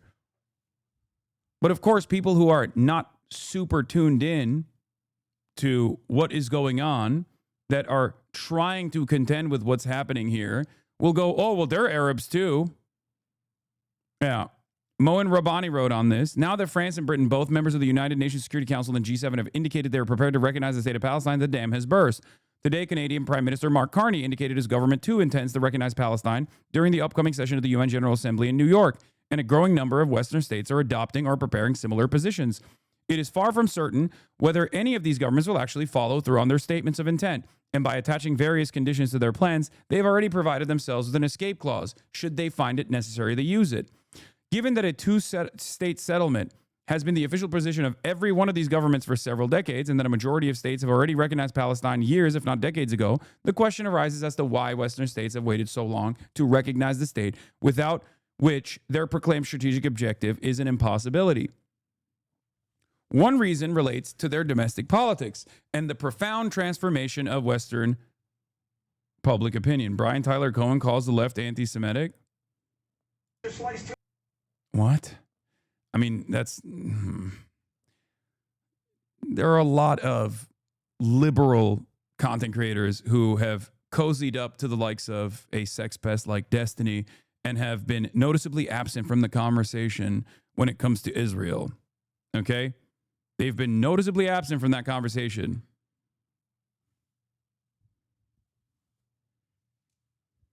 Who cares? One reason is because, like I've also said, the sea change in Western public opinion. The shift has been building over many years, and this is the harvest of a continued, persistent efforts by countless individuals and organizations to bring about changes in official policy. In large parts, thanks to their campaigns, the impact of the Gaza genocide on their public opinion manifested itself much more rapidly and much more broadly than would otherwise have been the case. It is safe to conclude that this change is now irreversible, similar to that experienced by South Africa after the 1960 Sharpeville massacre. In response, governments, this is his Substack, by the way, that he is just like putting out piece by piece. In response, governments have felt compelled to act. Most have chosen the symbolic and comparatively cost-free approach of recognition. They have done so in large part to avoid adopting concrete measures like an arms embargo, trade sanctions, or diplomatic isolation. But in doing so, they've also demonstrated that the pressures generated by protracted public campaigns can and do produce results, and can indeed force governments to change course. And that is precisely why I say this is good, because it expands on the permission. Okay? It shows people, it gives people confidence that their voices do matter a little bit. And when you give people a little bit of confidence, they're going to continue putting pressure. No one that was pro-Palestine, whether before October 7 or after October 7, was going to fucking turn around and go, all right, I guess it's time to get back to brunch. Palestine has never been a brunch liberal issue. As a matter of fact, there are a couple things that I point to in advocacy, in American politics, in the Western world, where someone takes a position that most people refuse to take. Criminal justice reform is one of those issues. When I see someone that is actively advocating to reduce sentences for criminals, to make sure that they have a more humane treatment in prison, I immediately know you're taking on an issue that no one is going to be on board with. Palestine is the other one. Trans issues, to a certain degree, is also in this category, where there are still, that gets a little bit convoluted, though, because there are liberals who fake behave like allies and will focus on the optics alone. But like, those are some of the few issues. Homelessness too, yes. Like, some of the most fucked over people in American society. When I see someone who actually cares about these people, I know that they are taking on a role that most people would not take on. These are some of the most voiceless people, okay, in perpetuity. So, this is precisely the reason why the pro-Palestinian crowd is not going to somehow magically stop. They're not the brunch crowd. They're not going to go, okay, well, we got our wishes. There is state recognition for Palestine. No, people are still getting killed. Children are still being starved. There's no way that these guys are going to stop. As a matter of fact, you're giving them confidence to continue. And you should. You should never stop the pressure until Palestine is free. The continuation and intensification of these campaigns is therefore now more justified and necessary than ever. They will now even be more focused on compelling these governments to take active measures to end their complicity in Israel's crimes, to bring these crimes to an end. Just like I said, in 2021, it was a turning point in my experience over the past 12 years that I've been a, open advocate for Palestinian emancipation as a professional media personality. I saw an attitude shift in 2021. It wasn't just because of Israeli depravity in one of their many sieges. It was also because NGOs in unison, including B'Tselem, openly recognized Israel as an apartheid regime. This was a major turning point because this opened up the floodgates. This expanded the permission structure of what you could say without immediately being fucking shut down. Slowly but surely, people tirelessly kept working. Many Palestinians that live in diaspora, many Palestinians that communicate the desires of their immediate family members that are still living in Gaza or the West Bank, they turned around and kept up their advocacy. And slowly but surely, that momentum built. That momentum kept building. Eventually, after October 7, a lot of people tuned into what was going on in Israel. They were shocked. They were horrified by the atrocities that they saw. Okay? But then Israel very quickly dropped all pretext that this was like a justifiable war. And in that process, over the course of the past 22 months, more and more people that have paid attention to the death and destruction that Israel is committed to have begun to recognize that perhaps maybe these guys are exterminationists and they had no reason to do any of these things. And in that process, they learned about the apartheid. In that process, they learned about Zionism. In that process, they learned about the way that Israeli society views these actions. Okay? It's that simple. It takes a long time, but as long as people continue the pressure, more and more people will come on board. That's why I don't immediately cast aside people who are like, I'm a latecomer to this. I'm an ally now, but I'm a latecomer to this. I still have some hangups. Because there was a point in time when there was no one. This was an incredibly lonely cause. Palestinians had no one that advocated for them, okay? No one, not even a little bit. That's why I'm always so still to this day shocked by how much support there is for the Palestinian conditions right now. It's obviously still not enough.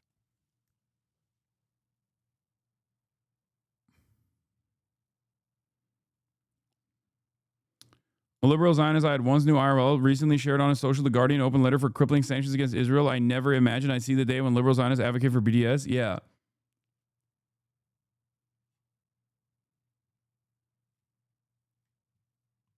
Many people did not understand the truth. They did not understand the full extent of the history. But now they do. Toothpaste is out of the fucking tube. Can't put it back in. Cat's out of the bag.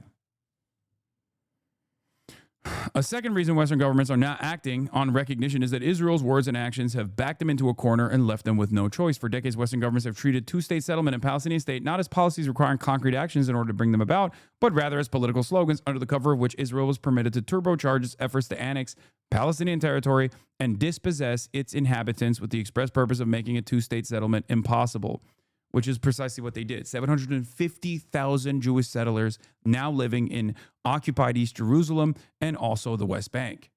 This has made it unmanageable. The two-state solution is a lie. It was just a way to keep pushing the conversation further and further away as Israel continued to displace, ethnically cleanse the land of the Palestinians in the West Bank illegally. It has been a de facto single state, an apartheid state, for quite a while.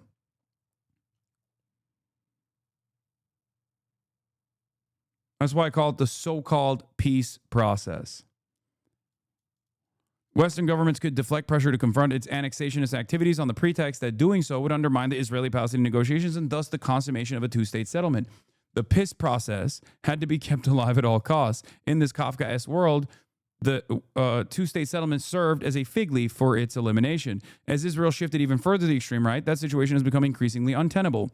With the Gaza genocide, it has become simply impossible to sustain as Israeli leaders, all of them today, openly speak of their intention to collectively expel the Palestinians it has not killed yet from the Gaza Strip, to annex the West Bank, and to ensure a Palestinian state is never established. It is official Israeli government policy.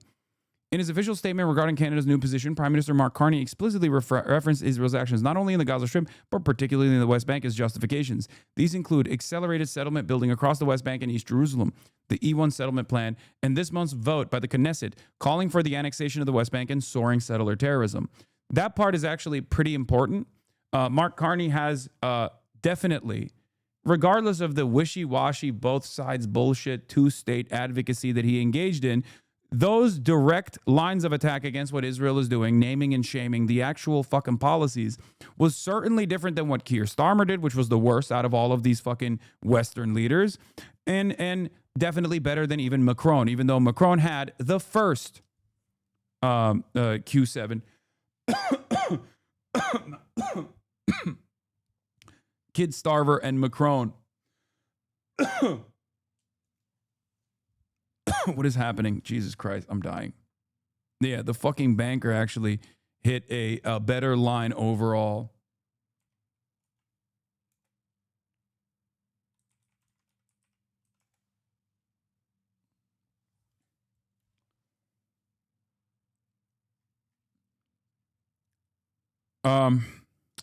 Like its predecessors, Canada recognized that its continued embrace of a two-state settlement and Palestinian statehood while supporting these only with empty slogans had become at best a nonsensical and politically costly. Israeli extremism left Ottawa and other Western capitals with two and only two options: recognize Palestine or endorse formal Israeli annexation. In addition to other factors, last year's International Court of Justice advisory opinion that Israeli rule in occupied territories is illegal and must end as rapidly as possible would have complicated formal recognition of Israeli annexation. A third reason for the recognition of Palestinian statehood is the failure of the alternative formulated by the first Trump administration, Arab-Israeli normalization as a substitute for the Palestinian self-determination. Rather than promote Arab-Israeli normalization as the icing on the cake of a two-state settlement, the grandiloquently entitled Abraham Accords were designed to weaken, isolate, and ultimately marginalize the Palestinians. And that's precisely what they saw. They essentially aimed to remove the question of Palestine from the regional as well as the international agenda with official Arab support. That is one of the major reasons why October 7 happened. This is something that I have brought up when I talked to Alexandria Ocasio-Cortez. She agreed with me on this as well. I don't know where that opinion went after that, but this is precisely the case.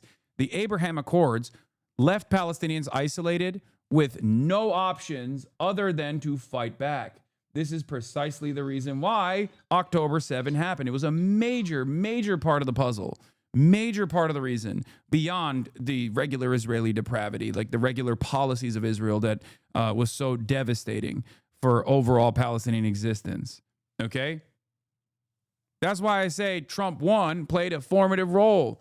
But the problem is Biden continued Trump 1. Biden continued the Abraham Accords. Biden could have, at some point, put an end to this. Biden could have demanded that Israel scale back, but it didn't, because Biden is just as pro-Israel as Donald Trump is. That's it. If Trump's envoy does visit Gaza, it's unlikely he'll see here Nasser Hospital, where healthy children are fainting from hunger and those with chronic conditions are wasting away from malnutrition. An American pediatrician working here had this response to the claim that there's no famine in Gaza. This is an absolute lie. This is absolutely not true, because I've seen that with my own eyes. And I would like to have Mr. Witkoff come here and talk to me to my face, and I'll show him. Just look at this, an aid lorry arriving in Gaza, and it's pure chaos. This is what happens when desperation takes over. It's hoped America's visit will be a moment that finally makes the difference. Sally Lockwood, Sky News, Jerusalem. I know the topic of Israel is on everyone's mind. I have an update from Special Envoy Steve Witkoff, who I got off the phone with this morning. Special Envoy Witkoff and Ambassador Huckabee had a very productive meeting with Prime Minister Netanyahu and other officials today in Israel on the topic of delivering much-needed food and aid to Gaza. President Trump is a humanitarian with a big heart, and that's why he sent Special Envoy Witkoff to the region in an effort to save lives and end this crisis. Tomorrow, Special Envoy Witkoff and Ambassador Huckabee will be traveling into Gaza to inspect the current distribution sites and secure a plan to deliver more food and meet with local Gazans to hear firsthand about this dire situation on the ground. The special envoy and the ambassador will brief the president immediately after their visit to approve a final plan for food and aid distribution into the region. And we will provide more details for all of you once that plan is approved and agreed on by the President of the United States. On the trade front, the president secured a historic trade agreement with the European Union that puts America first and fundamentally strengthens the economic relationship between the two largest economies in the world. This deal delivers on two of President Trump's core promises on trade, supercharging America's manufacturing capacity and opening up foreign market access to American businesses. The deal guarantees that American businesses will have unprecedented levels of access to the European Union markets to export our American-made goods. And now over in the United States, splits have started to emerge within the Republican Party over the U.S.'s blanket support of Israel as well due to the worsening humanitarian situation in Gaza, particularly among members of Donald Trump's MAGA base. For more on this story, we can bring in France 24's former Washington correspondent Ketevan Gojasani. Ketevan, great to see you. Tell us about the splits that's emerged. Well, look, on Monday evening, Marjorie Taylor Greene, a MAGA far-right representative closely allied with Donald Trump, became the first Republican in Congress to use the word genocide to describe what.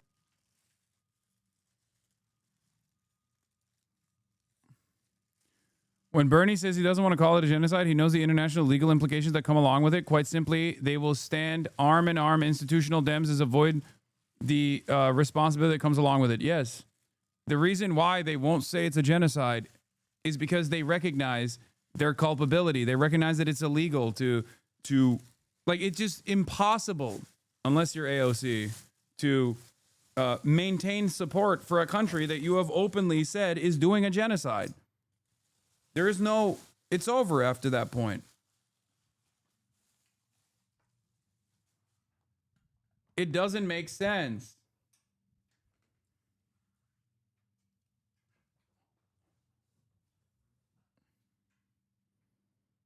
Is happening in Gaza. If we can pull up the post she had on X, she said, it's the most truthful and easiest thing to say that October 7th in Israel was horrific and all hostages must be returned, but so is the genocide, humanitarian crisis, and starvation happening in Gaza. She was responding to a fellow Republican representative, Randy Fine, who had tweeted last week, release the hostages, until then starve away. Seemingly talking to the Palestinians. Yesterday, there was another Republican, Thomas Massie. He's more of a critic of Donald Trump, a critic of the pro-Israel lobby, AIPAC, but he is a staunch Republican. He said Israel's war in Gaza is so lopsided that there's no rational argument American taxpayers should be paying for it. These are still minority voices within the Republican Party, especially when it comes to Congress, but it is representative of a shift in the base, in the voters of the Republican Party, and a shift of attitude towards Israel. And you see that especially in the broader MAGA world of the podcasters, the YouTubers, those influencers of MAGA world. Last week, Benjamin Netanyahu, the Israeli prime minister, he was on set with these two pro-Trump YouTubers, the Nelk boys, very popular with young men, with the young MAGA crowd. There was a huge and unprecedented backlash towards the Nelk boys by their own audience, who are basically accusing them of harboring a war criminal and giving him a platform. You have people like Matt Gaetz, the former MAGA representative, people like Steve Bannon, former advisor to Donald Trump, who are saying that support for Israel is becoming a political liability. And there was the conservative radio host, Megyn Kelly, who I think summed it up pretty well this week. She said, Israel has made itself the villain of the world. They have lost support among their dearest friends. So what explains the shift that we're seeing? Well, there are several things that could explain this shift. One, you have to already remember that the Republican Party now is a big tent. You have the traditional GOP, the Grand Old Party, the foreign policy hawks. They see the safety of Israel as a security matter, as key to stability in the Middle East, and therefore in the interest of the United States. They haven't really moved when it comes to Israel. Then you have the evangelicals. They see defending Israel as sort of a biblical duty. And while they still strongly support Israel, they are starting to feel very uncomfortable with the humanitarian crisis in Gaza. And even more so when you have Israel, for example, bombing the church in Gaza, or Israeli settlers in the West Bank attacking Christians in the West Bank. You had Mike Huckabee, who cannot be considered someone who's very friendly to the Palestinians, saying that these attacks on Christians in the West Bank were an act of terror. Finally, you have MAGA and the far right. For them, there's a little bit of anti-Semitism in that crowd, obviously, but also it's mostly about America first, that policy, which is basically, we don't care what happens elsewhere. Why should we be sending millions and billions to the Israelis to help them when we could be spending it at home? And finally, there's also a growing generational divide. You see that among the conservatives, but also among Democrats under the age of 40, attitudes toward Israel are shifting, and they're. I'm telling you, for the younger generation, there's a lot of anti-Semitism out there for sure. But I think there are literally just Trump supporters and right-wingers, just as there are Trump supporters and right-wingers who think like, oh, I didn't realize mass deportation of migrants was going to look like this. There are those who literally are not even like anti-Israel from an anti-Semitic perspective, but are simply anti-Israel on the grounds that they're starving children. You know what I mean? Like, even among like older Republicans at this point. Shifting very fast. Kativan, thank you very much for that. Kativan Gojasani there. I think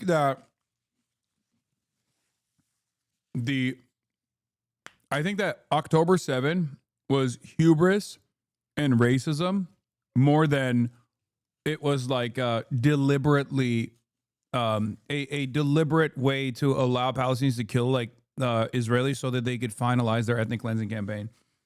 There are people who believe this. There are people who think like, oh, it was an inside job, like 9/11, you know? But I know Israeli society. I know what would be allowed and what wouldn't be allowed. They didn't need like 6 hours of killings to take place for them to be geared up for this ethnic cleansing campaign. They didn't. The troop positions, there are like suspicious things that happened on that morning. I think ultimately, even if they knew, which of course they knew, there's no way they didn't know, by the way. The fucking Egypt warned them ahead of time.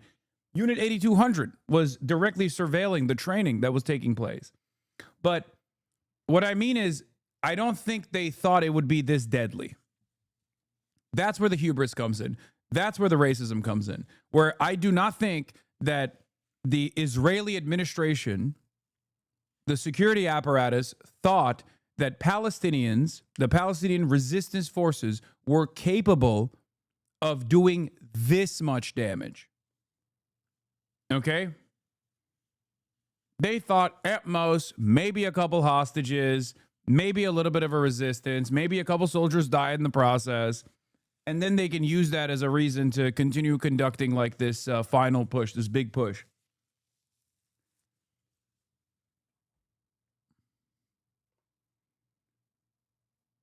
That's where I think the racism and the hubris plays a role.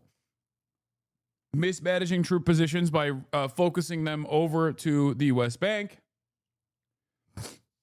because they were too busy doing ethnic cleansing in the West Bank.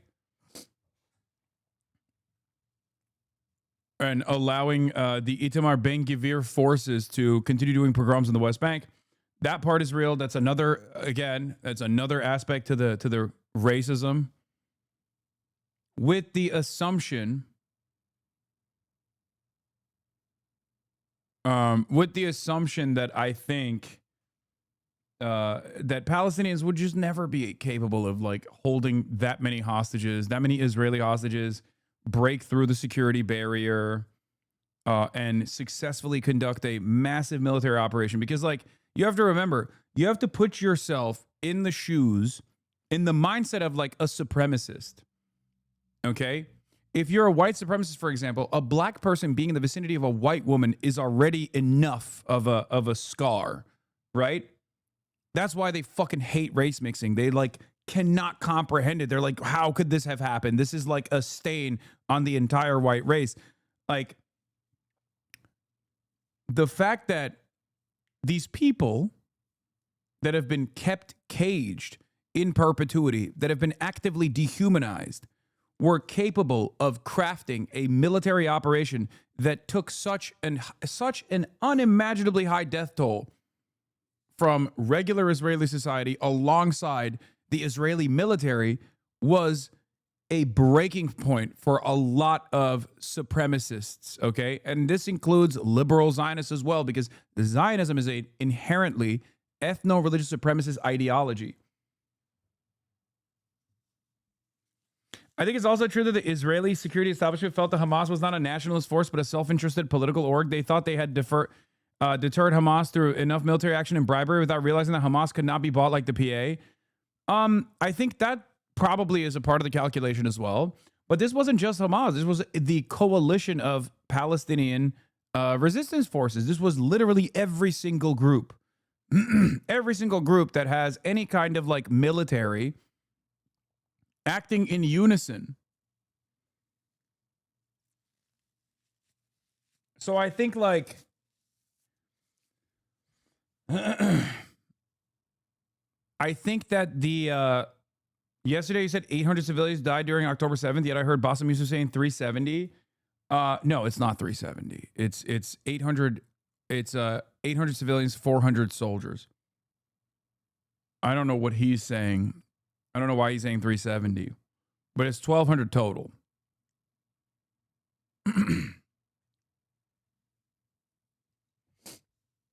Now, of course, in the civilian death toll, we do not know how much of the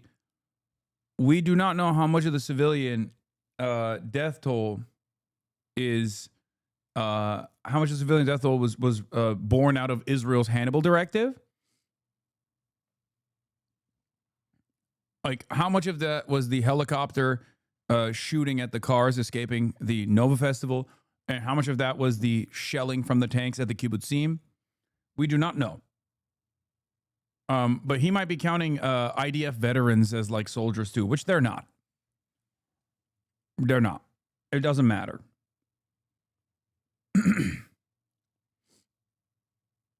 No. That's what Israel fucking claims. That's bullshit. That's what Israel does for Palestinians. They say, oh, you're affiliated with Hamas, the political party. Like, no. No. Just because someone is an IDF veteran doesn't mean that they were an enemy combatant, chatters. There's a reason. There's a legal designation between a civilian, okay? The proper term, veterans are not active combatants, okay? They're not. Nazi veterans were cool then, right? No, you're being stupid. This doesn't matter. I am talking specifically about the legality, okay? They're not. They're not. It's just not how, it's not even relevant to the point that I'm making, but they're just not, okay? Just as Hamas militants that are in hospital are not fucking valid military targets. They're not. They're not in fucking battle. You cannot just go into a hospital and kill someone who fought alongside Hamas. You cannot do that. Okay? And I mean like an active duty. Like a dude who is literally in Hamas when they are no longer fighting and they're in a fucking hospital. You can't kill them. That's technically the rules. Not that Israel listens to those rules. So it's not even that you're like no longer active duty, that you're a veteran. Like it doesn't matter. What did this guy say? 90% of your commentary, grok. Did he do a grok hit? Did he try to act grok here? 90% of your chatters use grok to fact check real facts. How dare you? How dare you say that? You're Jewish. I mean, Kyle isn't, but like that's the one thing. Like the you can get away with a lot as a Jewish person in Israel. Like you have to literally be like Norm Finkelstein to not be allowed into the state. Okay? Now, maybe post-October 7 things might have changed a little bit in terms of like anti-Zionist Jews and like how much they're allowed into the state, but like it's a fucking supremacist state. Okay? And because it's a supremacist state, because Zionism is an ethno-religious supremacist attitude, yeah, when you're Jewish, even if you're like, fuck Israel, Israel can suck my dick, Israel still has limitations on what it will do to you. Okay? It's just true. Like there is no, that is the reason why Andre X, who is a Jewish from Ukraine, who went to Israel when Russia invaded Ukraine, who became an anti-Zionist activist, can just go to the West Bank and put his body as a Jew in the West Bank between the IDF and the settlers and the fucking Palestinians. Oh, he's from Russia. Sorry. I thought he was from Ukraine. Like, this is the other side of supremacist attitudes. Okay? The other side of supremacy is that the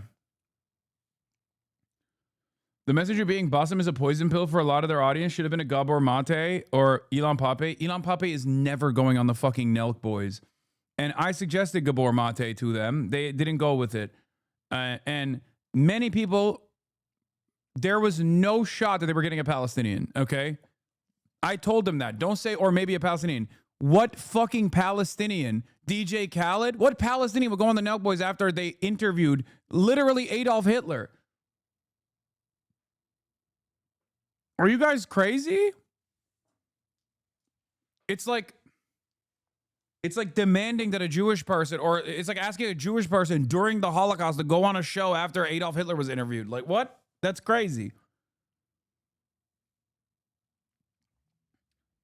You just said comparing them to Nazis was wrong. I'm so confused. Wait, what?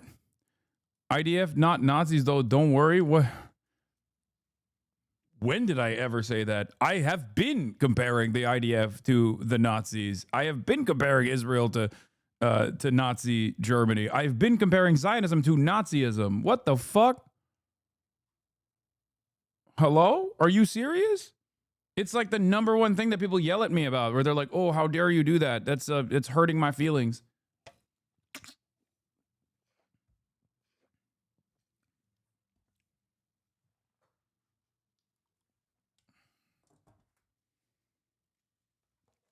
They're both fascists. They are both fascist, ethno-supremacist ideologies that have a desire to exterminate the outgroup.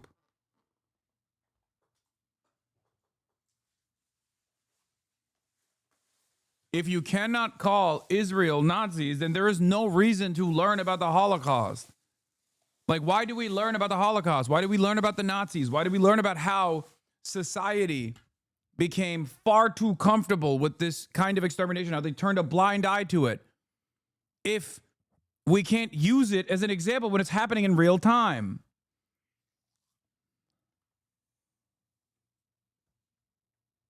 What? That you think IDF does not equal Nazis, but your point was about what?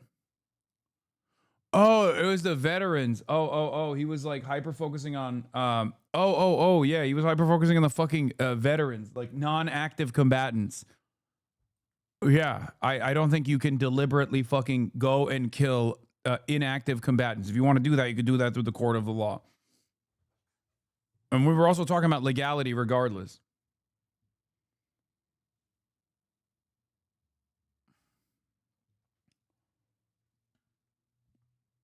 What the fuck?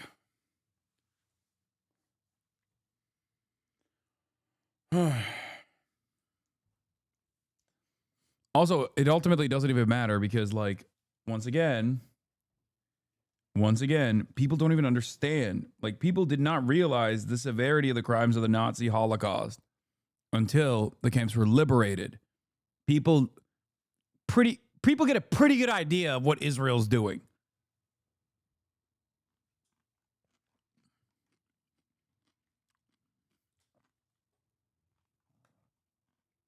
As AIPAC, there is so much pro-Israel institutional control because of Israel's alignment and its role that it plays in American foreign policy in this region. There is no equivalent to what Israel's been able to do because there's no other country that we have utilized in the same way, right? It's not just AIPAC. AIPAC is simply one part of this puzzle. Kufi, Christians United for Israel, is another part of the puzzle, right? But even beyond that, the financial ties directly to Israel by Americans who aren't Jewish, by the way, Jewish Americans as well, but Christian Americans as well. The institutional ties that these institutes of higher learning, for example, have to Israel. Like, it's not, it is a behemoth. It is a massively consequential influence peddling operation alongside financial ties, alongside Israel's role in America's foreign policy goals. There is no other country that gets this treatment. It just isn't. And the only reason why Israel has been able to create this dedicated network of influence peddling is because of it's because of Israel's role in American foreign policy.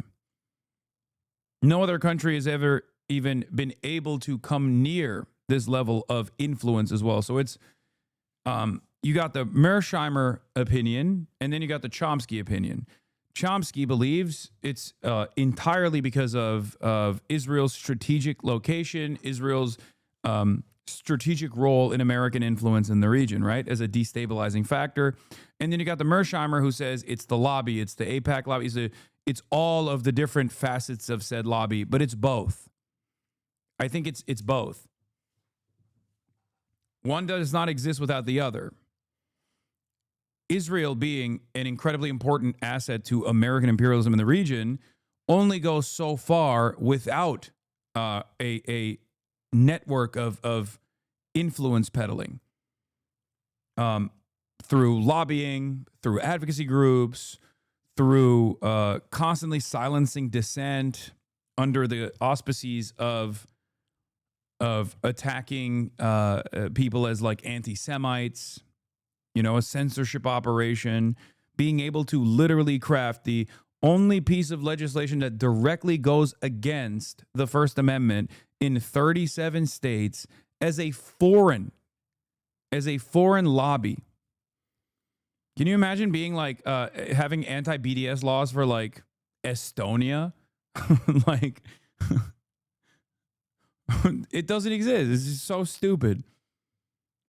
Politicians being demanded to take like loyalty pledges to Hungary. Like, you have to. What do you mean? What? Like, the equivalent is right there with Turkey. Turkey is in the region. Turkey is a NATO country. Turkey has the second largest standing military. Could you imagine if there were people like myself running around being like, do you recognize the Armenian genocide? Oh, you do? Why are you being anti-Turkish? Why are you being so anti-Turkish? Do you recognize the Armenian genocide? Why you not love Turkey?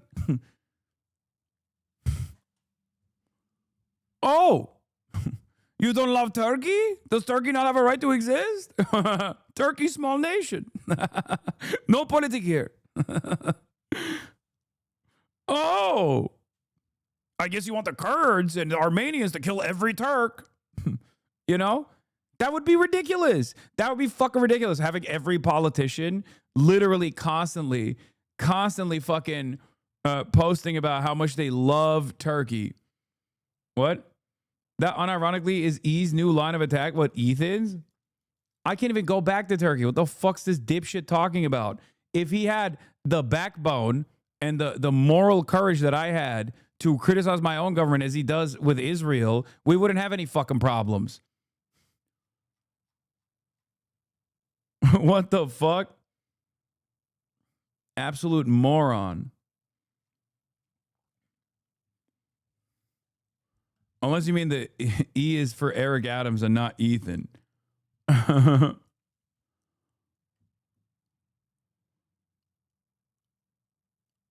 Yeah, I'm a nationalist, but also I didn't serve in the Turkish military. And he also said I was a coward for not serving in the Turkish military. What was it? The funniest was when Ireland was working through the process of potentially doing a BDS or something. And then every single American congressman in unison started talking about Irish trade policy. That was such a fucking funny moment. Does anyone have that tweet of like all of the American Congress folk from both parties just talking about like Irish trade policy out of nowhere? Okay, it was fucking hilarious, dude. They were all. It was not. No. It was hundreds of tweets that was the same tweet. Hundreds of different lobbyists and politicians in unison tweeted out the same fucking tweet, like literal copy paste. It was hilarious. It was so stupid. It's like, what is going on? This is so like, what? What do you mean? Oh, here it is.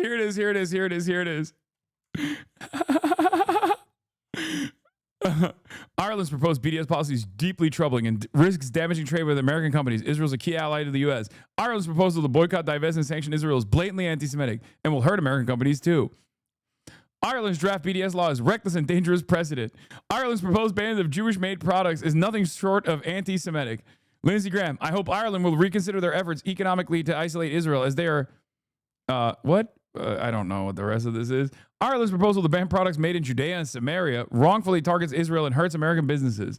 Ireland's proposed legislation targets Jewish communities by singling out settlements tied to Israel.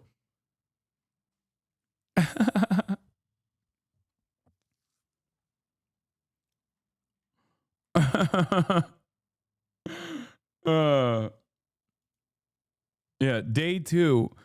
I love this. I love when he posted this. Yeah, it was this guy that posted it originally. Wow, I love to see all this organic passion for Irish trade policy in the United States Congress. Day 2 of members of Congress completely independently deciding that they are highly concerned about Irish trade policy vis-a-vis the West Bank.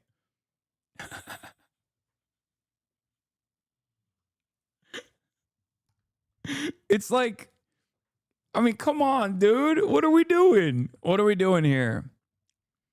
What an organic movement. What an organic movement this was.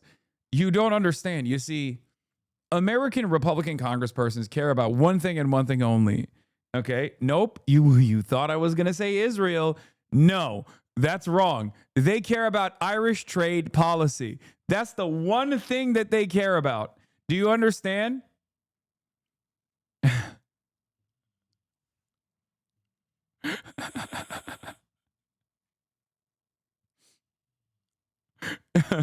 Day 2 of members of Congress completely independently deciding that they are highly concerned about Irish trade policy vis-a-vis the West Bank.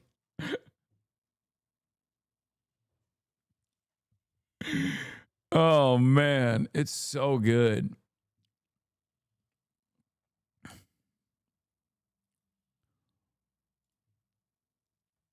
Also, this is the funniest. This is what they're posting. This is like such a funny thumbnail for that article. Ireland will regret its anti-Israel boycott. Like it's like Benjamin Netanyahu saying that angrily.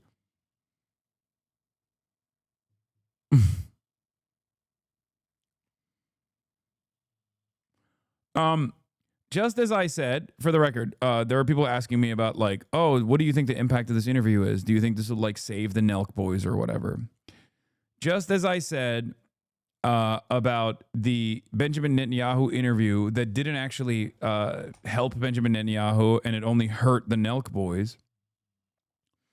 I think this Bassem Youssef interview doesn't help the Nelk boys necessarily, but it's good overall for their audience to hear exactly the financial entanglements look like between America and Israel. Like this is a great educational 1 hour podcast because it helps people. It helps people who are like against Israel understand truly why they should be against Israel. Because many people just like jump on trends. Okay. And as I've said, it's fuck Israel o'clock, right? That's what it is. That's what time it is. Everybody sees it. Everybody recognizes it. And I'm sure there are plenty of people that are just simply saying it because they've heard others say it. I'm sure there's plenty of people who just like only have seen maybe a couple of the starving children or whatever, and that was enough for them, and that's fine. You don't have to be a fucking scholar to know that genocide is wrong, right? But this helps a lot of people truly understand what the magnitude of criminality is. This helps people understand like what the incentives are. Okay, what is what's happening here that is the reason for why America is so attached to the hip. It gives them the tools to properly communicate why. I'm not seeing anything on Google about Israeli pedophiles. Brother, literally search Haaretz pedophile safe haven Israel. Actually, let's do it right now.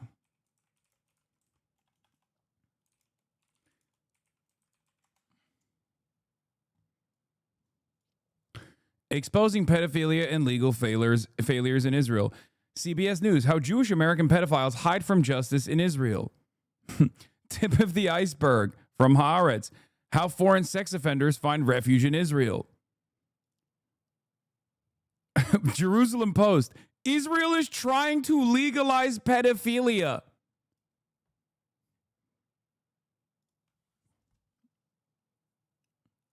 Like, I know that like criticizing Israel sometimes takes this weird turn where it literally sounds like you're being anti-Semitic. Okay? I get it. I totally understand. Okay, last part. And this is the final thing that you need to know. Leonardo DiCaprio to open hotel in Israel. It's over. It's over. Lock it down.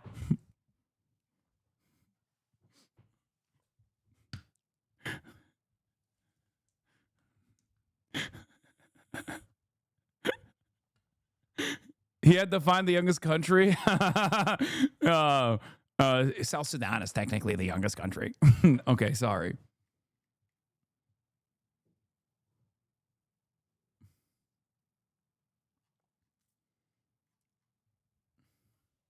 Yeah, y'all stole that. Y'all stole that joke from Twitter.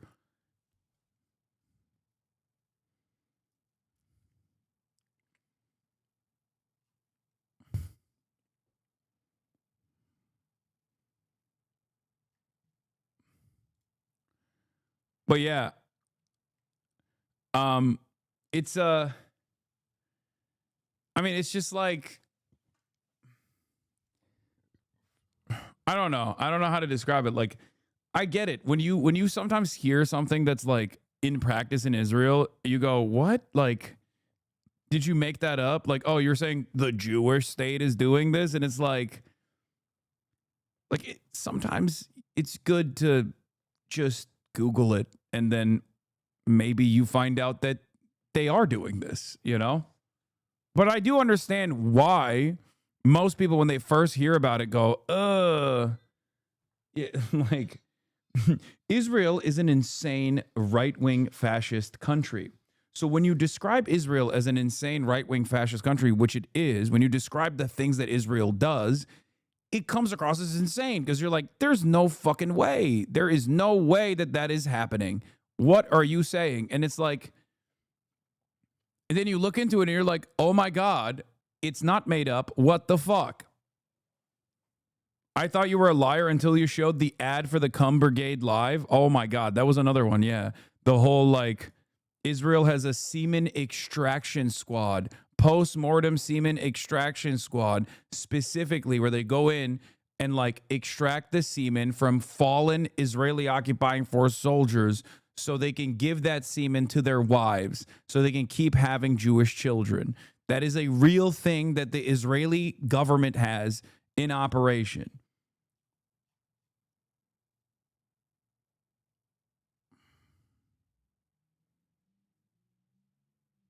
The goon platoon. That's the type of shit you do when you are a eugenicist fascist country. You know, Jewish, Christian, atheist, doesn't fucking matter. If you have like a eugenicist, supremacist ideology, that's the kind of stuff you get involved in.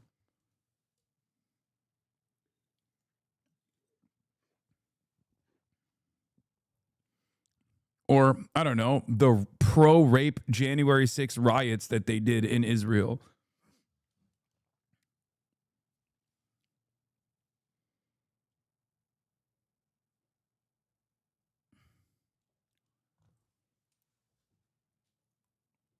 But yeah, Israel is our greatest ally, of course. Just like ISIS is the embodiment of all the Islamophobic tropes with no support from most governments, Israel is the embodiment of the anti-Semitic tropes with full support from most governments. Yeah, Israel does do a lot of stuff that you would normally think is possibly blood libel. You're like, nah, that's not true. Get the fuck out of here. You're being ridiculous. And then you literally Google it and you're like, oh my God, that is literally true. What the fuck is going on? That's why I'm saying, like, my hatred for Israel did not fucking develop overnight for no reason. Many of you that have been in here for a very long time, know that I abhor anti-Semitism. I think it's disgusting, it's bigoted, it's fucking ridiculous.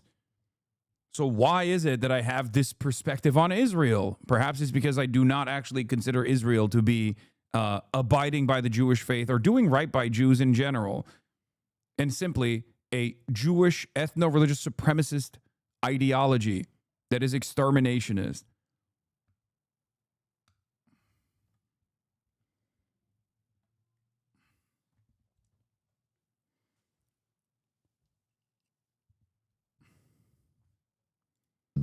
Yeah, there's also a tint of white supremacy associated with this as well. Early on, obviously, before Israel realized there simply wasn't enough like white Ashkenazi descent Jews to fill up the entire population of this area that they wanted to populate. At first, the whole, the idea was met with a little bit of negativity. Like, why are you letting in these fucking Arab Jews into the country? It's kind of crazy to think about now, especially because like Yemeni Jews, for example, or who were incredibly mistreated by Israeli society broadly. But like, it's not, but that's at the heart of fascism. Like, that's at the heart of all fascist ideology. Eventually, when you run out of targets to exterminate in the outgroup, you turn the crosshairs within. So there is also obviously the whole initial mistreatment and otherizing of Arab Jews, and the sterilization of Ethiopian Jews, the Yemenite children affair, obviously, the disappearance of Yemenite Jewish babies and toddlers of immigrants in newly found state of Israel from 1948 to 1954. The number of children affected ranges from 1,000 to 5,000. Majority of immigrants arriving in Israel during this period were from Yemen, with considerable numbers coming in from Iraq, Morocco, Tunisia, Egypt, Libya, and the Balkans. According to low estimates, 1 in 8 children of the Yemenite families disappeared. Hundreds of documented statements made over the years by the parents of these infants allege that their children were removed from them. There have been allegations that no death certificates were issued and that parents did not receive information from Israeli and Jewish organizations as to what had happened to their infants. Israel does not acknowledge the Ugandan Jews and does not offer them citizenship. That's another one because they were converts and they're black. They're from Uganda. Not so fun fact, Jews from Yemen were stolen from their parents as babies and given to European Ashkenazi families to raise. Yeah, so they did a little bit of that as well. You know, like residential school style shit. Because the initial Ashkenazi, the initial Israeli society was also built around like making sure that Israel was European, right? It was a European colony. And that the fear, what was the term? What was the statement that Ben Gurion made about Arab Jews? Like that they're dust or something.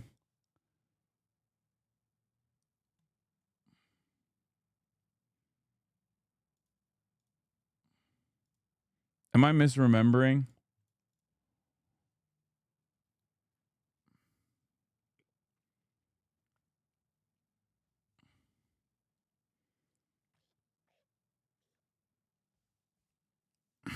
Or was that Ben Gvir? Why would Ben Gvir say that? Ben Gvir is from fucking Iraq.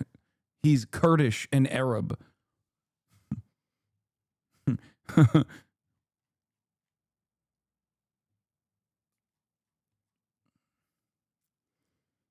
What was the statement that he made? I can't remember now.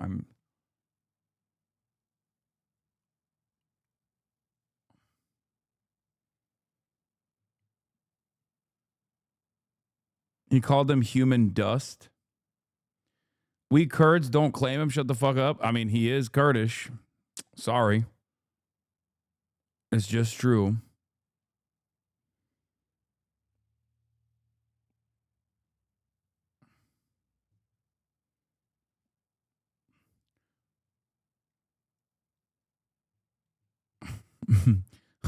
Kurds in the chat be like, nah, he's Turkish, bro. I swear. Nah, I heard Itamar Ben-Gvir was Turkish, actually. That's what many people are saying. Not me. Don't know where you got that from. Nah, he was not Kurdish, bro. He was actually Turkish, bro. Trust. Here is another one. Where is it? The Jewish Power Party lady. Someone in the chat brought it up, but that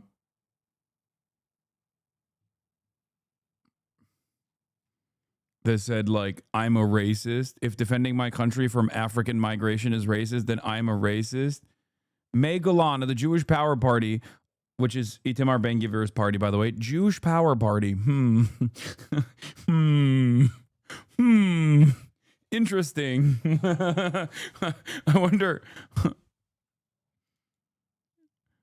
I wonder why they named it that. That's crazy. That's weird. Okay. All right. Whatever. Nothing to see here. Yeah. May Golan, Israel's self-proclaimed racist politician, nominated as New York Consul General. May Golan has insulted Africans in Israel and disparaged the Reform Movement, the largest Jewish denomination in the U.S. This is from 20th of April, 2023. Israel's Prime Minister Benjamin Netanyahu has nominated a far-right politician who once boasted that she is proud to be a racist as his country's top diplomat in New York. The appointment of May Golan, this is under the Brandon regime as well. The appointment of May Golan was swiftly denounced by Israeli and American former diplomats and the head of the largest Jewish denomination in the U.S. as an affront to the U.S. and damaging for Israel. A group of former Israeli ambassadors said they were shocked by the move. Golan's appointment is outrageous as she is a racist and divisive figure, which is the exact opposite from what Israel needs in such a critical place. Golan, who was a member of the Israeli parliament for Netanyahu's Likud party and a minister without portfolio in the current government, is a supporter of the ultra-nationalist faction in the ruling coalition that is attempting to curb the power of Israel's courts in what has been described as a judicial coup. Golan made a political name for herself by denouncing African refugees in Israel, calling them Muslim infiltrators, criminals, and rapists. She said many have AIDS, suggested they were spreading HIV by working as waiters, and demanded they be expelled from the country. If I am racist for wanting to defend my country and for wanting to protect my basic rights and security, then I am a proud racist, she said at a political rally in 2013 as a member of the far-right Jewish Power Party, a descendant of the Koch party that was outlawed under Israeli anti-terrorism laws.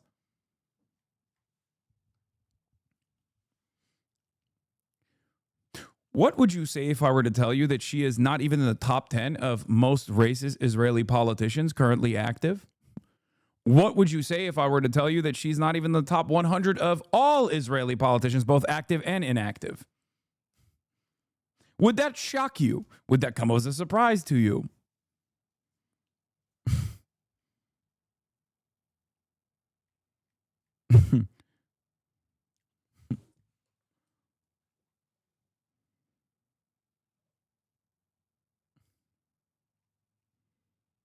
Yeah. This is not even a joke. The seventh most racist Israeli politician, both no longer currently active, literally idolizes Hitler. I forget his name now.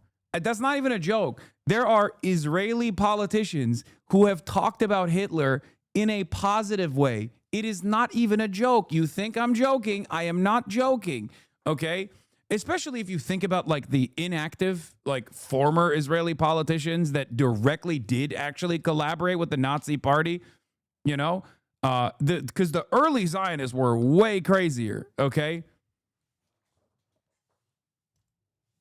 I mean, Netanyahu himself is a Holocaust revisionist. He literally said Hitler didn't want to kill the Jews, which is an abject lie. Okay.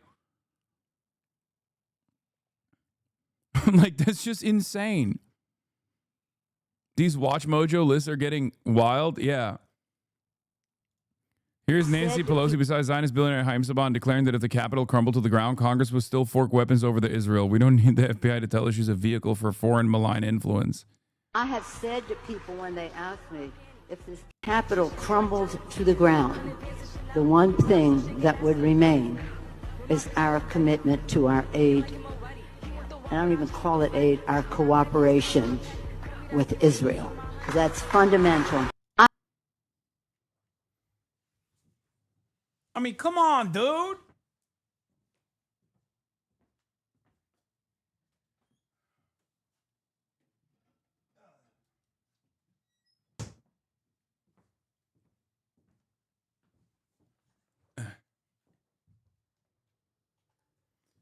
I think one of the craziest things that's taken place in this past year has been like a lot of things that I knew about that I couldn't just like point to because I knew that it was only fucking Nazis that would bring it up, like USS Liberty. 5 years ago, if someone was like, do you know about the USS Liberty? That would imply that that person you're talking to is probably a fucking Nazi. It doesn't matter that Israel did do that, okay? But it's one of those things where there is like a permission structure that has opened up where you could just like be honest about how ridiculous this shit is.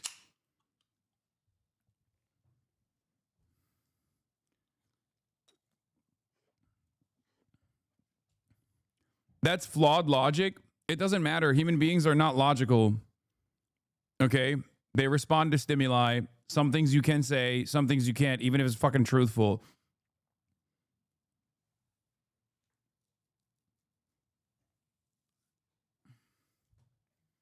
This is one of those things that you see in like, this is the type of shit that anti-Semites use in their anti-Semitism compilations, okay? Like this just by virtue of like how 14p this video is probably in a compilation where then they'll interlace it with like some fucking rabid Kahanists that are talking about how like the goy are cattle or some shit, to be like, see, this is what they think of Christians. You know what I mean? It's like, that's usually what you would normally see this kind of footage interlace with. Okay.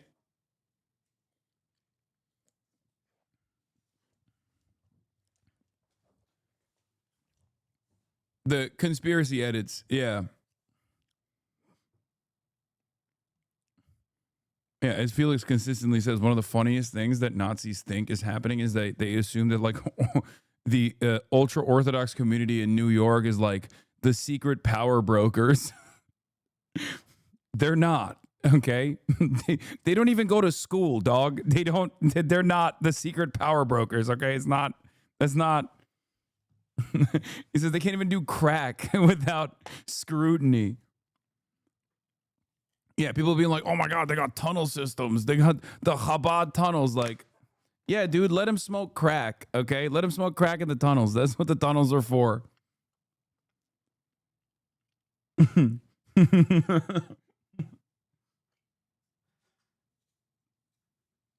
Chabad tunnels are for crack smoking only, okay? And possibly a little bit of sexual intercourse too.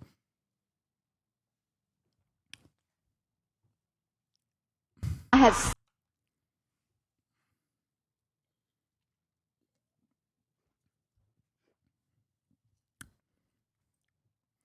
Before 10/7, stuff like USS Liberty was niche info to know about. If you knew it, either you were a principled early anti-Zionist or you were a Nazi. Now it's widespread knowledge due to the genocide, drawing attention and scrutiny to Israel in its past. That doesn't mean the Nazis won here. It means the anti-Zionists did. Yes. But Americans do have a tendency to believe, because of their lack of interest in like thinking about America's involvement in this, they have a tendency to look for some kind of secret conspiracy, and that, I'm fearful, pushes them in the direction not of like principled anti-Zionism, but instead of anti-Semitism. This is why I do what I do so consistently, regardless of how many of these supposedly Jewish advocacy groups consistently attack me and say I'm the arch nemesis of Jews in America, because I'm very fearful that Americans, I know Americans, they're just like much more, they're much more easily duped by a narrative that conveniently creates a villain that they can point to. And it's much easier for them to think about it as like American politicians being blackmailed into this position, instead of just being totally on board with this position, because America loves what Israel is doing. To be and they don't care about you. They don't give a shit about spending this money on you and your streets and your schools, and instead would perfectly fucking give it, would be perfectly happy giving it to the military-industrial complex and laundering it through the military-industrial complex to Israel. And to be fair, it's not easy to come to terms with the fact that we are the bad guys in all this. It changed my whole world. I know. That's like the last hang up. There's two hang ups in this conversation that Americans cannot contend with. Number one, the scary Muslim barbaric rapist hordes are actually just simply operating on a totally understandable human desire of emancipation. And they're not just like reacting violently because they have like unlimited Jew hatred. Okay. That's number one. Most Americans simply cannot go above that point. They'll say what Israel's doing is horrible, it's violent, it's monstrous, but then also they'll always turn around and go, but Hamas, but Hamas, but Hamas, but Hamas. Okay, which is always like giving Israel permission to behave in the ways that it does. Maybe if it just like scales back the atrocity, you can just kind of look the other way and it's fine, right? It's not fine. The conditions that set up October 7 is not fine, okay? That's number one. Number two is America's involvement in this.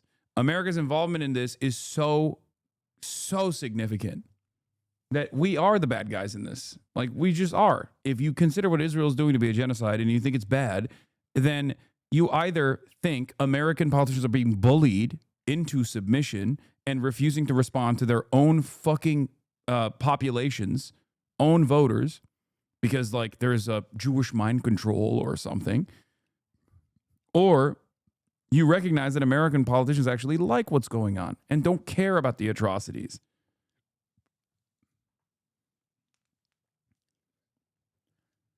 I'm a believer in the second thing, not the first. I don't think it's a secret Jewish mind control or Jewish blackmail or anything like that.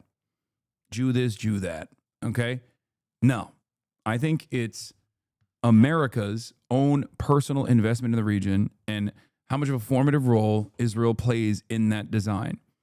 Have they allowed Israel to basically take over and direct American foreign policy in the Middle East? Absolutely. I would say that it accelerated after Barack Obama. I think Trump 1 was the definite kickstart of like Israel grabbing onto the wheel and just fucking moving the car around. Because people point to like George W. Bush, neocons, certainly, right? That was a lot of Israeli influence. There was a scale back from that in the Obama administration. But of course, our commitment to Israel was still solid, make no mistake. But Donald Trump accelerated that process so dramatically. Like, I think previous Republican and Democrat administrations would have most likely pulled the plug on all of this a long time ago. Not even for, how are you so sure there isn't any blackmail element to this? No, make no mistake. There is a blackmail element to this, but it's not as significant as you think. If you think that Israel or Mossad has literally fucking piss tapes or sex tapes of every single American congressperson, you're out of your fucking mind. No. That's not the case. There is plenty of blackmail that takes place for one reason or another. I'm not even like, and bribery takes place as well. Lobbying is obviously significant, but it's a combination of everything. It's a combination of all of that. But the most important factor here is the allowance that we have given Mossad to even operate on U.S. soil, or the allowance that we've given Israeli officials to operate on U.S. soil with impunity. That is not because of the blackmail. That is because of Israel's position as an incredibly important asset in America's foreign policy.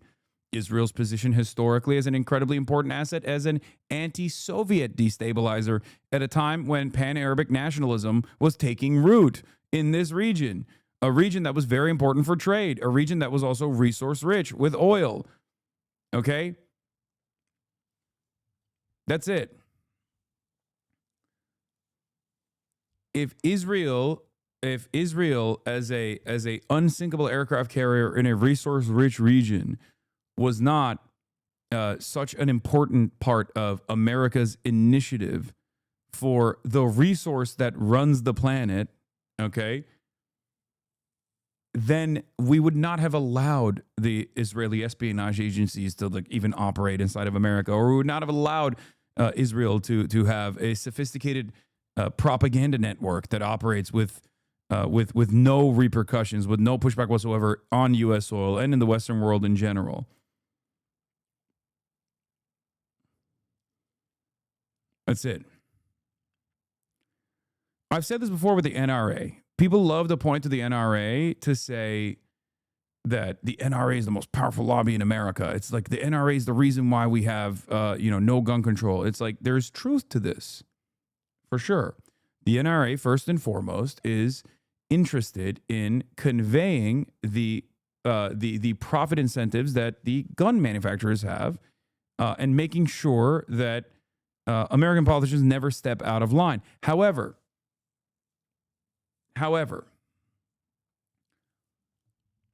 the NRA or even other gun lobbyists are not the reason why American politicians are so pro-gun.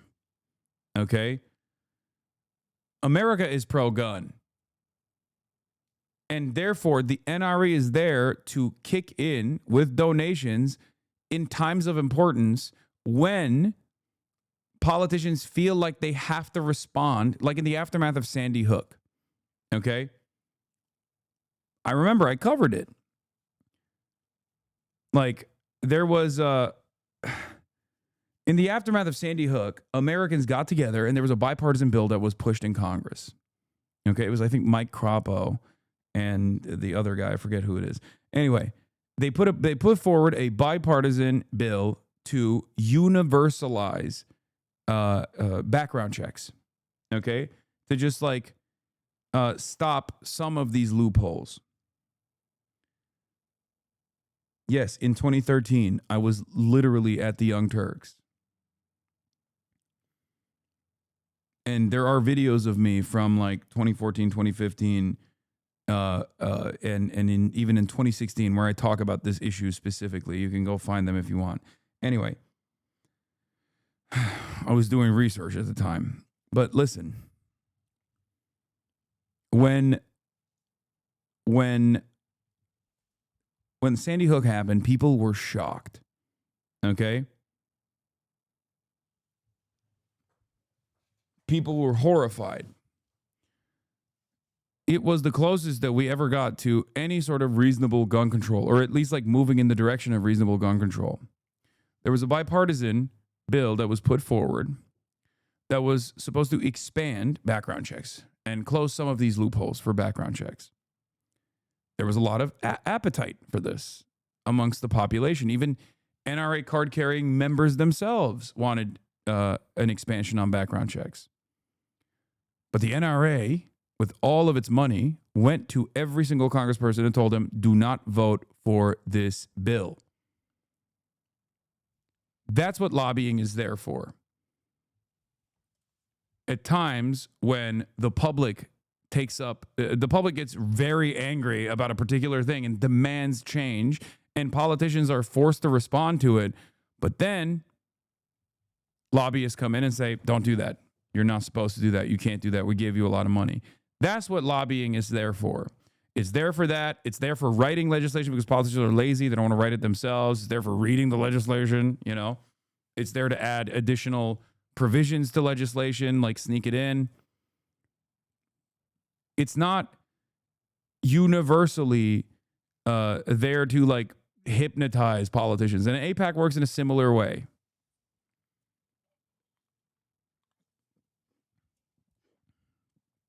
That's why you see sometimes congresspersons that don't get that much money from AIPAC that are still fucking firmly committed to Israel. Why is that the case? You know? Because no matter what, when you're Arab or you're Muslim, like you're biased. This was really funny. Hen Mazik post, horrific. An FSU student was attacked at the gym for wearing an IDF shirt. A Jewish student at Florida State University was just working out when a woman saw his IDF shirt and snapped. She screamed in his face, called him a murderer, and got physically aggressive before getting kicked out. This is Jewish life on campus. School is where students should focus on their education and growth, not be constantly on guard to avoid becoming the next victim of a hate crime. It's a hate crime because I'm wearing a SS uniform to the gym. Oh my God. Fuck Israel, free Palestine, put it on fucking Barstool FSU. I really don't give a fuck. You're an ignorant fucking son of a bitch. Fuck Israel. Look how scared he got.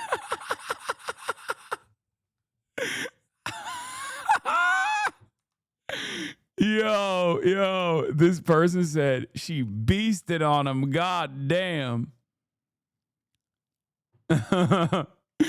She did. She went, fuck you, free Palestine, fuck Israel. Hey, yo, that's crazy. He's like, what do you mean? I'm scared. I was just wearing my fucking SS brigade, dude. I was wearing my fucking Nazi banner. What is happening to me? Yeah, is the Caleb Pitts. Well. Guess who just got kicked out of Starbucks for, you guessed it, being white? This is literally this is a 1-to-1. Straight up 1-to-fucking-1. Or you can do the Daniel Henschel a bit as well, where he like dresses up as Hitler, and then he's like, I got punched again.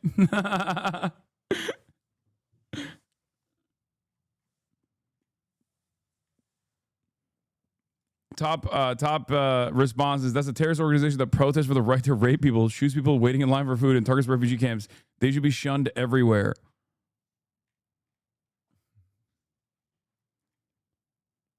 Yeah. It's so funny. Fuck Israel, free Palestine, put it on fucking Barstool FSU. I really don't give a fuck. You're an ignorant fucking son of a bitch.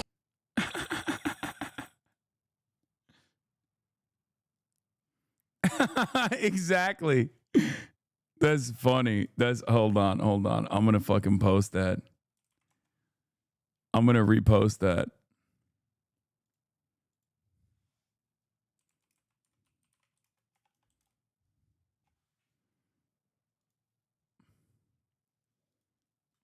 I'm gonna repost Hen Mazik for the first time ever.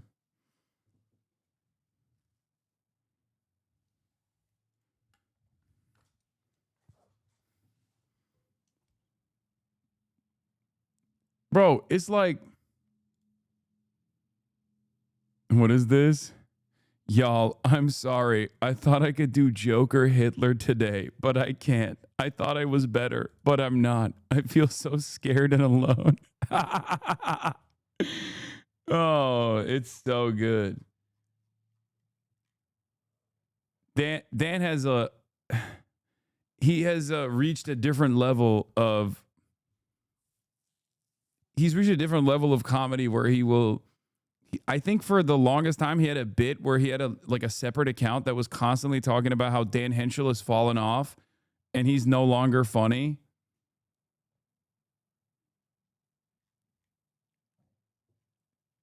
Codal Top, thank you for the 20 gifted. I go to FSU, they instantly suspended the girl from campus and are looking into criminal charges. I mean, of course. What did Randy Fine say? That he wants to eat her? I've worked with the university. She has been suspended pending expulsion and barred from campus. In Florida, we don't mess around. Of course.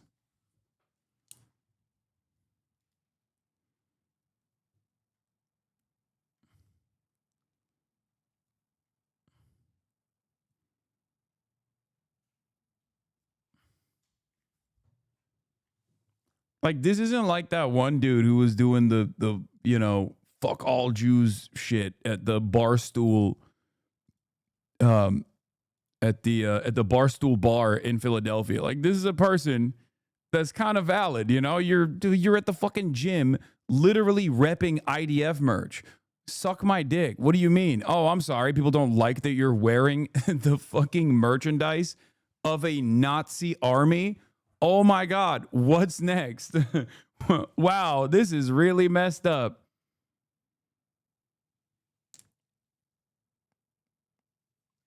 This is really messed up. They're coming after me, a 20-year-old Rear Admiral General of the IDF.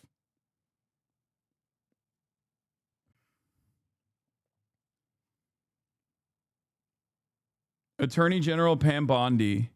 Thank you, President McCullough, for your leadership and prompt action. Anti-Semitism will not be tolerated in Florida or anywhere else. Oh my God. They got the Attorney General on this? Bro, I'm sorry. This is fucking insane. Oh my God, this country sucks so much dick. Oh my God, this is the fucking stupidest country on the planet. It's getting to a point where if literally someone screams in your face that they love the genocide that's taking place, and you turn around and you say, maybe that's fucked up, you go to jail. Okay? Nope.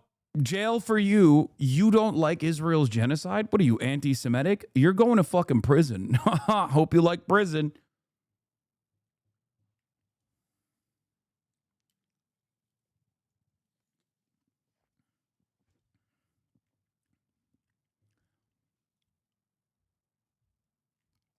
This is ridiculous.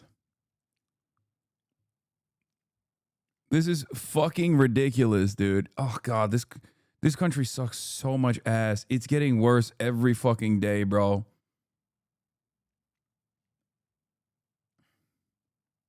I mean, it's not even a hypothetical. They literally did that to the Turkish American student, the Turkish student on a student visa who wrote an article about how fucked up it is that Israel is doing a genocide, and she was black bagged off the street.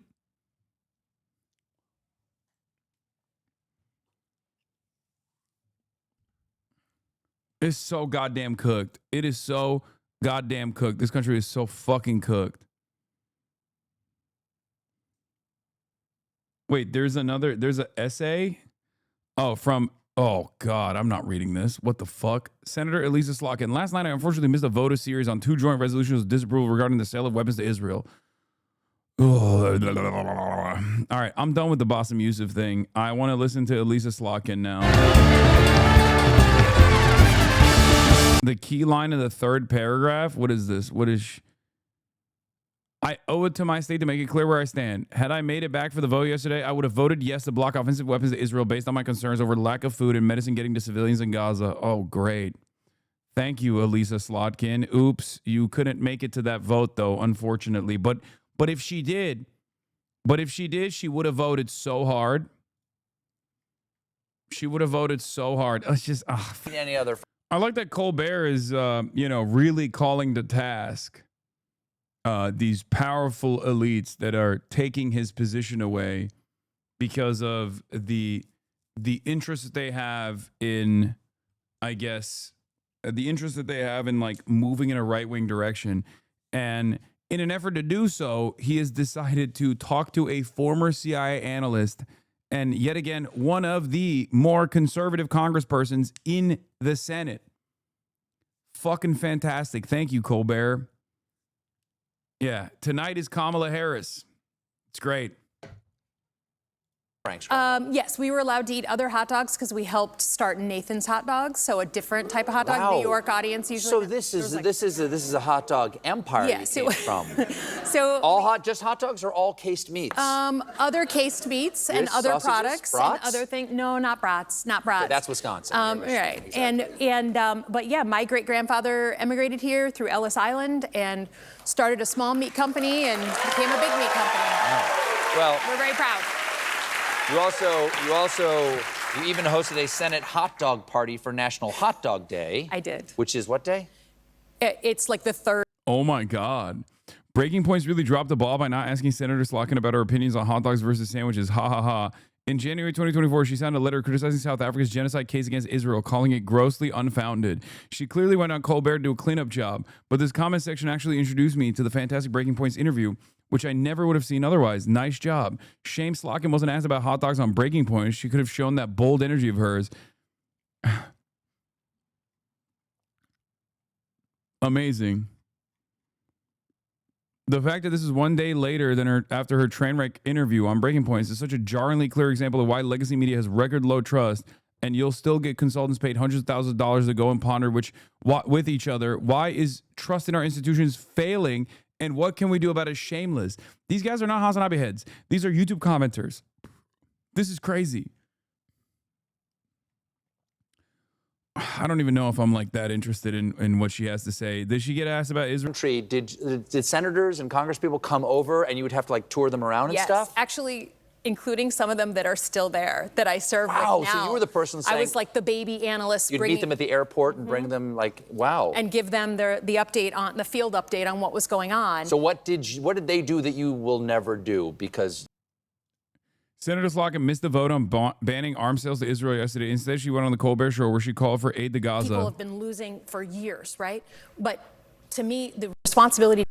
I don't know. Are people drones? I feel like they are, right? There's no like unified front where people can just like gather information. So I guess like when they hear someone like her say like, oh, we really got to take care of the Gazan children, they go, oh, that's great. I'll remember that. She's a positive force.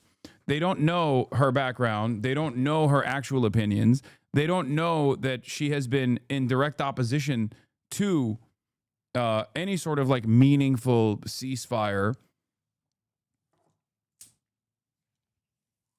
I mean, she literally she skipped out on the vote.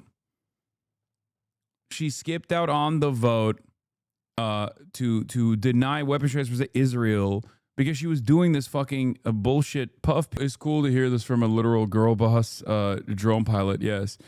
Also, Kamala Harris is to appear on The Late Show with Stephen Colbert tonight. This could be an adversarial interview with a very powerful person that gets to the heart of the Dems base deep disgust with their party and the failures that led here. But he's probably just going to ask her stuff like, now is bacon really a spice? Come on now, while she cackles maniacally.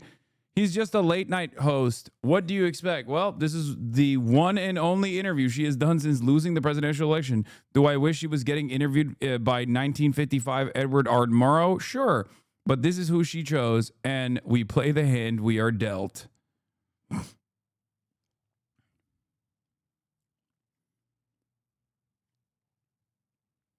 This was the other relevant clip from the Colbert interview. Oh, is this where she says they're corn-fed? Fair report, like Stephen Colbert literally doing PR for the fucking deep state is, or not the deep state, but like the CIA is insane. Like, what is happening, dude? What is going on? Of course, nobody fucking listens to this shit anymore. What are we doing? Like the moderate champion of the future Democrats. That's why. She is seen as the #1 candidate for like the future direction of the party. If the Democratic Party had its way, and there wasn't this like pesky democratic process involved, okay, they would have a million Elisa Slotkins, like former CIA girl bosses who can at least like speak. You know what I mean? Who can like speak at least somewhat convincingly. That's it. It's that's the reason why they're propping her up. They're propping her up as like the girl boss that will lead the Democratic Party in the new direction. Why? Because she's younger and she is at least like somewhat telegenic. They are terrified of more Zorons propping up left and right. They do not want that shit. They do not want that at all.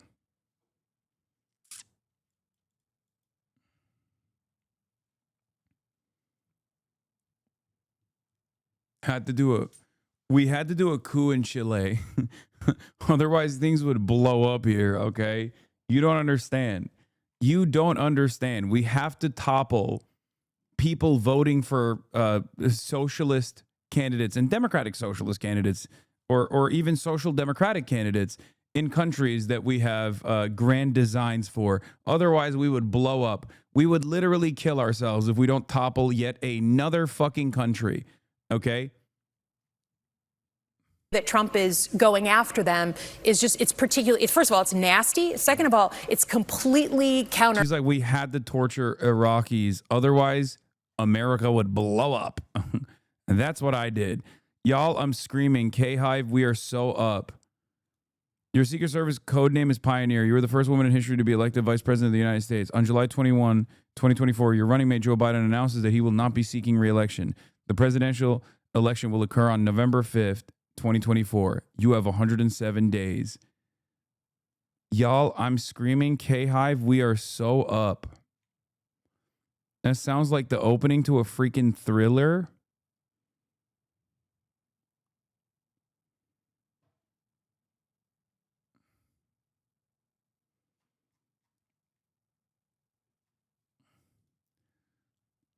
Former VP Kamala Harris announces new book called 107 Days about her failed 2024 campaign. By the way, Patriots, trust the plan. I told you this is exactly what was going to happen, and it's happening, okay? I told you she's going to be quiet until she comes out and fucking does a book announcement, okay? And there it is. Classic. For the record, during the book announcement tomorrow, you will hear stuff from her that is very convincing, if you want to be convinced, that is, about how she thinks what Trump is doing in Gaza is unconscionable, okay? For months on end, she did not say a single damn thing. Now she wants to sell the book. She's going to come out and she's going to say some pro-Palestinian shit. If you fucking fall for it, and I know a lot of liberals will, they're going to turn around and they're going to say, hey, Hasan, fuck you. See, we told you she was pro-Palestine. I'm letting you know right now. I'm getting you. I am. I am getting you geared up for all of the liberal wave. Liberals are going to be relentless, not the loser manual.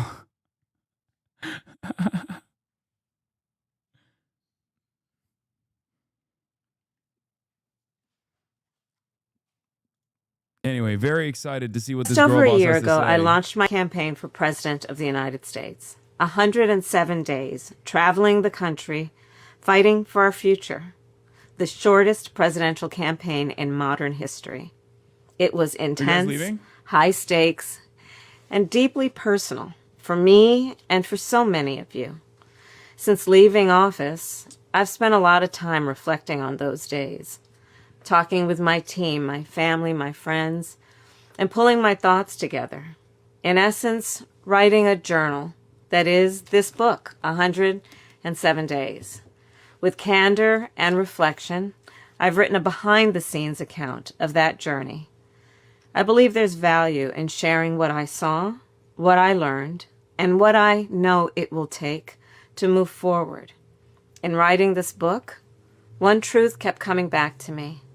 Sometimes the fight takes a while, but I remain full of hope, and I remain clear-eyed. I will never stop fighting to make our country reflect the very best of its ideals, always on behalf of the people. So thank you for being in this fight with me. I am forever grateful, and I cannot wait for you to read this, and I'll see you out there. I'm telling you right now, okay?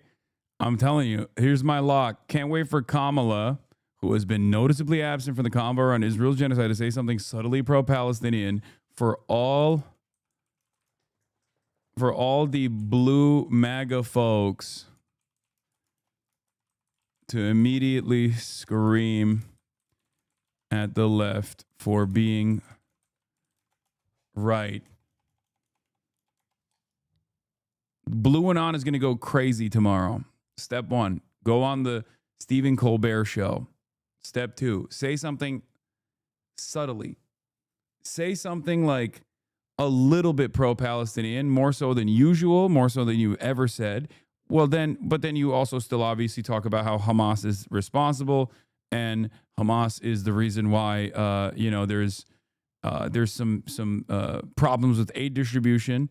Or, she'll say something like Hamas can just end this by releasing the hostages, something like that. And then every single liberal is going to be like, this is crazy. This is Kamala Harris has once again done did it. She girl bossed it. She actually fucking was pro-Palestinian all along. And you guys didn't want her to win because you're racist or something. She can't talk. She can't do an interview. Nobody knew who Kamala was. Nobody knew her last name, Harris. I thought she was a terrible candidate. Look, don't forget, she didn't really get the nomination. I mean, that whole nomination was strange. Talking about presidential physical. I can't stand the 5. I hate them. If this is true, HasanAbi a Fed? No. I mean, I've been locking this from the jump. Abundance failed to win over the Atlanta aunties. Do you think this will work, bringing that liberal core base? I don't know. I think there's a lot of love for some of the most loyal blue and on Fedayeen. So I think maybe. I think they'll be annoying. People will yell at them, and then they'll say, oh, you're racist, and there'll be more infighting.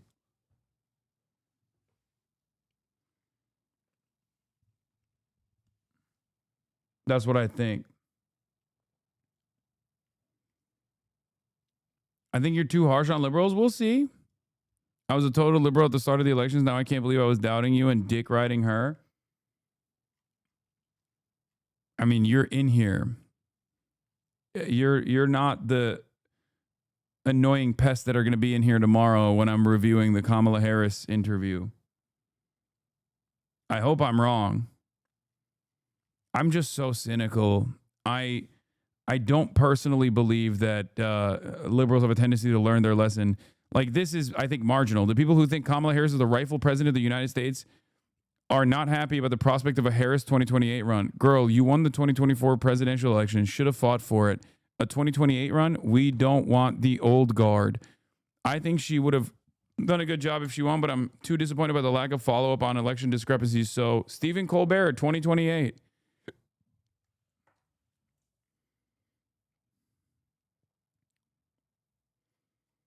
Yeah, you'll see.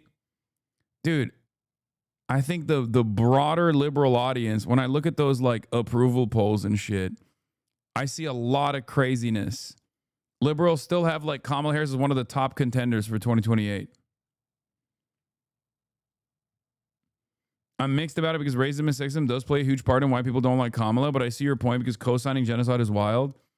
Yeah, I mean, I'm not discounting the fact that racism and sexism has played a role. It's just that she was also objectively not the type of person who could overcome it. I mean, guys, Zohran Kwame Mamdani, okay? Zohran Kwame Mamdani. He has no roots. Like, at least Kamala is a black woman. She went to a historic black college, okay? She has a built-in demographic to pull from that is still a very important voting bloc in American politics. Zohran is Muslim in fucking the city where 9/11 happened, okay? And on top of that was anti-Israel. The reason why I'm mentioning that, but not a woman, of course.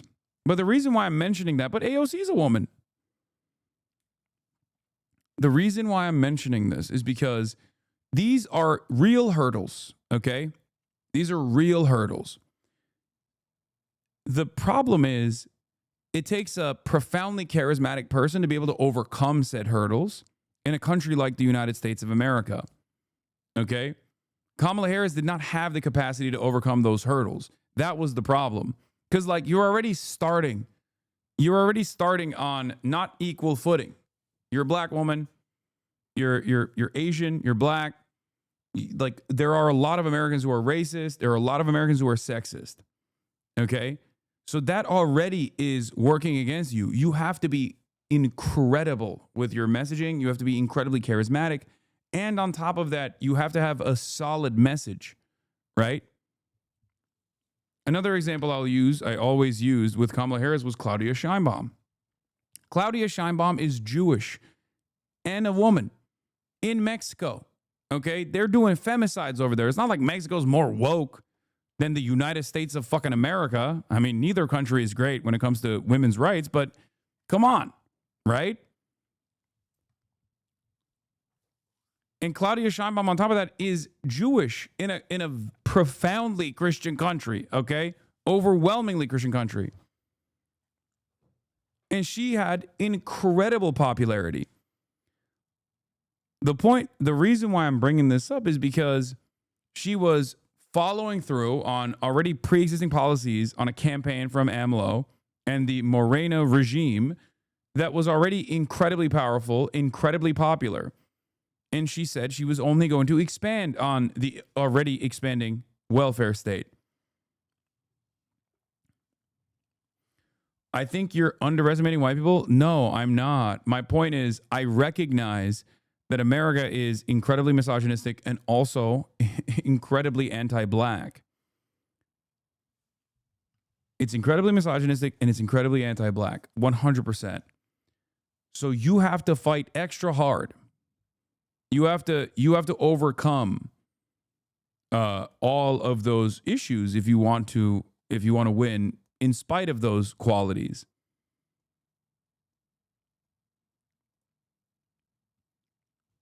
Kamala Harris was not capable of overcoming those hurdles. Don't you think the polls where no one is running yet are useless? No, they are. They are useless, but it still annoys me that she's still like the top candidate.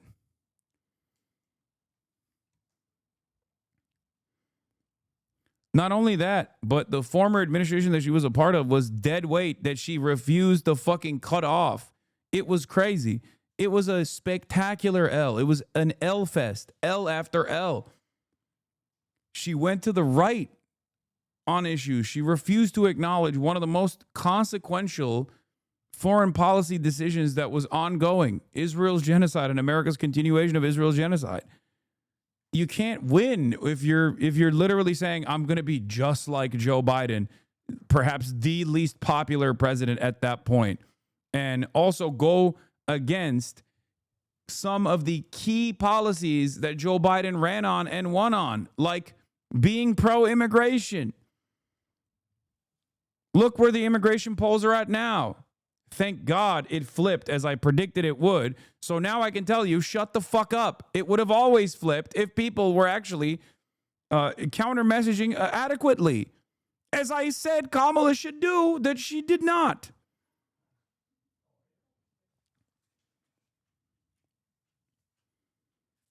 That's it. Anyway, we'll get to that more tomorrow. I'm gonna do the podcast now. Austin's here. Want to come say hi, Austin? Yeah. Bro, she didn't listen to you. Yeah, she said I'm speaking instead of that. I had so many things to say about that book. All right, wait here. Let's hear it because we're just talking about it right now. Hold on. Talking about the book. You're covering the book. A little bit. Here, pull up the chair from over there. I was gonna take a knee. Oh my. Hi, Kaya. No, I was gonna say. First of all. Hello, good afternoon. No, what I'm saying is I saw the book come out this morning and first of all, and then she drops this TikTok. Okay. Did you see the TikTok? I did. Hey, I'm coming out with this book. Oh, like she said, hey, whatever, you think that I've been not doing anything, but I've been writing a book. Like, who gives a? Why is she writing a book or releasing a book about America's she on lost? fire? America's on fire. America's She on lost. fire. Nobody cares. Why do we want to read a book? We're no longer literate, Kamala. The Department of Education is being bombed. Okay. I don't understand it. We don't know how to read no more. Yeah. Well, okay. So here's the deal. I'm boycotting the book. Okay, I'm not, but here's the tricky part. I lost a bet in your Discord, and now I have to I have to read the book. So I have to steal the book in order. I don't know how to do this ethically, but I have to figure out reading. No, I haven't read. I swear to God, I haven't read a book in 15 years. But I'm reading the book. I'm reading the book, and I'm gonna do a book report on the book. But to be honest, I'm actually looking forward to it because I'm a hate read it. You know what I mean? Like, instead of hate watching, I'm a hate read it. You don't even know how to read, bro. I do know how to read. It's been a long time, but that's me. That I parked there. Is that your car? Yeah, it's literally alarm is on. Wait, really? Yeah. Oh, you didn't hear it? Oh shit, my alarm is on. I'm sorry. Hold on. That's crazy. I'm so sorry. Wait, did somebody hit it or something? Is it off now? No. Hold on. I'm sorry. This range is not working.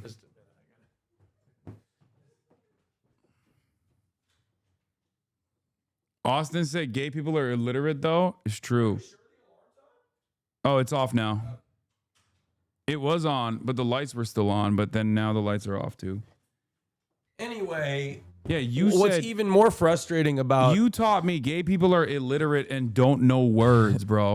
What is incredibly more frustrating about Kamala dropping the book is she seemingly has come out of absolutely nowhere, and instead of commenting on the horrific things that are happening around the world and in this country, she comes out and she drops a fucking book where she's going to now go on a press tour just promoting her book. Yeah. Instead of, like, what do you mean meeting? She says in her TikTok she's meeting with who with world leader. What are you meeting about?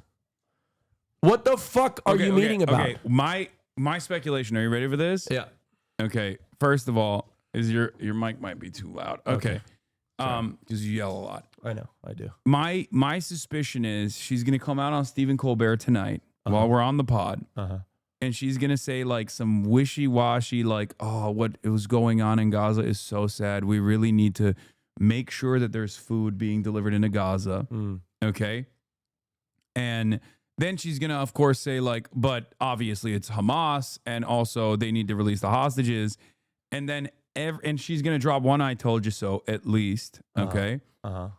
And I think then the crowd's going to cheer. And I think that, yes, the crowd is going to cheer predictably. Yeah. And no, she's not going to drop the "I told you so." Colbert is going to say "I told you so." Then she's going to sit silent and go, Yeah. and then she's going to laugh. Yeah. Yeah, she's going to do the laugh, Piker laugh, and everybody's going to clap and cheer. And then, and then, tomorrow you are going to see a mountain of like Mamala defenders come crawling out of the woodworks. Because for months we've been like, where's Kamala? Why hasn't she said anything? If she was supposed to be this like savior of the Palestinians, she never communicated that during the campaign. Yeah. And every single fucking liberal is going to be up my ass being like, see, you said Kamala wouldn't be different than Trump on this issue, but she is. She told you so. She said so on the Colbert late night show. And then they're going to be like, this is why you should have voted for Kamala extra hard. You should have fucking illegally voted for Kamala Harris. You tanked her campaign. That's what they're going to say. The left tanked her campaign for Palestine, and she clearly would have been different if she was president. No. I think that's what's going to happen. No. I think you're accurate on that. But I mean, the people are already going crazy in the comment section, asking her to run for president in 2028, which I have a prediction. It's my first ever non-liberal prediction in the history of ever. Okay, let's hear it. Kamala is going to run for president in 2028. Everybody's going to be all crazy about it. And then the first primary is going to come out and she's going to get like one 8%. vote. She's going to get one vote. No, she's going to, yeah. She's not gonna. She's gonna run again. She's gonna get the only. She's gonna get the only vote from Doug. Doug's the only. Yeah, and then, Doug Emhoff. Can I? I have a really hot take. Prediction. Hot prediction. Buttigieg and Harris are gonna pull the lowest in the primaries. That's my hot take. AOC victory. Because wide all sweep. of the, well, I actually think it's gonna be some sort of AOC sweep. I think it's gonna be some sort of somebody that we don't expect. That's what I think. Okay. I think it could be. That could be anything. It could be anybody. It could be anybody. It could be me. Right? I'll take your word on it, gay man. They said, okay. Well, all right. Well, on that note, everybody, we're going to end it here. Okay. Love you guys. And we'll see you on the Fear and podcast. I'll be here tomorrow. Gaming. Many people are saying gaming is back in a big way. Thank you, Austin Show, for coming. And bye-bye, everybody. The shadows trickling in has how people hate.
Discord at your prop, great names take on breaks.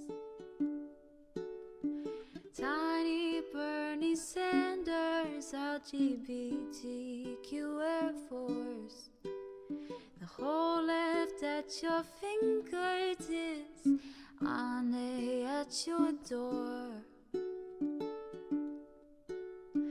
H3 crowded debate, the Young Turks online show. 3 full fucking years of this, plenty more to go. 90-day fiance, talks of champagne bourgeoisie. A Trump rally live reaction, a mass riot at DC. There he is. Hasan is streaming. Hasan is streaming.